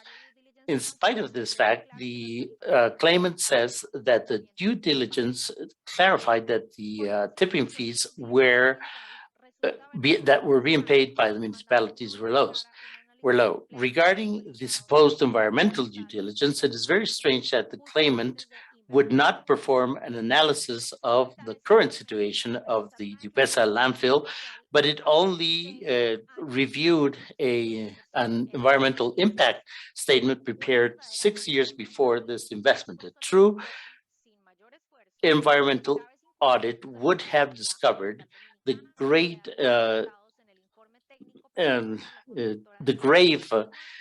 unfulfillment of the Dominican environmental rules. The due diligence, the legal due diligence has been explained sufficiently. The concession contract does not foresee an automatic adjustment of the reference fee or the tipping fees. And a due diligence, a regulatory due diligence, which was not performed by the claimant, would have evidenced the environmental obligations of La June. But perhaps one of the most flagrant omissions of the due diligence performed by the claimant has to do with the lot.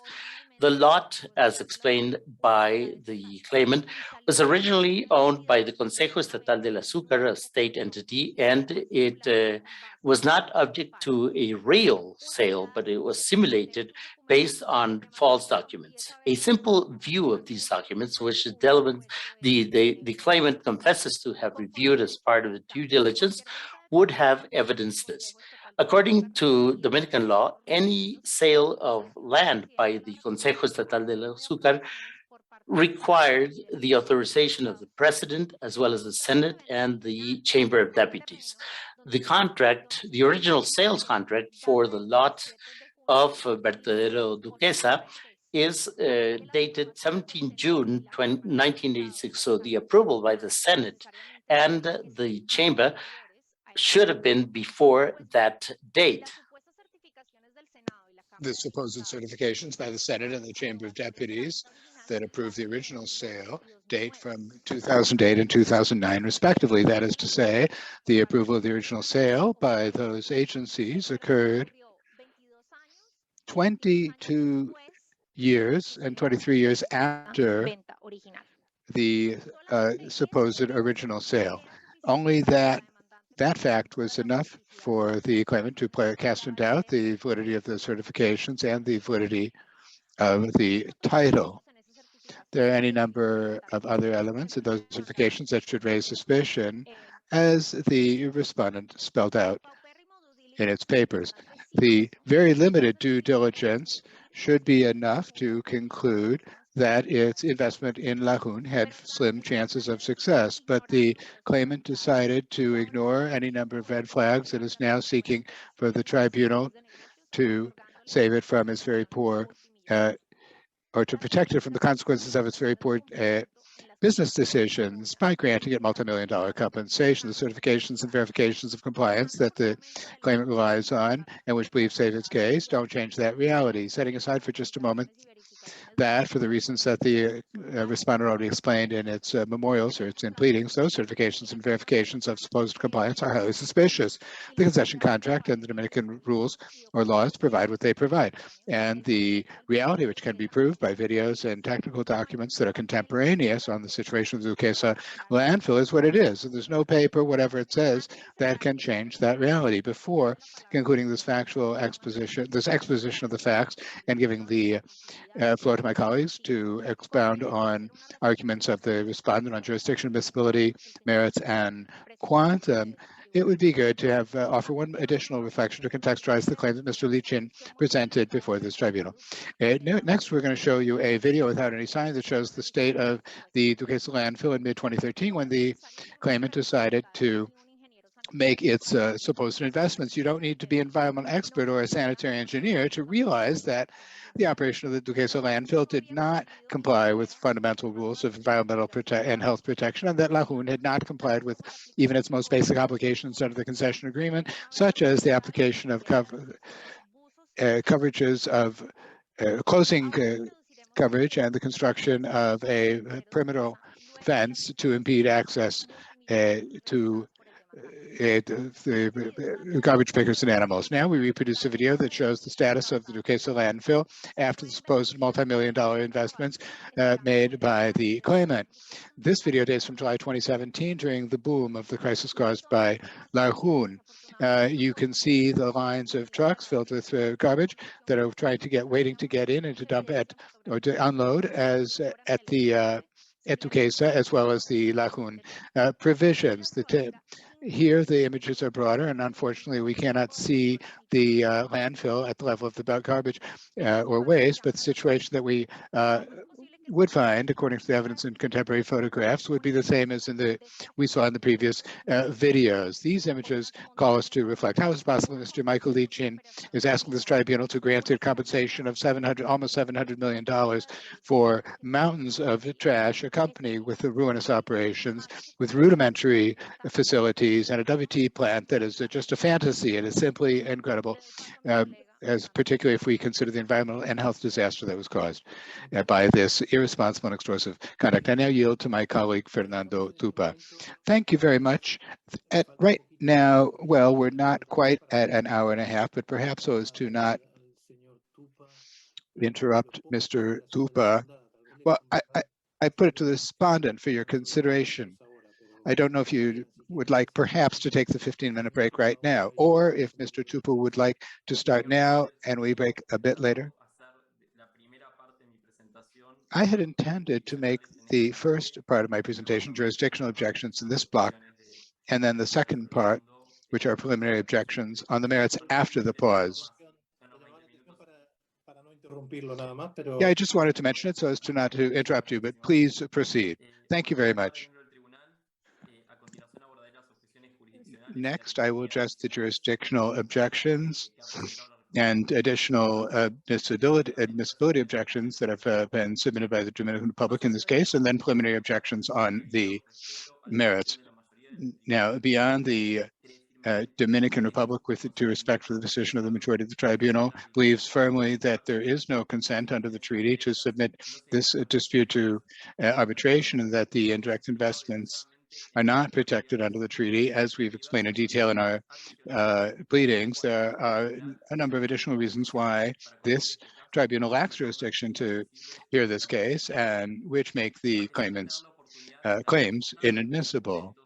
Despite having the opportunity to refute the respondent's arguments in its rejoinder on jurisdiction, the last pleading by the claimant merely confirms the appropriateness of the jurisdictional objections raised by the respondent. Before addressing these objections, it should be recalled that this is the first tribunal that has been entrusted with the mission of interpreting the provisions of the Dominican Republic FTA, which encompasses a large number of countries from the Caribbean, and hence its importance goes beyond this case.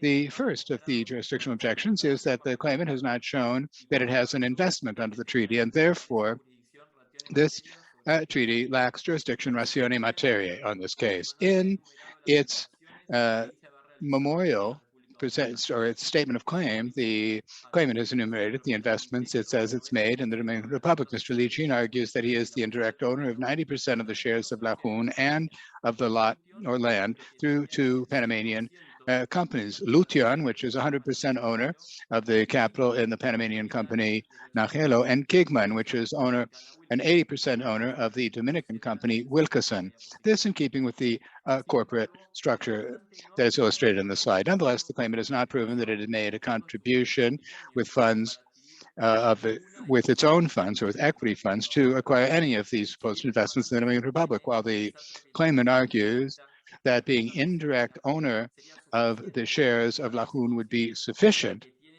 for it to be considered that it has an investment in the Dominican Republic.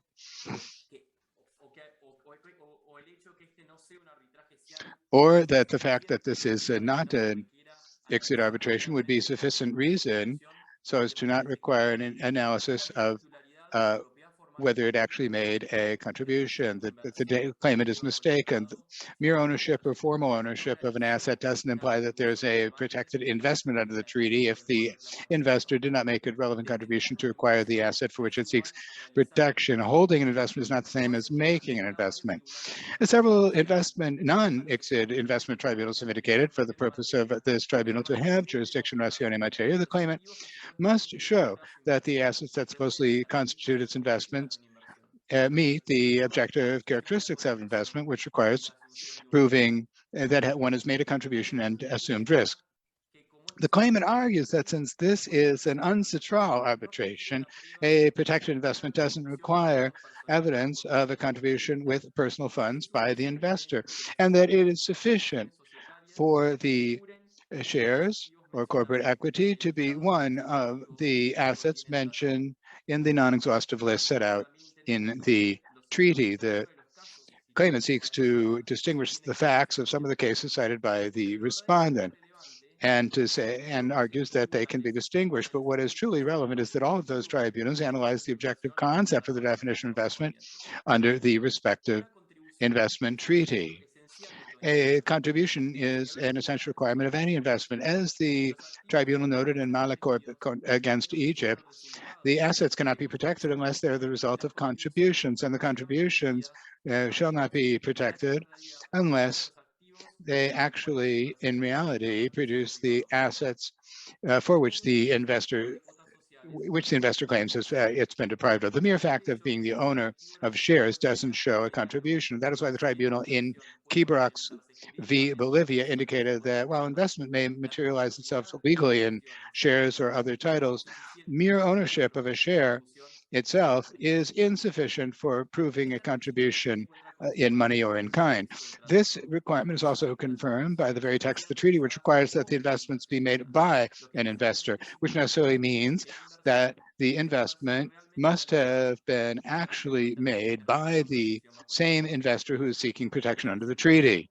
In this regard, we should recall the words of William Park in the case of Ali v. Turkey.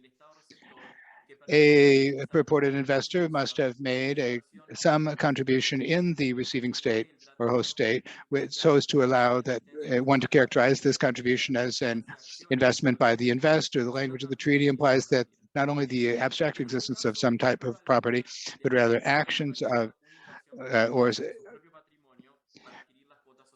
but also the activity of investing. In this case, there's no evidence whatsoever that the claimant has made any investment with its own funds to acquire the Lahun shares. None of the bank transfers effectuated for the supposed acquisition of the shares of Lahun and the land was made from an account owned by Mr. Lichin. In effect, as can be seen, all of the transfers were effectuated from the accounts of AIC Global Holdings Inc. and AIC Barbados Limited. The claimant shields itself behind the fact that AIC Global Holdings Inc. and AIC Barbados are companies that he owns. These companies are part of the Portland Holdings Group, which is a asset manager for both public and private capital. That is why the funds transferred would be funds of these companies and of the investors whose capital they have the task of investing. Notably, the claimant does not seek to refute this fact. If the investments had been made by AIC Inc. and AIC Barbados Limited with his own funds, or with their own funds, or investing public and private capital, then Mr. Lichin is not the investor in Lahun. Contrary to what is insinuated by the claimant, the place of origin of the funds is not what's relevant here. What is relevant is that the investment has been made by the claimant seeking protection under the treaty. If the contributions were made by third persons or in representation of investment funds, the investments were not made by the claimant. That is what the claimant himself told the Vice President of the Dominican Republic in the email that he says that he sent her, which he presented in the record.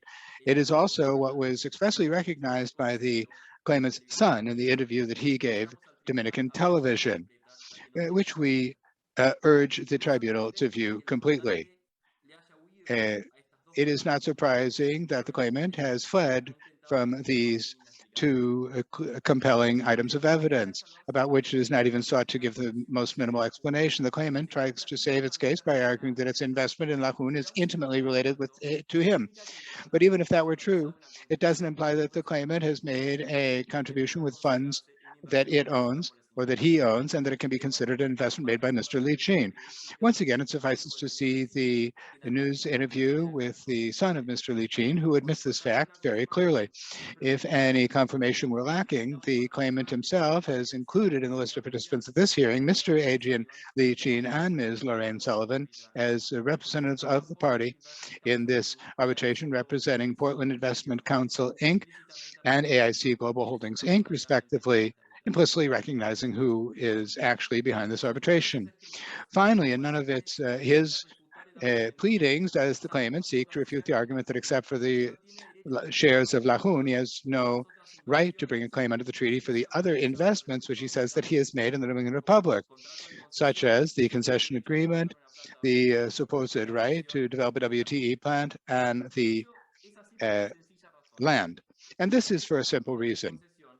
The claimant's rights under the concession agreement, including the supposed right to develop a WTE plant, are property of Lahun, and the land is property of Nahelo and Wilkeson, but not of Mr. Li Qin, who has only indirect interest in those companies. International law recognizes that companies have a juridical personality distinct from that of the shareholders, and the assets of a company do not belong to its shareholders.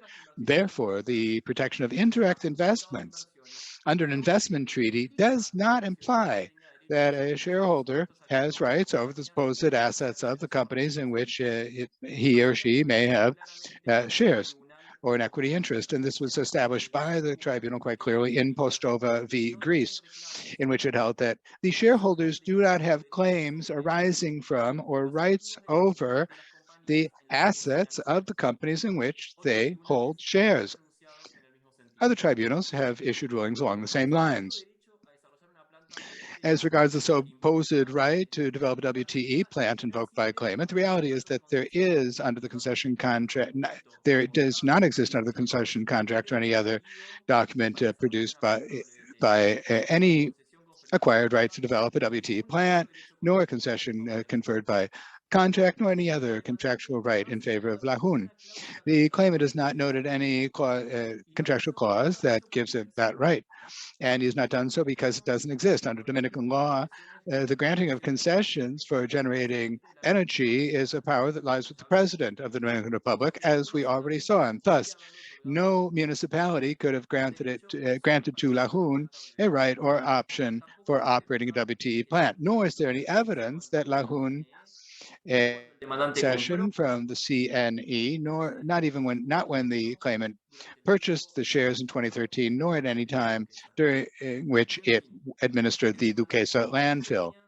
In sum, the claimant did not have a property right or asset that it acquired for which it can claim compensation.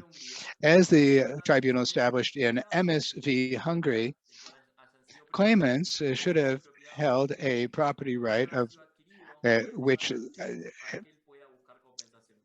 they must have held a right of which they say that they are deprived, and the right to the property right or asset must have been acquired by the claimant in order for it to be able to seek compensation. In this case, the claimant did not have any property right over the development of the fictitious WTE plant. Accordingly, the tribunal lacks jurisdiction in materia, since the claimant first has not proven that it made any contribution with its own funds for the acquisition of its supposed indirect investments in the Dominican Republic, nor that those investments can be considered investments made by the one who's seeking protection under the treaty. And at any rate, it cannot claim as his own investments, rights, or assets that belong to corporations in which he allegedly holds an indirect interest. The second objection raised by the Dominican Republic is that the acquisition by Mr. Li Qin of his indirect interest in Lahun by means of an illegal maneuver and a tax fraud entails that means that his investment is not protected under the treaty. The treaty establishes expressly that each of the contracting parties shall admit the investments made within its territory by investors of the other party in keeping with its laws. That is why an investment that is not made in the Dominican Republic in keeping with its laws doesn't qualify as a protected investment under the treaty. There are numerous arbitration tribunals that have indicated that investments acquired through an illegal maneuver are not protected by an investment treaty.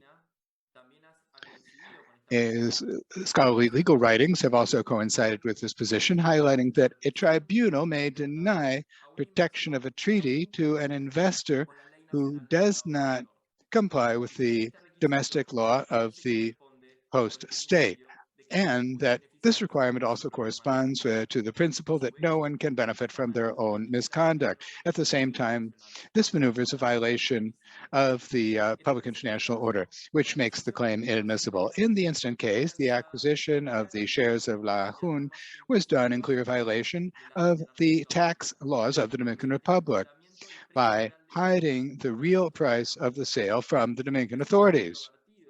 There's no dispute that the claimant entered into a framework agreement for acquisition of the shares of La Hun and the land, in which it established a sales price of the shares of La Hun of $7.25 million. And the same day, in another deed with another notary, it entered into a contract for the purchase of shares for a much lower sales price, 7.5 million Dominican pesos, which is equivalent to approximately $180,000.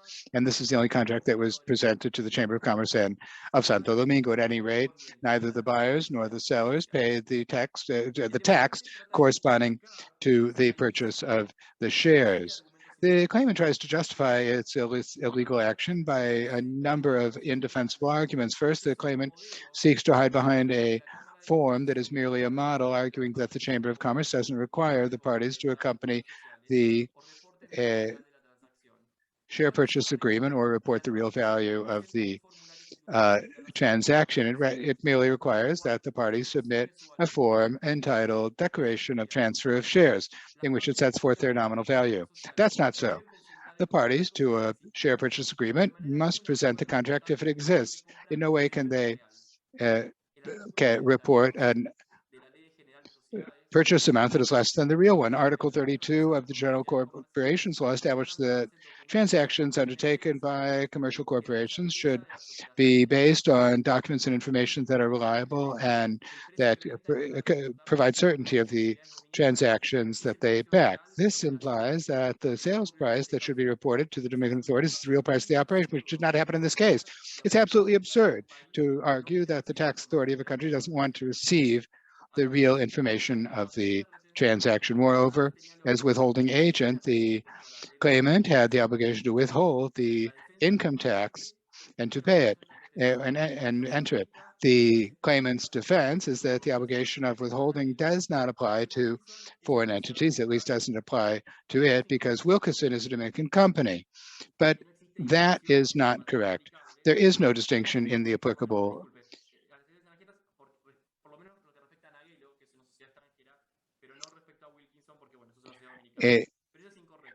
this is incorrect because there is no distinction in the applicable laws regarding the obligation to effectuate the withholding, whether one is Dominican or foreign. Another of the defenses of the claimant is that the supposed violations were not significant or serious because the breach of the obligation to withhold is not a tax crime, and is only sanctioned by a fine. Nonetheless, what the claimant does not tell the tribunal is that a breach of a formal duty, which is sanctioned by a fine, is independent of accessory sanctions as per the establishment of the aggravating circumstances in the case. In addition, the existence of false documents and tax fraud is subject to criminal punishment. This as per Article 239 of the Dominican Tax Code, and the penalties include going to prison.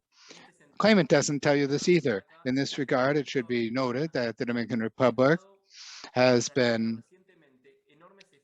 making huge efforts of late to prevent such tax evasion maneuvers by adopting new laws for the prevention of money laundering and the financing of terrorism. Even more absurd is the claimant's argument that the Dominican authorities did not impose criminal charges when he never presented the framework agreement to the Dominican authorities, who merely took cognizance of its existence or came to learn of its existence during this arbitration. However much they wanted to flip things around, nothing hides the fact that the claimant reported consciously to the Dominican authorities a sales price of the shares that was less than the real price, and participated in an illegal simulation that resulted in a tax fraud.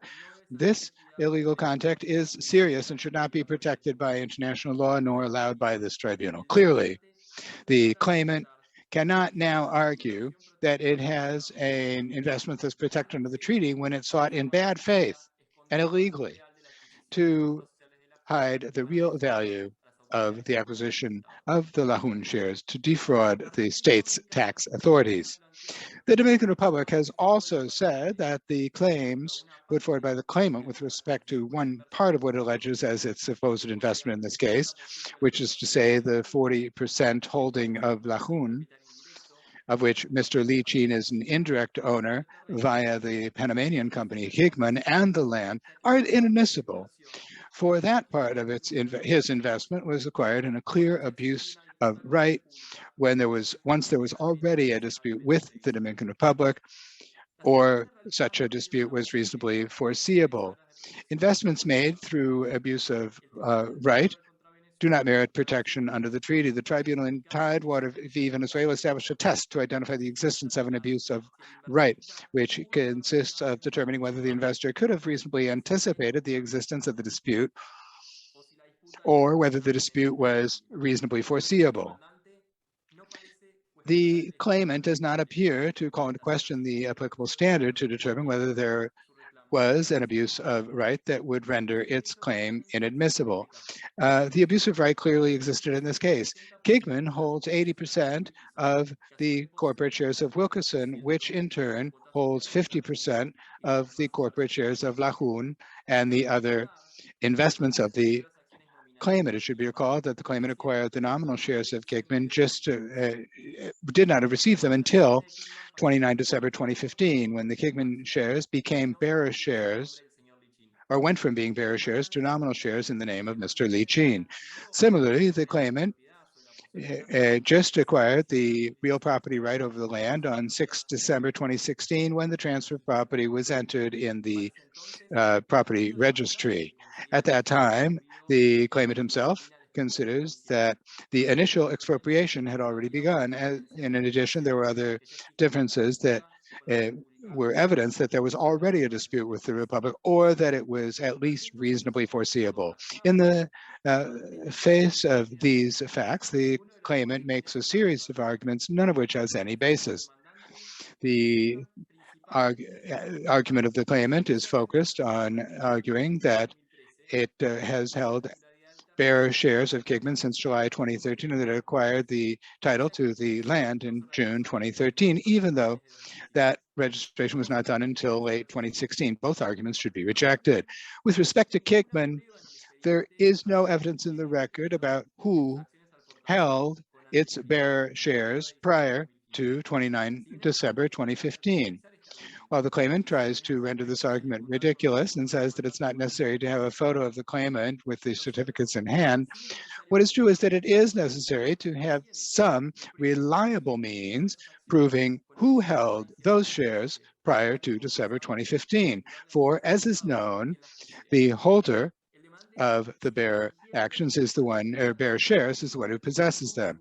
The claimant continues to pretend falsely that it is ignorant about how this ownership of bearer shares works and how it can be, its ownership can be proven. This is not an impossible task. The usual way of proving possession of bearer shares is by depositing them with some agent who can certify the holding thereof, but the claimant has not presented that or any other evidence. It simply claims that we should trust his word. In any rate, it was the claimant who decided to use bearer actions and who must bear with the consequences of the corporate form that it selected.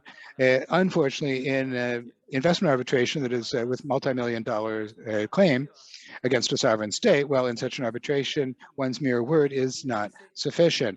In addition, the supposed evidence that the claimant points to about its ownership of Kigman from 2013 are not such. The act of 29 December 2015 that replaces the bearer shares by nominal shares in the name of Mr. Lee Chin. Well, it says nothing about who was holding those bearer shares prior to 2015. The argument brandished by the claimant about, or to the effect that it gave Mr. Lee Chin a broad general power of attorney on 15 July 2013, a few days after the bearer shares were issued, and that this is typical of ownership. This doesn't have any foundation. A broad general power of attorney doesn't prove ownership in the Kigman shares. The reality is that the claimant's not been able to present any evidence that shows that Mr. Lee Chin held those shares prior to December of 2015. The only inference that one can deduce from this is that there is no document that verifies that Mr. Lee Chin was the holder of the bearer shares prior to December 2015. As regards the land, the claimant did not indirectly acquire real property right over it until December of 2016, when once the property title was entered in the property registry in the name of Nagello and Wilkeson.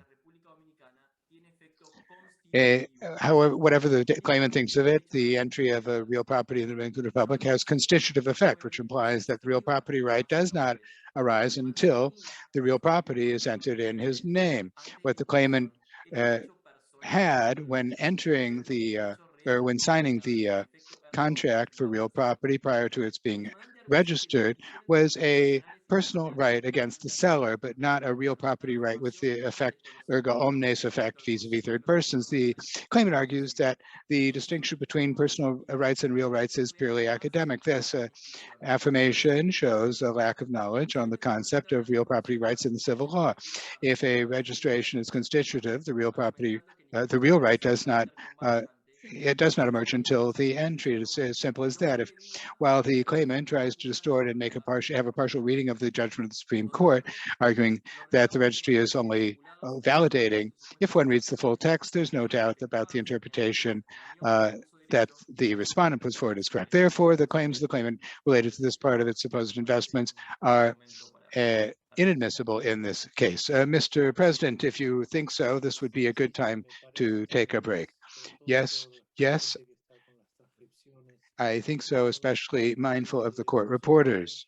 So we're going to take a 15-minute break at this point.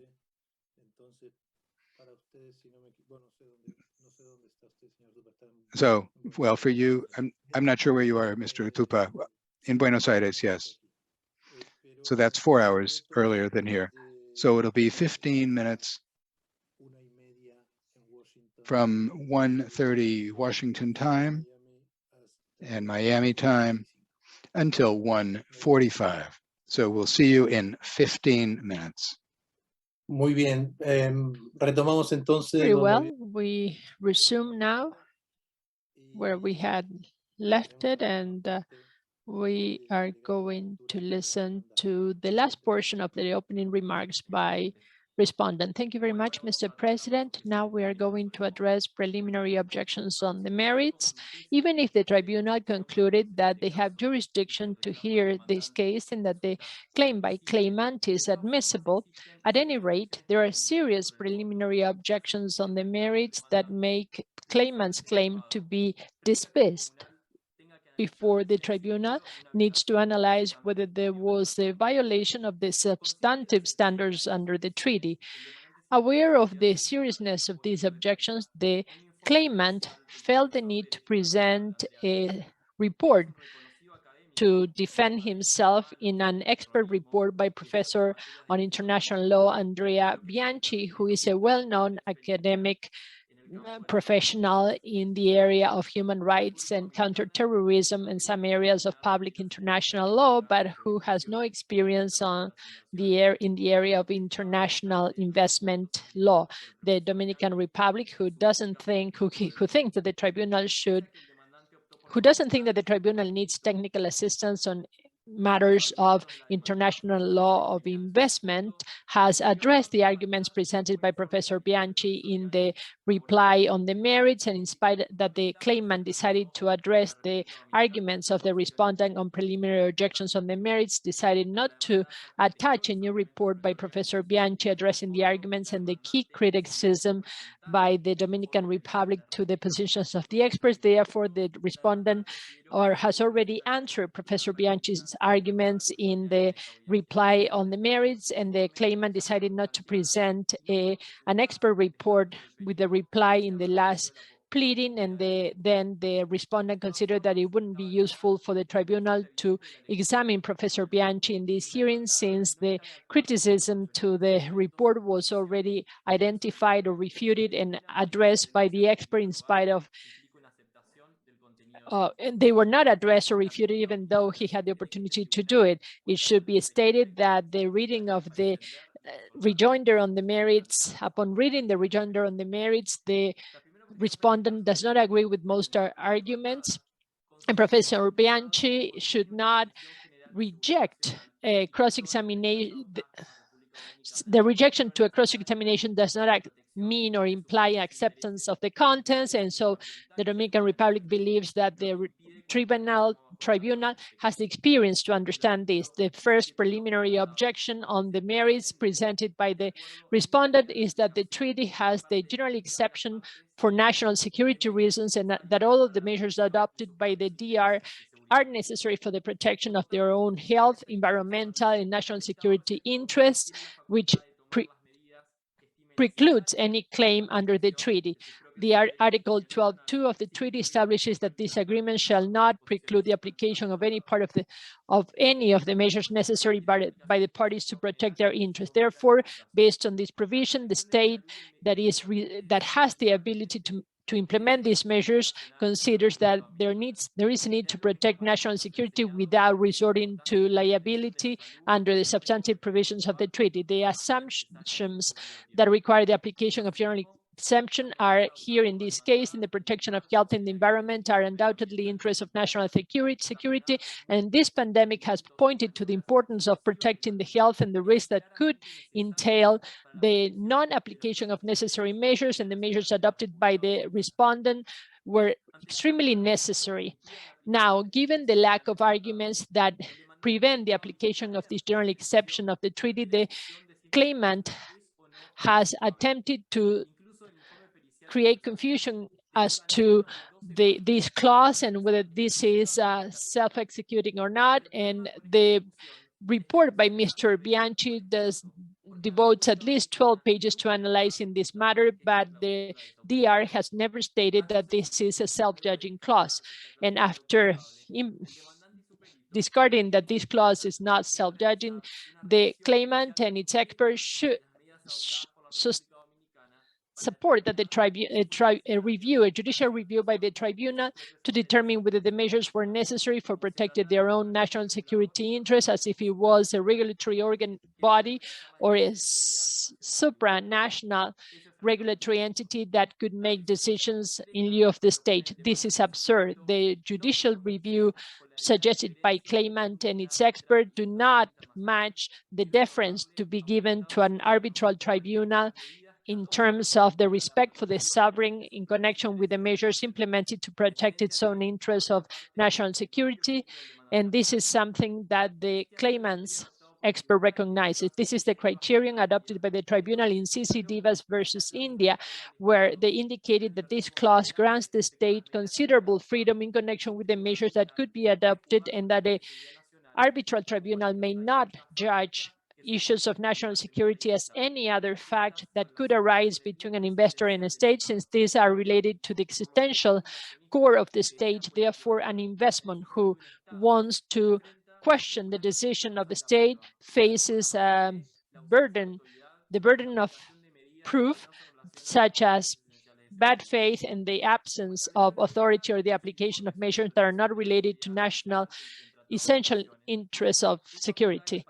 As established by UNCTAD in their report on the protection of national security under investment treaties, it is the power of the states to define the national security and also under what circumstances this interest is at risk and the measures that need to be implemented to safeguard those interests, in particular when public health is at risk. This has been confirmed by the tribunal in Philip Morris v. Uruguay when stating that there should be substantive deference provided to the decisions by national authorities in connection with the measures that should be implemented to address a grave and well-known problem of public health.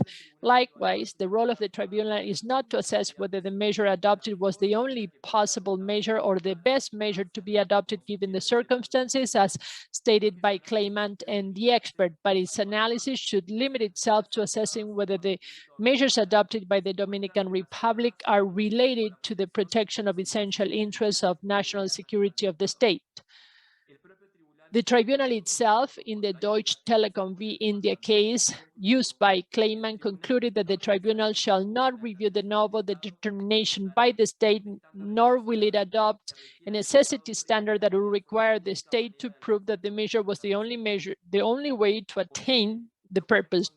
Therefore, it is not for claimant or for this tribunal to determine the measures that could be adopted for the protection of their own interests in the area of national security, and not either to assess the sufficiency, efficacy, or wisdom behind the measures. The position that the claimant respect to the protection of health and human and environment are not essential interests of national security. This is quite absurd. The report by UNCTAD that was protected on national security indicated already that the concept of national security included threats to the health of the population or the environment. Today, after 2 years of pandemic, no one can seriously question that health and the environment are national security interests of the state. To sum up, no matter how frivolous or creative arguments posed by claimant are, there are no doubts that the measures by respondent were adopted for the protection of health and the environment of the Dominican population who are seriously threatened by the health environmental crisis caused by the actions and omissions of Lejeune, who did not comply with the essential obligations. The evidence presented support unquestionably this assertion. The reiterated and consistent breaches of the contract obligations and environmental obligations by Lejeune led to an environmental and health crisis in the Dominican Republic that forced the Ministry of the Environment and Public Health to declare environmental and health emergency in the Duquesa landfill, and also for the Dominican authorities to adopt a series of measures urgently, such as a precautionary measure for the legal administration of the Duquesa landfill and the later on resolution ordering its technical closing. Given this situation, the claimant argues that the environmental and health emergency declaration was not intended to solve an emergency. This argument in connection with the videos presented are obvious. In addition to the abundant evidence, this week the tribunal will have the opportunity to hear Dr. Evelyn Lopez, who will be able to tell us firsthand the various details of the health and environmental crisis that the actions and lack of actions by Lejeune caused in the DR. It could not be said that the respondent would not have taken the measures that were considered necessary when the life and health of millions of Dominicans were at risk. To conclude, the measures adopted by the DR, given the reiterated contract breaches and environmental breaches of Lejeune, were unquestionably directed to protecting health and the environment, which are clearly interests of national security of the Dominican Republic. Therefore, there is no liability under the treaty. Even if this general exemption were not applicable, the treaty also contains a special provision that regulates the losses by the investor that have been the result of a national emergency situation, and that also limits the liability of the Dominican Republic given that exceptional circumstance by not granting the investors protected under the treaty a compensation which is less favorable than the one granted to investors of a third country, which is not the case here. This special provision on compensation due to losses under Article 10 of the treaty establishes that investors of a party whose investments in the territory of the other party suffer losses due to a national emergency state, among other exceptional circumstances within the territory of the other party, shall have treatment that entails restitution, compensation, or other sort of arrangement that is not less favorable than the treaty granted to investors of a third party. Given an interpretation of a provision according to the interpretative principles of the Vienna Convention, the obligation undertaken by the respondent under exceptional circumstances provided under Article 10 implies not granting investors protected under the treaty a compensation that is less favorable than the one granted to investors of a third country. So if there is no compensation to an investor of a third party in these exceptional circumstances, there is no obligation to compensate for losses under the treaty. Article 10 is a special provision applicable to exceptional circumstances, says they are provided. Therefore, when this is applicable, the other substantive provisions under the treaty are not applicable. This interpretation of a clause of compensation due to losses was adopted by the LESI v. Argelia Tribunal. In that case, the tribunal indicated that the clause on compensation due to losses under the treaty was applied or created a special regime for that case under exceptional circumstances, and as a general rule, it superseded other general rules, and therefore the clause could not be applied jointly with other provisions of the treaty. In the case Ostas Construction v. Libya, the tribunal also considered that the compensation due to losses was the proper remedy and the only remedy given the losses suffered as a result of the Libyan revolution, and it was improper to consider the general standards of protection under the treaty.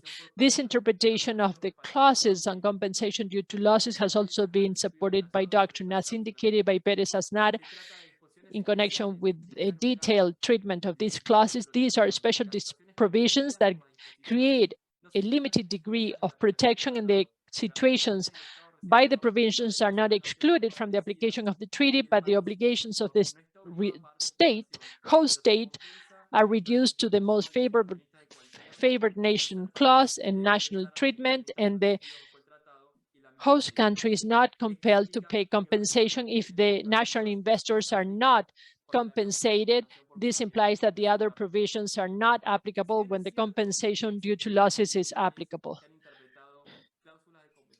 Even though it is true that there are other tribunals that have interpreted compensation clauses of other treaties, as now the claimant and its expert are doing so, the task of the tribunal is not to say how many tribunals have interpreted these clauses one way or another, but determining what is the correct interpretation of Article 10 of the treaty according to the principles of interpretation of the Vienna Convention II. The claimant sustains that this clause only grants a most favored nation treaty treatment for compensations for losses in these exceptional situations. However, the position of the claimant and its expert is clearly against the interpretation of this provision according to the basic interpretation principles of the Vienna Convention II, and it does not provide any useful effect to this interpretation. It's convenient for the claimant and its expert not to address any of the presentations of the implications of these lex specialis and effective deal provisions of this provision. The principle of lex specialis, which should be considered jointly with the in this provision, reinforces the interpretation of Article 10 of the treaty by the Dominican Republic. International Law Commission has indicated that when two or more regulations deal with the same question, precedence must be given to the most specific one. In this case, a special clause for compensation for losses has to do with the same question, substantive obligations for treatment assumed by the receiving state of the investment regarding the investors of the contracting party. The application of the lex specialis in the interpretation of Article 10 implies that the circumstances, the specific and extraordinary circumstances contemplated there should be governed by the specific provision and not by the general provisions of the treaty. This reasoning has been used by other tribunals for the interpretation of this type of provision, such as in the case of Conoco v. Venezuela, regarding the obligation of a just and equitable treatment for tax matters based on the language and structure of the treaty. The claimant does not analyze either the role of the principal effect utile in this clause. It does not refute, nor can it reply to any question regarding what sense would it have for a sovereign state to commit under the treaty to accept obligations greater in times of emergency than in terms that are normal. This is not logical at all. What utility would this provision have to establish a most favored nation treatment when there's a most favored nation clause in the treaty? If this interpretation is according to the principles of the Vienna Convention II, you cannot attribute a meaning to this clause and a scope which is different than that proposed by the claimant. The interpretation, a contrary interpretation would annul this provision and it would go against the principle of lex specialis. In this case, it is undoubtable that there was a health and environmental emergency, and the measures adopted by the Dominican Republic were adopted in the framework of that emergency. That is why, under these special circumstances, the only obligation under the treaty for the claimant was to for the respondent was to grant the claimant a compensation which would be not less favorable than that given to other third-party investors. Finally, regarding the third preliminary objection on the merits by the Dominican Republic, this only allows a claim for indirect damages, or what is usually known as reflective loss. And all the damages claimed by the demandant are damages which were suffered by his company, which is owned indirectly by La Jun and not by the claimant. Therefore, they are inadmissible under the treaty. The tribunal already resolved this in its partial award. The claimant concedes that the treaty does not expressly refer to the concept of indirect damages, but then it mixes this question with the broad definition of the term investment, which is relevant to determine if the shareholders can submit claims for indirect damages. International law does not allow that shareholders can present claims for indirect damages, and there's nothing in the treaty that can allow us to go against this general rule. Several doctrinary articles have supported this position. For example, Professor Douglas has said that it is erroneous to think that these treaties can be interpreted that way. And it can go against the claims by shareholders in this case. Other authors like Coldfeder and Kingler have also stated that the fact that a bilateral treaty specifically establishes that shareholders are investors and they can invoke international arbitration to protect their actions, this is not to respond to questions on the rights attached to these shareholdings and the type of damages which can give rise to a claim. It is clear that this is contrary to the indirect damage principle, and the mere inclusion of the word shares in the definition of a TBI clarifies the intention of not invoking this principle. Contrary to the provision of other treaties, investment treaties, such as Article 1117 of the Free Trade Agreement, Mexico, Canada, US, or Article 1061 of CAFTA DR, which allow a claim in representation of a company, or that allow a company to claim under the treaty.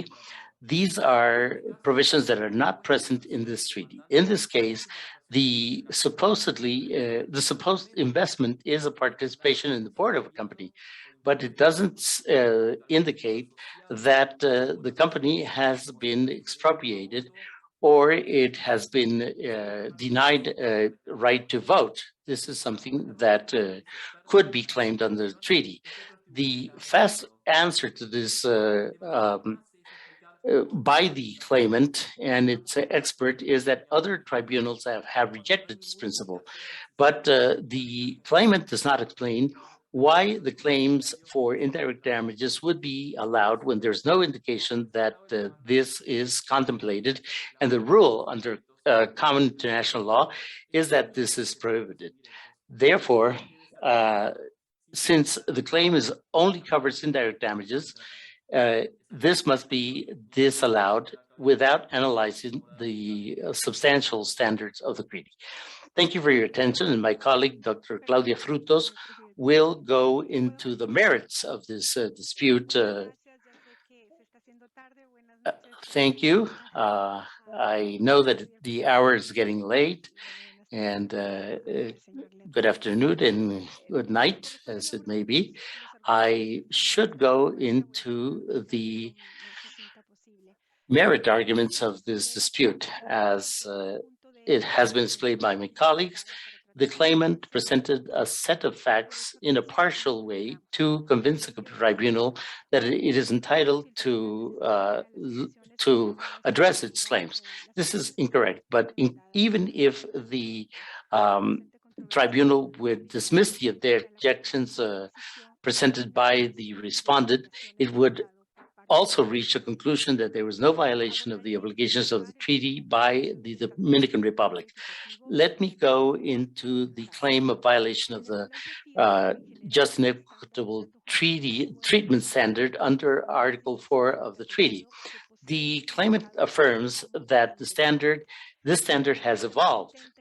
The claimant also tries to include additional terms to Article 4 of the treaty, alleging that this article protects its legitimate expectations. The claimant does not go into the text of Article 4 of the treaty, which is the one that must be interpreted and applied in this case by the tribunal. As can be inferred by the common sense of the terms of Article 4, the just and equitable treatment is equivalent to the minimum treatment under common international law. The claimant does not say anything in this regard, but it invokes decisions that are not applicable in this case because they were not interpreting the minimum treatment standard under the common international law. The claimant does not say anything regarding other treaties signed by the respondent in CARICOM, where the standard is also limited to the minimum treatment under common international law. The claimant has not shown that the standard has evolved in the way he proposes, which is contrary to the position not only of the states, but also of model treaties signed by the parties and other tribunals, as well as doctrine. To find that there was a violation of minimal treatment under international law, common international law, the claimant has to show that there was a conduct that was equivalent to bad faith, intentional negligence in the fulfillment of their duties, or insufficient governmental action, which is so opposed to international standards that any reasonable person, an impartial person, would show that it is deficient. This test was developed in the near case and has been confirmed in other tribunals, such as the case of Glamis v. United States and Cargill v. Mexico. But independently of the content of the standard adopted, what's true is that none of the measures invoked by the claimant is a violation of Article 4 of the treaty, as I will show in my next statements. Regarding legitimate expectations, the claimant affirms that the respondent is completely wrong when it alleges that legitimate expectations are not protected by the standard of just and equitable equitable treatment under international general law. But this is not an invention of Dominican Republic, but it has been clarified by the International Court of Justice in the case of Bolivia versus Chile in 2018. Even if you suppose that these expectations are protected under Article 4 of the treaty, this has to happen under certain premises. Expectations must be analyzed objectively, must be present when the investment is made, and they must be reasonable and based on specific promises directed to the investor. These expectations cannot be based on general laws, and they do not constitute a specific promise made to the claimant to induce its investment. The claimant invokes alleged breaches of promises and guarantees by Dominican Republic, but it does not explain what is the source of these legitimate expectations in this case. And the documents invoked by the claimant do not show their existence. For example, he invokes general laws that do not include any promise to induce its investment in Dominican Republic, and also other extemporary documents which frankly contradict the reality of the Duquesa landfill at that time. This is also complemented by the fact that, as we have explained, the claimant did not perform due diligence in a complete way and an adequate way before its investment. So therefore, it is not right for the treaty to protect his investment or the Dominican Republic to compensate the claimant for these unfulfilled commitments. The claimant alleges in the first place that the legitimate expectations were breached because the ASDN, Dominican Republic, did not fulfill with the concession Congress and its amendments. This is not true. ASDN fulfilled at all times its contractual obligations, and it respected the rights of La June under these instruments. Also, we must recall that the respondent is not part of the country, is not a party to the contract. And I would like to state that all its pleadings, the claimant maintained a narrative to make the tribunal believe that the Dominican Republic is part of the country, of the contract, it's a party to the contract, or that it has obligations vis-a-vis the claimant. We shall repeat here that the respondent is not a party to the contract, and it never was. This is a transaction between La June and the municipality of Santo Domingo Norte. And even if the obligations are not automatically attributable to Dominican Republic, and the ISDN nor the respondent had the obligation to increment the reference fee or the tipping fees negotiated by La June with the municipalities. The requirement for ASDN was to make its best efforts, which is also, it always did. None of the amendments or the transactional agreements, as we stated before, repeatedly, even those agreements signed by the claimant modified the circumstance. The claimant and his son recognized and admitted that they knew at the moment of the investment that the reference fee offered by La June was not enough to cover the operational costs of a sanitary landfill. The son of the claimant also recognized that a risk had been assumed by them. Therefore, the claimant knew or should have known when the due diligence was performed that it was not feasible for him to allege that there were reasonable expectations that ASDN or the Dominican Republic would up their fees. This was not an obligation by ASDN. Therefore, the respondent does not have to compensate the claimant for bad decisions in a business arena. The claimant alleges in second place that the Dominican Republic interfered in an irrational manner on the use of the investment. The claimant cannot assume that the Dominican Republic would not adopt measures to correct the grave sanitary and environmental crisis produced by the breaches by La June.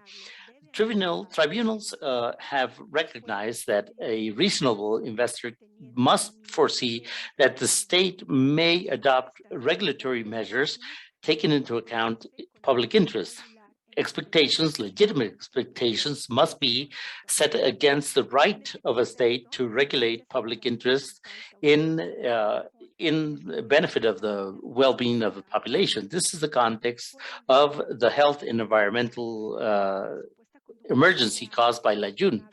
Therefore, the argument by the claimant relating an arbitrary and unreasonable conduct by the respondent must be declared null. Finally, the claimant alleges that the respondent violated its legitimate expectations regarding the construction and development of a WTE plant. As we explained before, this argument is false. The claimant has not shown that it has any right in this regard. The arguments of the claimant regarding the inconsistent conduct of the Dominican Republic do not hold any water either. First of all, the authorities notified La June of its breaches, and they gave him multiple opportunities to correct this. Second, certifications claimed by the claimant are not imputable to the respondent, and they frankly contradict the reality of the landfill at that time. This has been proven by the respondent with contemporary documents and witnesses whose statements were not even mentioned once in the claimant's reply. They were not mentioned at all. There was no witness to refute the witness statements of the three witnesses submitted by the respondent. Therefore, it is evident that the claimant cannot dismiss this reality. Third, the nullity of the concession contract was declared by a competent tribunal after having new and concrete evidence that this contract had been found in contravention of the public procurement law. The fact that the authorities did not discover these breaches before is not material in this case. Finally, the claimant is basing its arguments in false documents to try to prove that the powers of the state recognize the validity of the sale of the lot. It is evident that there was no inconsistency in the actions of the authorities of the Dominican Republic. The argument of the claimant regarding the lack of transparency of the respondent do not hold water either. In the first place, it's not an element of the standard of just and equitable treatment under common international law. And the only transparency obligation in the treaty is under Article 10 or 9, whose contravention the claimant does not allege us. The claimant has not presented any argument in this sense. And the claimant thought, or the respondent thought, that the claimant had abandoned in its reply its insolent argument regarding the hiding of the final disposition manual for municipal solid residue. But this morning we heard further allegations in this regard. Therefore, the claim regarding the violation of Article 4 must be dismissed. Now I will go into the claim of the claimant regarding the violation of Article 5 of the treaty, which deals with arbitrary and discriminatory measures. As the claimant concedes, the text of Article 5 of the treaty establishes that to find a violation of the standard, it is necessary for the measures adopted by the respondent to be arbitrary and discriminatory. That means that this standard has only been violated by a state if its content is only arbitrary or only discriminatory. Secondly, there does not seem to be a discrepancy among the parties regarding the standard of arbitrariness. As established by the International Court of Justice in the case of Elsie, the standard of arbitrariness is defined as a deliberate omission of the due process under the law. Regarding the standard of discrimination as conceded by the claimant, this is a relative standard. The analysis required a comparison with the treatment granted to investors that are in equal circumstances. I will be relatively brief in the application of these standards to the facts of this case because many of these facts invoked by the claimant overlap with others that I have just gone into. And the conclusion of the application of these standards is that the facts of this case argument that the claimant that the arguments by the claimant must be dismissed. The claimant alleges that the measures adopted by Dominican Republic due to the grave health and environmental crisis were a consequence of the different contractual breaches by La Jun.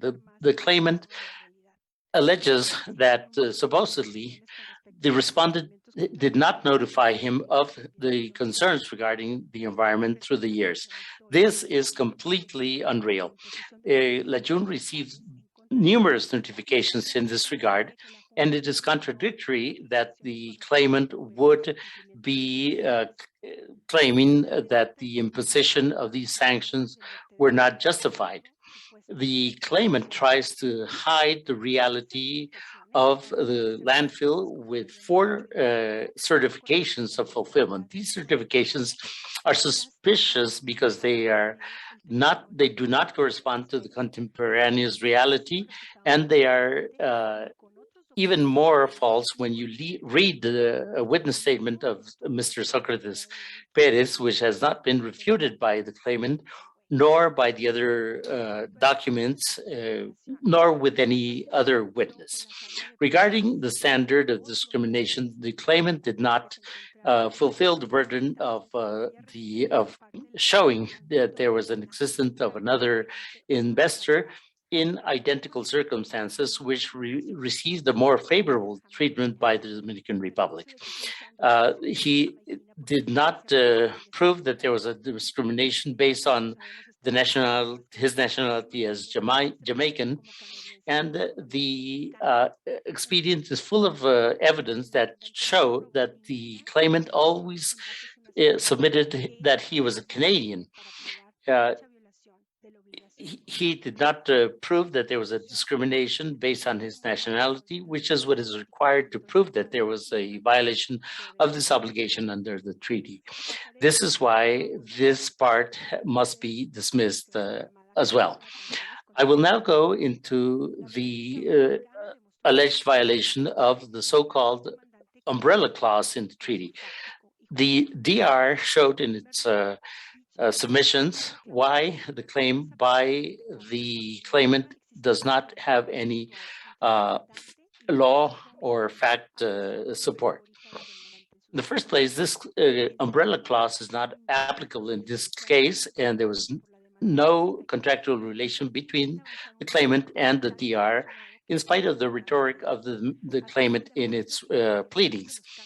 Secondly, the claimant indicates that in many of the cases quoted by the respondent, the languages, the text of the umbrella clause was limited because the clause referred to the contracting party with uppercase letters, whereas the Article 5 of the treaty refers only to the parties, uppercase.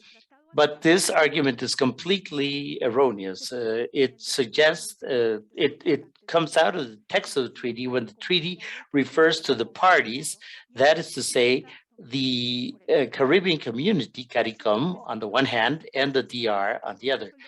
All the distinguishing elements proposed by the claimant are completely irrelevant. The most absurd one is the differentiation in the case Consultel v. Argelia, which contains a clause virtually identical to the one in Article 5 of the treaty.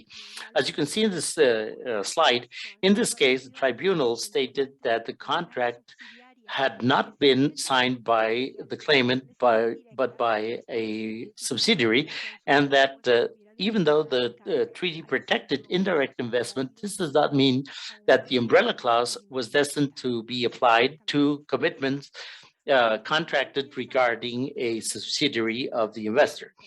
As the tribunal well knows, the contract was signed with ASDN and not the DR and Lajun. Mr. Li Xin is supposedly an investor who is 4 levels higher, which means that it would not qualify as a party in this contract. But continuing with its strategy of dismissing evident facts, the claimant concentrates his allegations on a reduced number of cases between state entities attributable to the state. And it states that ASDN is an organ of the Dominican state. But he ignores the attribution rules under international law. And this is not a blank check to attribute any obligation, which means that it cannot be attributed automatically to the Dominican Republic. In the first place, the act or omission constituting the illicit international act must be identified. And then in the second place, you have to analyze if this act or omission is attributable to the state or not. Furthermore, the claimant does not say anything regarding the cases quoted by the respondent, such as Burlington v. Ecuador, Azuricas v. Argentina, Siemens v. Argentina, WNC v. Czech Republic, in which tribunals clarified that investors cannot invoke the umbrella clause to claim supposed breaches to contracts signed by companies in which the investors have shares because they are not a party to these contracts. Thirdly, even if the umbrella clause of the treaty were applicable, only the contractual claims in which there was an exercise of public power could be considered breaches under the treaty. As the tribunal will realize, the claimant is simply performing some contractual claims as the increase of the tipping fees, which do not imply the exercise of public power by the respondent. Fourthly, there was no breach of the contract by ASDN or the DR, and the DR was not even a party of the concession. Regarding the tipping fee, ASDN was not under no obligation to increase them, but only to make its best efforts to negotiate with Lajun and with the rest of the municipalities and its users, which it always did. There was no illegal interference in the concession contract by the respondent. Initially, ASDN began the process of rescission of the concession contract for just cause, which was foreseen in the contract because there had been contractual breaches. Then, as we could see, once the new administration saw that the contract had been entered into in violation of Dominican laws, the municipality of Santo Domingo del Norte sought its annulment from the competent courts, and that proceeding followed all the procedural steps provided for in Dominican law. Finally, nor was there any type of breach with respect to a supposed right to build and operate the imaginary WTE plant, because that right did not exist under the concession agreement or its amendments. In view of all the foregoing, the umbrella clause of the treaty is not applicable. And even if it were, in this case, there was no contractual breach by the municipality of Santo Domingo Norte, much less by the Republic, which we reiterate was not a party to the contract. Therefore, this claim of claimant under Article 5 should also be dismissed. Finally, I will address the argument related to the alleged expropriation of the claimant's investment. The claimant continues to fail to make it explicit whether or not its claim is for direct or indirect expropriation. In any event, it should be reiterated, as the respondent has said in its pleadings, that it is out of order to claim a direct expropriation and at the same time an indirect expropriation. But beyond that, Clearly, the claimant has not shown that the requirements are met to make out a direct expropriation or an indirect expropriation. Let's see. In effect, the claimant continues to enjoy the property rights and control over the shares of Lajun. With respect to the concession agreement, the claimant recognized that the value of its investment is tied to the terms of the concession agreement. Well, the very terms of the contract allowed for its termination for breach. Plus, they provided that any dispute between the parties regarding breach, termination, or annulment of the contract would be resolved by the administrative court, which was, in effect, the judicial body that declared the nullity. As the respondent explained, when the courts of a state annul a concession, as per the conditions set out in the contract itself or as per local law, that does not constitute an expropriation. Indeed, the claimant does not allege in this case that the Superior Administrative Court has not ruled in keeping with Dominican law.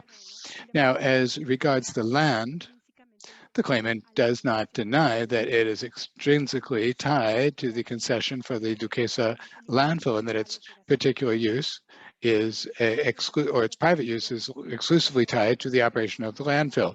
As the concession agreement itself says, the land on which the Duquesa landfill is to be found was made available to Lajun at no cost whatsoever for its operation, and it would only have its use and enjoyment so long as the contract remained enforced. That is so because it is an essential public service, as was acknowledged by Lajun itself. Put in other terms, the property was tied to the concession. It had that particular use, and it could not be assigned any other. Clearly, the use and enjoyment of the property would the real property would necessarily follow the administration operation of the Duquesa landfill. And in any event, ownership over the land is being disputed in the local courts for that property stopped being an asset of the CEA through fraud.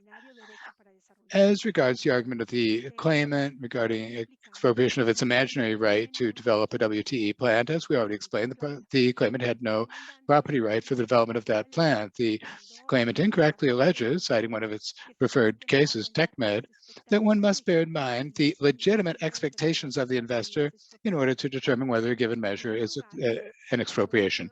First of all, with all due respect, the reasoning of that tribunal was highly criticized for having been based on, having been based not on property rights, but rather on the expectations of an investor. And second, beyond the claimant not having proven the existence of any legitimate expectation with respect to the WTE plant, this requirement is not provided for in the treaty. Now, alternatively, the claimant argues that in this case, there was a constructive expropriation under international law. On a preliminary basis, the Dominican Republic reiterates that this tribunal does not have jurisdiction to hear violations of general international law, but only with respect to violations of the substantive obligations of the treaty. Therefore, this tribunal, with all due respect, lacks jurisdiction to hear the claim raised by the claimant based on a supposed constructive expropriation in violation of international law. But independent of the foregoing, the respondent has already explained why the measures invoked by the claimant individually and as a whole do not result in a total or substantial deprivation of its supposed investments. Therefore, the requirements for making out a constructive expropriation are not met. Let's see. The first notice of termination of the concession agreement in July of 2013 was justified by the serious breaches of Lajun. That measure was temporary, and after Lajun undertook to carry out its obligations under the concession agreement and the parties signed settlement agreement number 1, the municipality of Santo Domingo Norte stepped back from such a termination. It should be recalled that Lajun never carried out several of the commitments that it assumed in settlement agreement 1. The notice of termination of the concession agreement in July of 2017 was with just cause, as allowed for by the contract and in light of the many breaches by Lajun.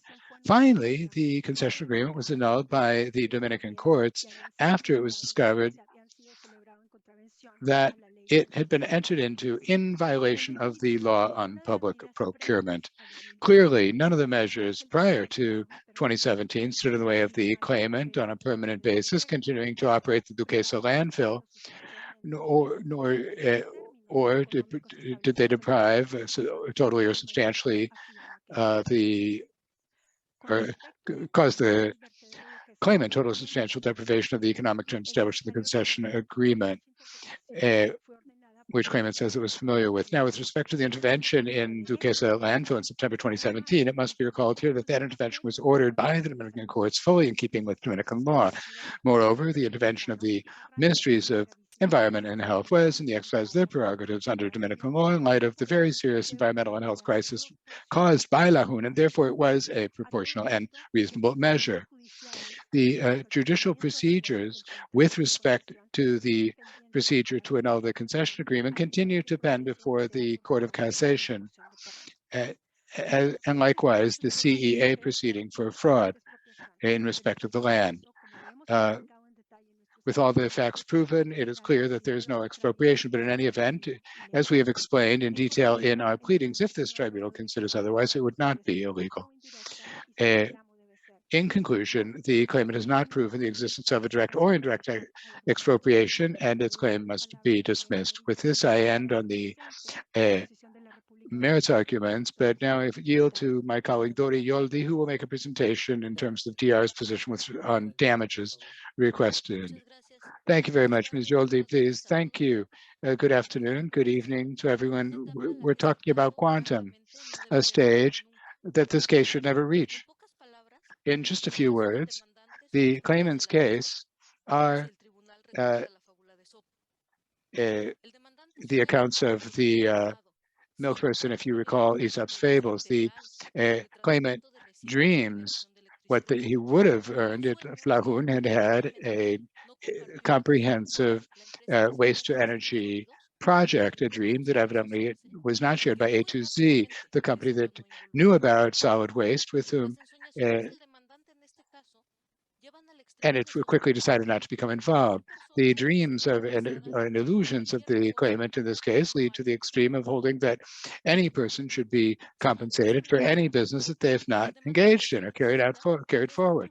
Following this logic, the claimant asked this tribunal to order the respondent to pay $537.8 million for alleged historical losses for the value of the shares of Lajun and for the value of the land. In addition, it is asking for $94.8 to $138.4 million in interest, and it puts forward an incredible compensation claim for moral damages. And so, by its count, its damages come to $700 million, more or less. I'll speak briefly of each of these claims. The tribunal will have an opportunity to hear this week directly from JS Held and Quadrant Economics, who are the respondents' experts. Let's begin by the so-called with the so-called historic losses, for which the claimant asked for negative $5 million in compensation. In isolation, this would mean that the supposed breaches that it claims concretely, that the tipping fees were not increased from 2013 to 2017, caused benefits or avoided losses. This incomprehensible claim is actually hides costs related to the imaginary WT plant that Mr. Kazmarek assumes that Lajun would have incurred in the past. Now, when those costs are excluded, they have nothing to do with the supposed historic losses. It is clear that the claimant is, in effect, asking for compensation coming to $23.3 million. This compensation claim stems from the claimant's discontent with the tipping fees agreed upon by Lajun and paid by the users of the Duquesa landfill from 2013 to 2017. The claimant considers that the users would have had to or should have had to have paid higher fees. These are alleged contractual breaches. If the umbrella clause is not applicable, the tribunal should not take them into account or compensate them, because it doesn't have jurisdiction for purely contractual claims. But even if the tribunal in an extraordinary manner, were to decide that the Republic should compensate the claimant, assuming that Lajun should have received fees, tipping fees different from those that it effectively were agreed upon in the contracts and were paid, then the question remains as to determine what would have been the appropriate fee. The Republic and its experts argue that the tipping fee used by Mr. Kaczmarek between $6.7 and $8.5 per ton is not appropriate, or are not appropriate. First, these fees were never agreed upon or discussed with the users, and Lajun didn't even raise them. Let us recall that it began by asking in September 2016 for $6 per ton as of 2017 and $8 per ton as of 2019. But in addition, the fees used by Mr. Kaczmarek are not appropriate for the service that was actually provided by Lajun, a landfill with the use of machinery. The appropriate fee, at any rate, would be the one that is in line with the service actually provided, and that fee is $2.48 per ton. Since Lajun received a fee in keeping with the service provided, the claimant did not suffer historic losses. Now let's move on to the next category. For the shares of Lajun, the claimant's experts demand 90% of the value of Lajun, which they estimate to be at $488 million. This exorbitant amount, however, bears no relationship to the Lajun's business in the Republic. Rather, it's based on an imaginary transaction, which depends on assumptions that vanish once they meet with scrutiny. The most important of the unfounded assumptions on which the calculation for compensation of the claimant is based is that the respondent deprived Lajun of a comprehensive waste to electricity business. But that's not the case. Lajun, in effect, had a unsanitary landfill that contaminates the water and the air every day that it's in operation. They never had a facility that included a electricity generation in the DR, and it wouldn't even have had it if the respondent had not taken any of the measures that are at issue in this case, nor did it have an acquired right to develop that business. Despite its efforts to confuse the tribunal and distort the concession agreement, as per Dominican law, in order to build and operate an electricity generation plant, one must meet any number of requirements, which culminate in obtaining a definitive concession for the operation of electric works. Lajun did not have a definitive concession. Indeed, the corresponding process never unfolded before the National Energy Commission, the CNE, and therefore the right alleged to have been deprived, developing a comprehensive waste to electricity operation, was not even in gestation, nor did it have, nor could it have, a PPA, a power purchase agreement, with the Dominican Corporation of State Electrical Enterprises, which is a contract that would be the asset generating income from the electricity business. Now, as regards damages, the logical consequence of the foregoing, even if it were to prevail in the merits, is that the claimant could not demand that it be compensated for the value of a right, an asset that it did not have, and which therefore it did not lose. In addition, even if this tribunal would determine that there was an expropriation, the respondent could not be obligated to pay for the value of a right, of an asset, that it did not expropriate because it did not exist. The foregoing is consistent with the prevailing position in international law, according to which it does not create rights, but rather protects those that have been created by the domestic legal framework. And thus, a right that did not exist under Dominican law could not be expropriated, and nor is it appropriate to pay any compensation for its value. In addition, international law imposes the existence of a causal nexus between the measures presumably in violation of the treaty and the harm supposedly suffered.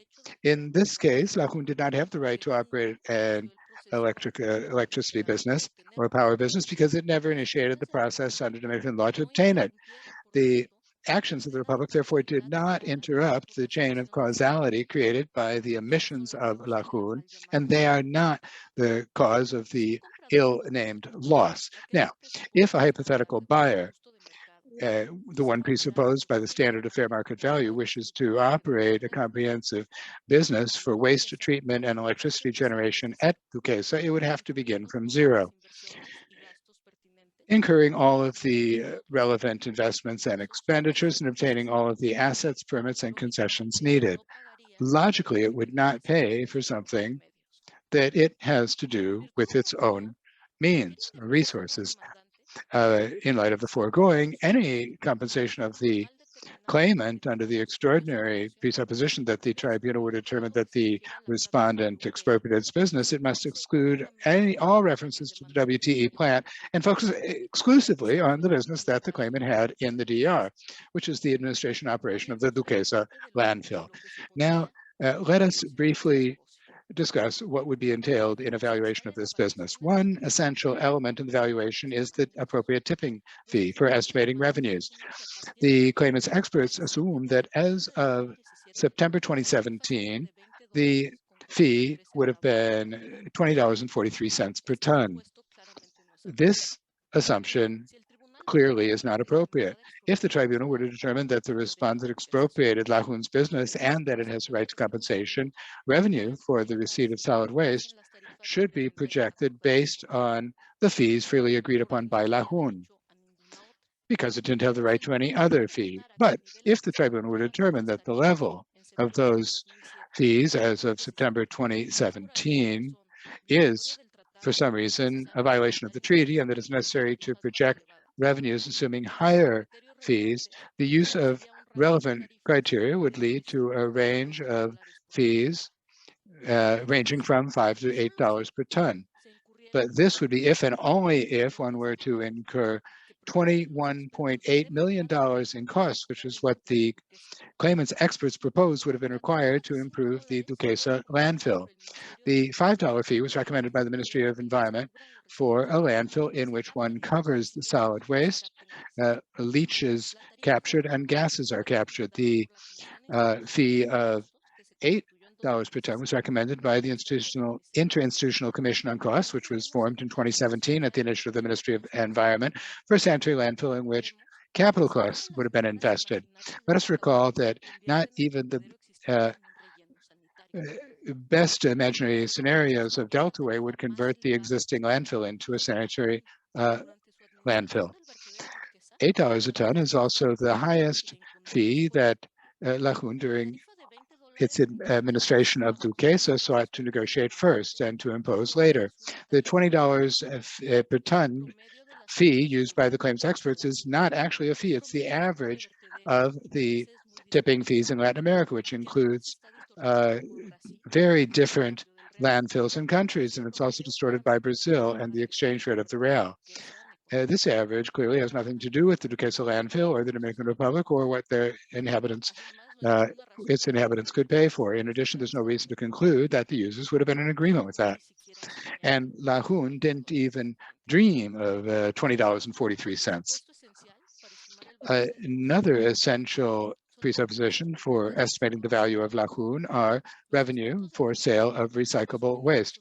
The claimant's experts assume significant revenue for this concept, yet this assumption is not appropriate. As can be seen from its financial statements, after attempting to market recyclable waste for a given period of time, Lajun stopped doing so in September 2017, and for reasons that have nothing to do with the Republic, Lajun did not have a short or long-term contract for the export of recyclable waste that would guarantee their sale or a sales price. At any rate, the fee assumed by the claimant's experts is not appropriate. First, because in 2016, the international market for recyclable products went into crisis, which was aggravated by the decision of the Chinese government to prohibit the import of certain recyclable products. Second, because it is a price in the southeast of the United States before the crisis that does not include transport costs from the Dominican Republic to the United States or classification costs. These costs quite clearly cannot be omitted. They'd have to be incurred, and they're significant. Accordingly,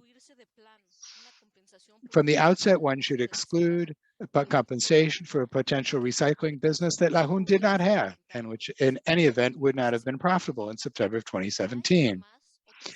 In addition, there are other relevant elements to bear in mind in the valuation of the existing business, such as the useful life of the landfill and the amount of waste that would be received. Quadrant Economics explains this in detail in the reports, and you'll be able to ask them questions about this week. In light of the foregoing considerations, it is evident that, as the respondent and its experts have shown, Lahun lacks value independent of the actions taken by the Republic that are at issue in this arbitration. This is due above all to the costs for the cleanup of the Duquesa landfill, which in its useful life would not compensate even a very significant, it would not be compensated by even a significant degree of revenue, a significant increase in revenue. In other words, the administration operation of Duquesa was simply not a good business. The claimant has not valued Lahun, limiting its business to the administration operation of the Duquesa landfill, nor has it proposed an alternative to the valuation presented by the respondents' experts. It does not dispute the conclusion of the Republic regarding the value of Lahun's existing business. Quite to the contrary, the claimant focuses more on the imaginary business. Now let's focus on this for a moment. As regards the valuation method per se, the claimant and its experts allege that it's appropriate to use the discounted cash flow method to value the imaginary business. The claimant's experts also put forward two additional methodologies, which depend on the results of the DCF.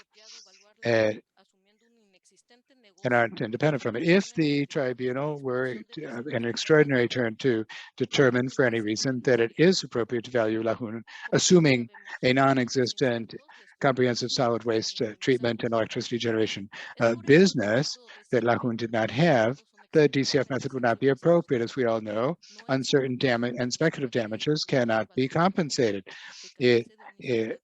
That is why the DCF method, whose results are extremely sensitive to inputs, is not appropriate when trying to determine the value of a business that lacks a historically proven proven record of profitability. This is because the method will yield an uncertain and speculative result if it is fed with uncertain and speculative inputs. The inputs that refer to the non-existent business may only be uncertain and speculative, and so there could not be a proven record of profitability, and therefore there's no firm basis for projecting cash flows. The foregoing is consistent with what has been established by numerous arbitral tribunals, which have rejected the method when it leads to compensation for possible but contingent and non-determinable harm that cannot be taken into account. In this case, not only is there no record of profitability, but it's fundamentally uncertain that the project even would have obtained all the permits necessary if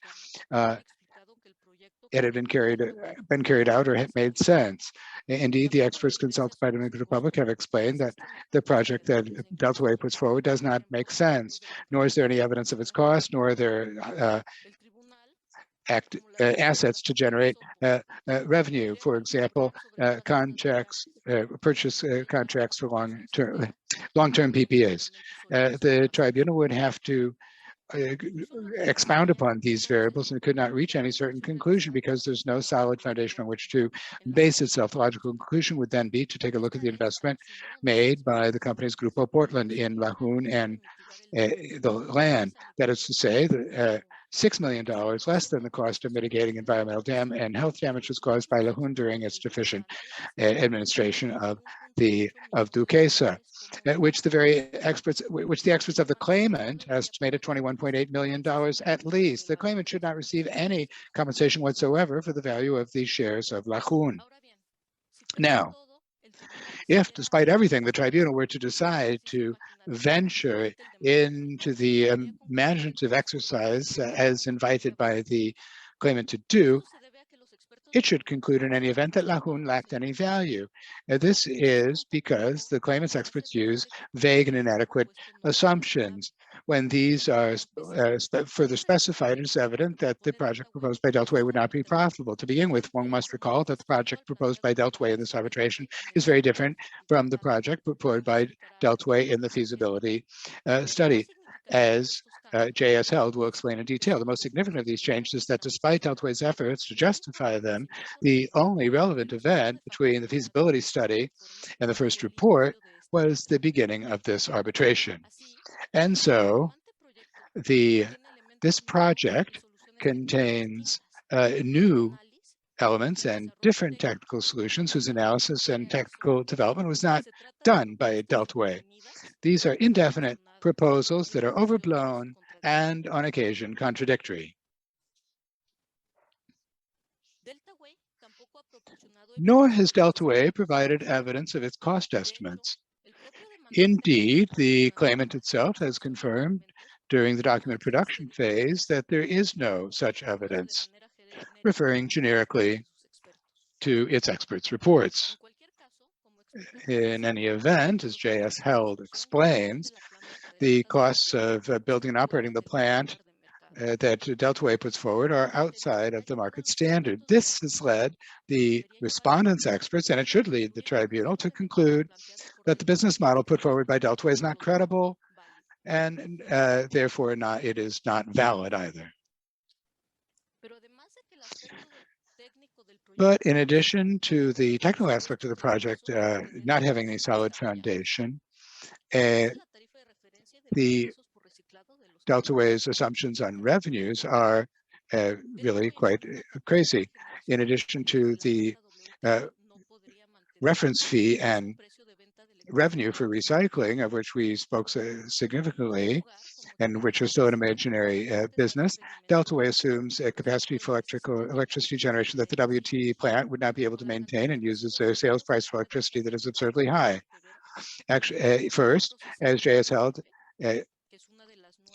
Held has explained, the plant is overblown with respect to the need for treatment of solid waste. With the amount of solid waste that Deltaway assumes the landfill would receive and could process, the RDF, one of the new and central facilities that Deltaway proposes in this arbitration, but that did not exist in the feasibility study, it would not be possible to generate 50 megawatts. And second, the claimant's experts assume not only that Lajun would have obtained the right to build and operate a WT plant, but that it would have obtained a PPA in the long term at a price of $156. Just to let you know, you have 5 minutes left, and I imagine you're taking it into account, but in case there's any question. Thank you very much. Mr. President, I apologize for the interruption.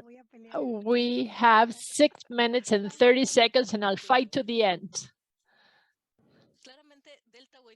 Clearly, Deltaway did not have a PPA. There is no PPA with the CDE, and the price of $176 doesn't have any grounds. The maximum price, as Daniel Flores indicated, would be $185. The $156 is groundless.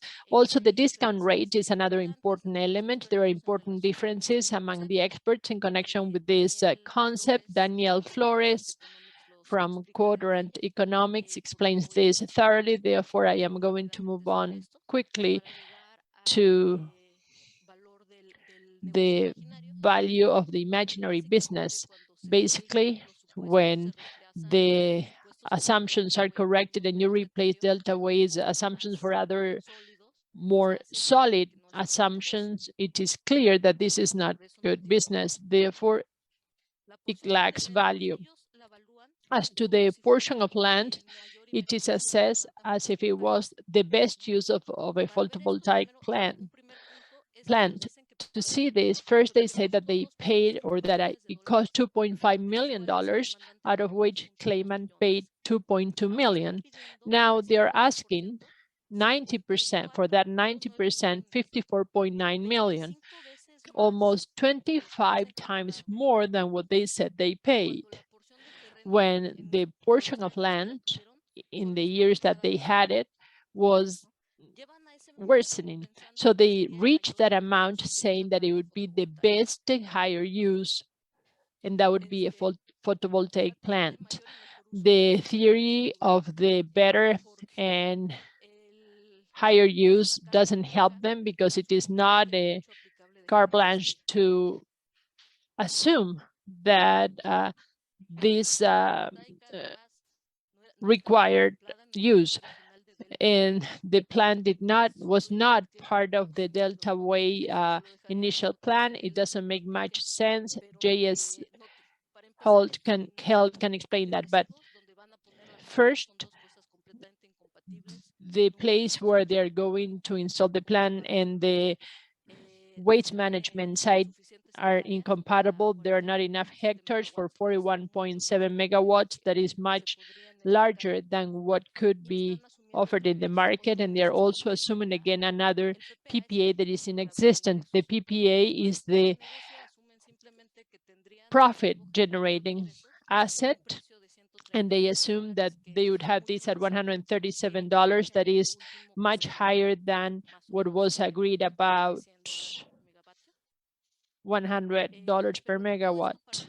But all this to offer some context in the area of the photovoltaic power. And this is just to assess the portion of the land. The portion of the land that they are requesting $25 million for can be easily explained. It has to do with the greater and better use. This is part of the market price. When one sees what the price would be, for example, of a property in Paradise that is close to the Duquesa landfill, that costs 3 times less than what they value the Duquesa landfill at, and it would be less expensive than mitigating, curing the risk, and also putting the site in a situation in which something can be built on it. So no hypothetical buyer for this land would pay 3 times more than what they would pay for a land where they can build something. So this is basically the portion of land the way it is. It is more expensive to fix it than to buy another one. And if the tribunal would like to think of interest, we have our considerations on the rate to be applied, and then we have moral damages. I am going to refer to this very quickly. As the tribunal already knows, the standard is quite high. Here we are referring to extreme cases of flagrant conduct, and claimant is presenting this claim because of the complaint presented by the Ministry of the Environment against Adrian Lichin due to the breach of the Dominican legislation. Mr. Adrian Lichin is not part of this arbitration, and the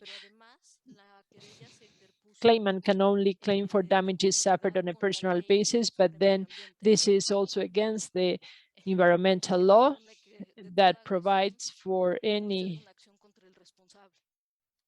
harm, there is an action against the party that is liable for that harm.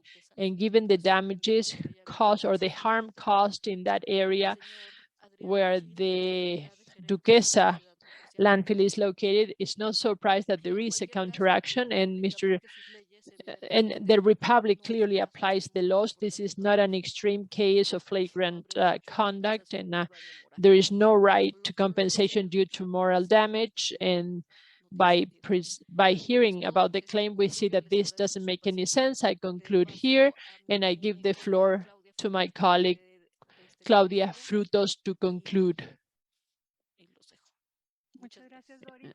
Thank you very much, Doris. Mr. President, we just have 1 minute. You don't have that minute, but I will give you 1 minute. I'm asking, you are miscalculating the time, Mrs. Frutos Peterson, and then we will take that minute away from tomorrow's time. Very well. Richard, is that okay for my conclusion that will take less than 1 minute? We cannot hear you, Richard. I already granted you that permission. Thank you.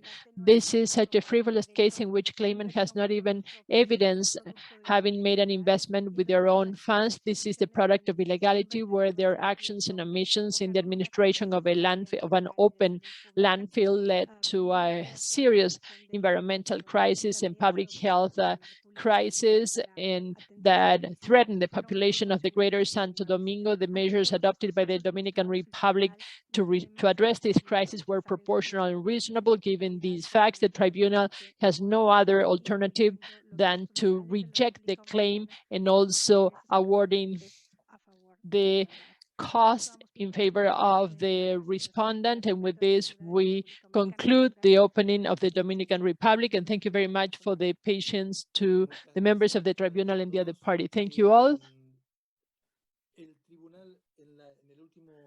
The tribunal, during the last break, considered that given the time we were going to finish and the time that we have been here in this session, 7 hours and 7 minutes, we leave for tomorrow, at the outset of tomorrow's hearing, before the examination of claimants, witnesses, some potential questions that the tribunal may have in connection with what we heard today from the various from both parties during the opening statement. So tomorrow when we start at 8 a.m. Washington time, the tribunal will be asking some questions, and right after we will move on to the presentation or the examination of the witnesses planned for tomorrow,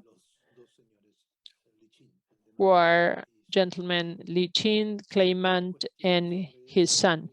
Is there any request for clarification? Claimant? Thank you. La demandada, por favor, doctora Frutos Peterson. Respondent, Mrs. Frutos Peterson? No, nothing. Thank you very much, Mr. President. Without further ado, I would like to thank all for the work today and also the seriousness with which you carried out the proceeding today. We will see you tomorrow, and we will resume at 8 a.m. Washington, D.C. time. See you tomorrow.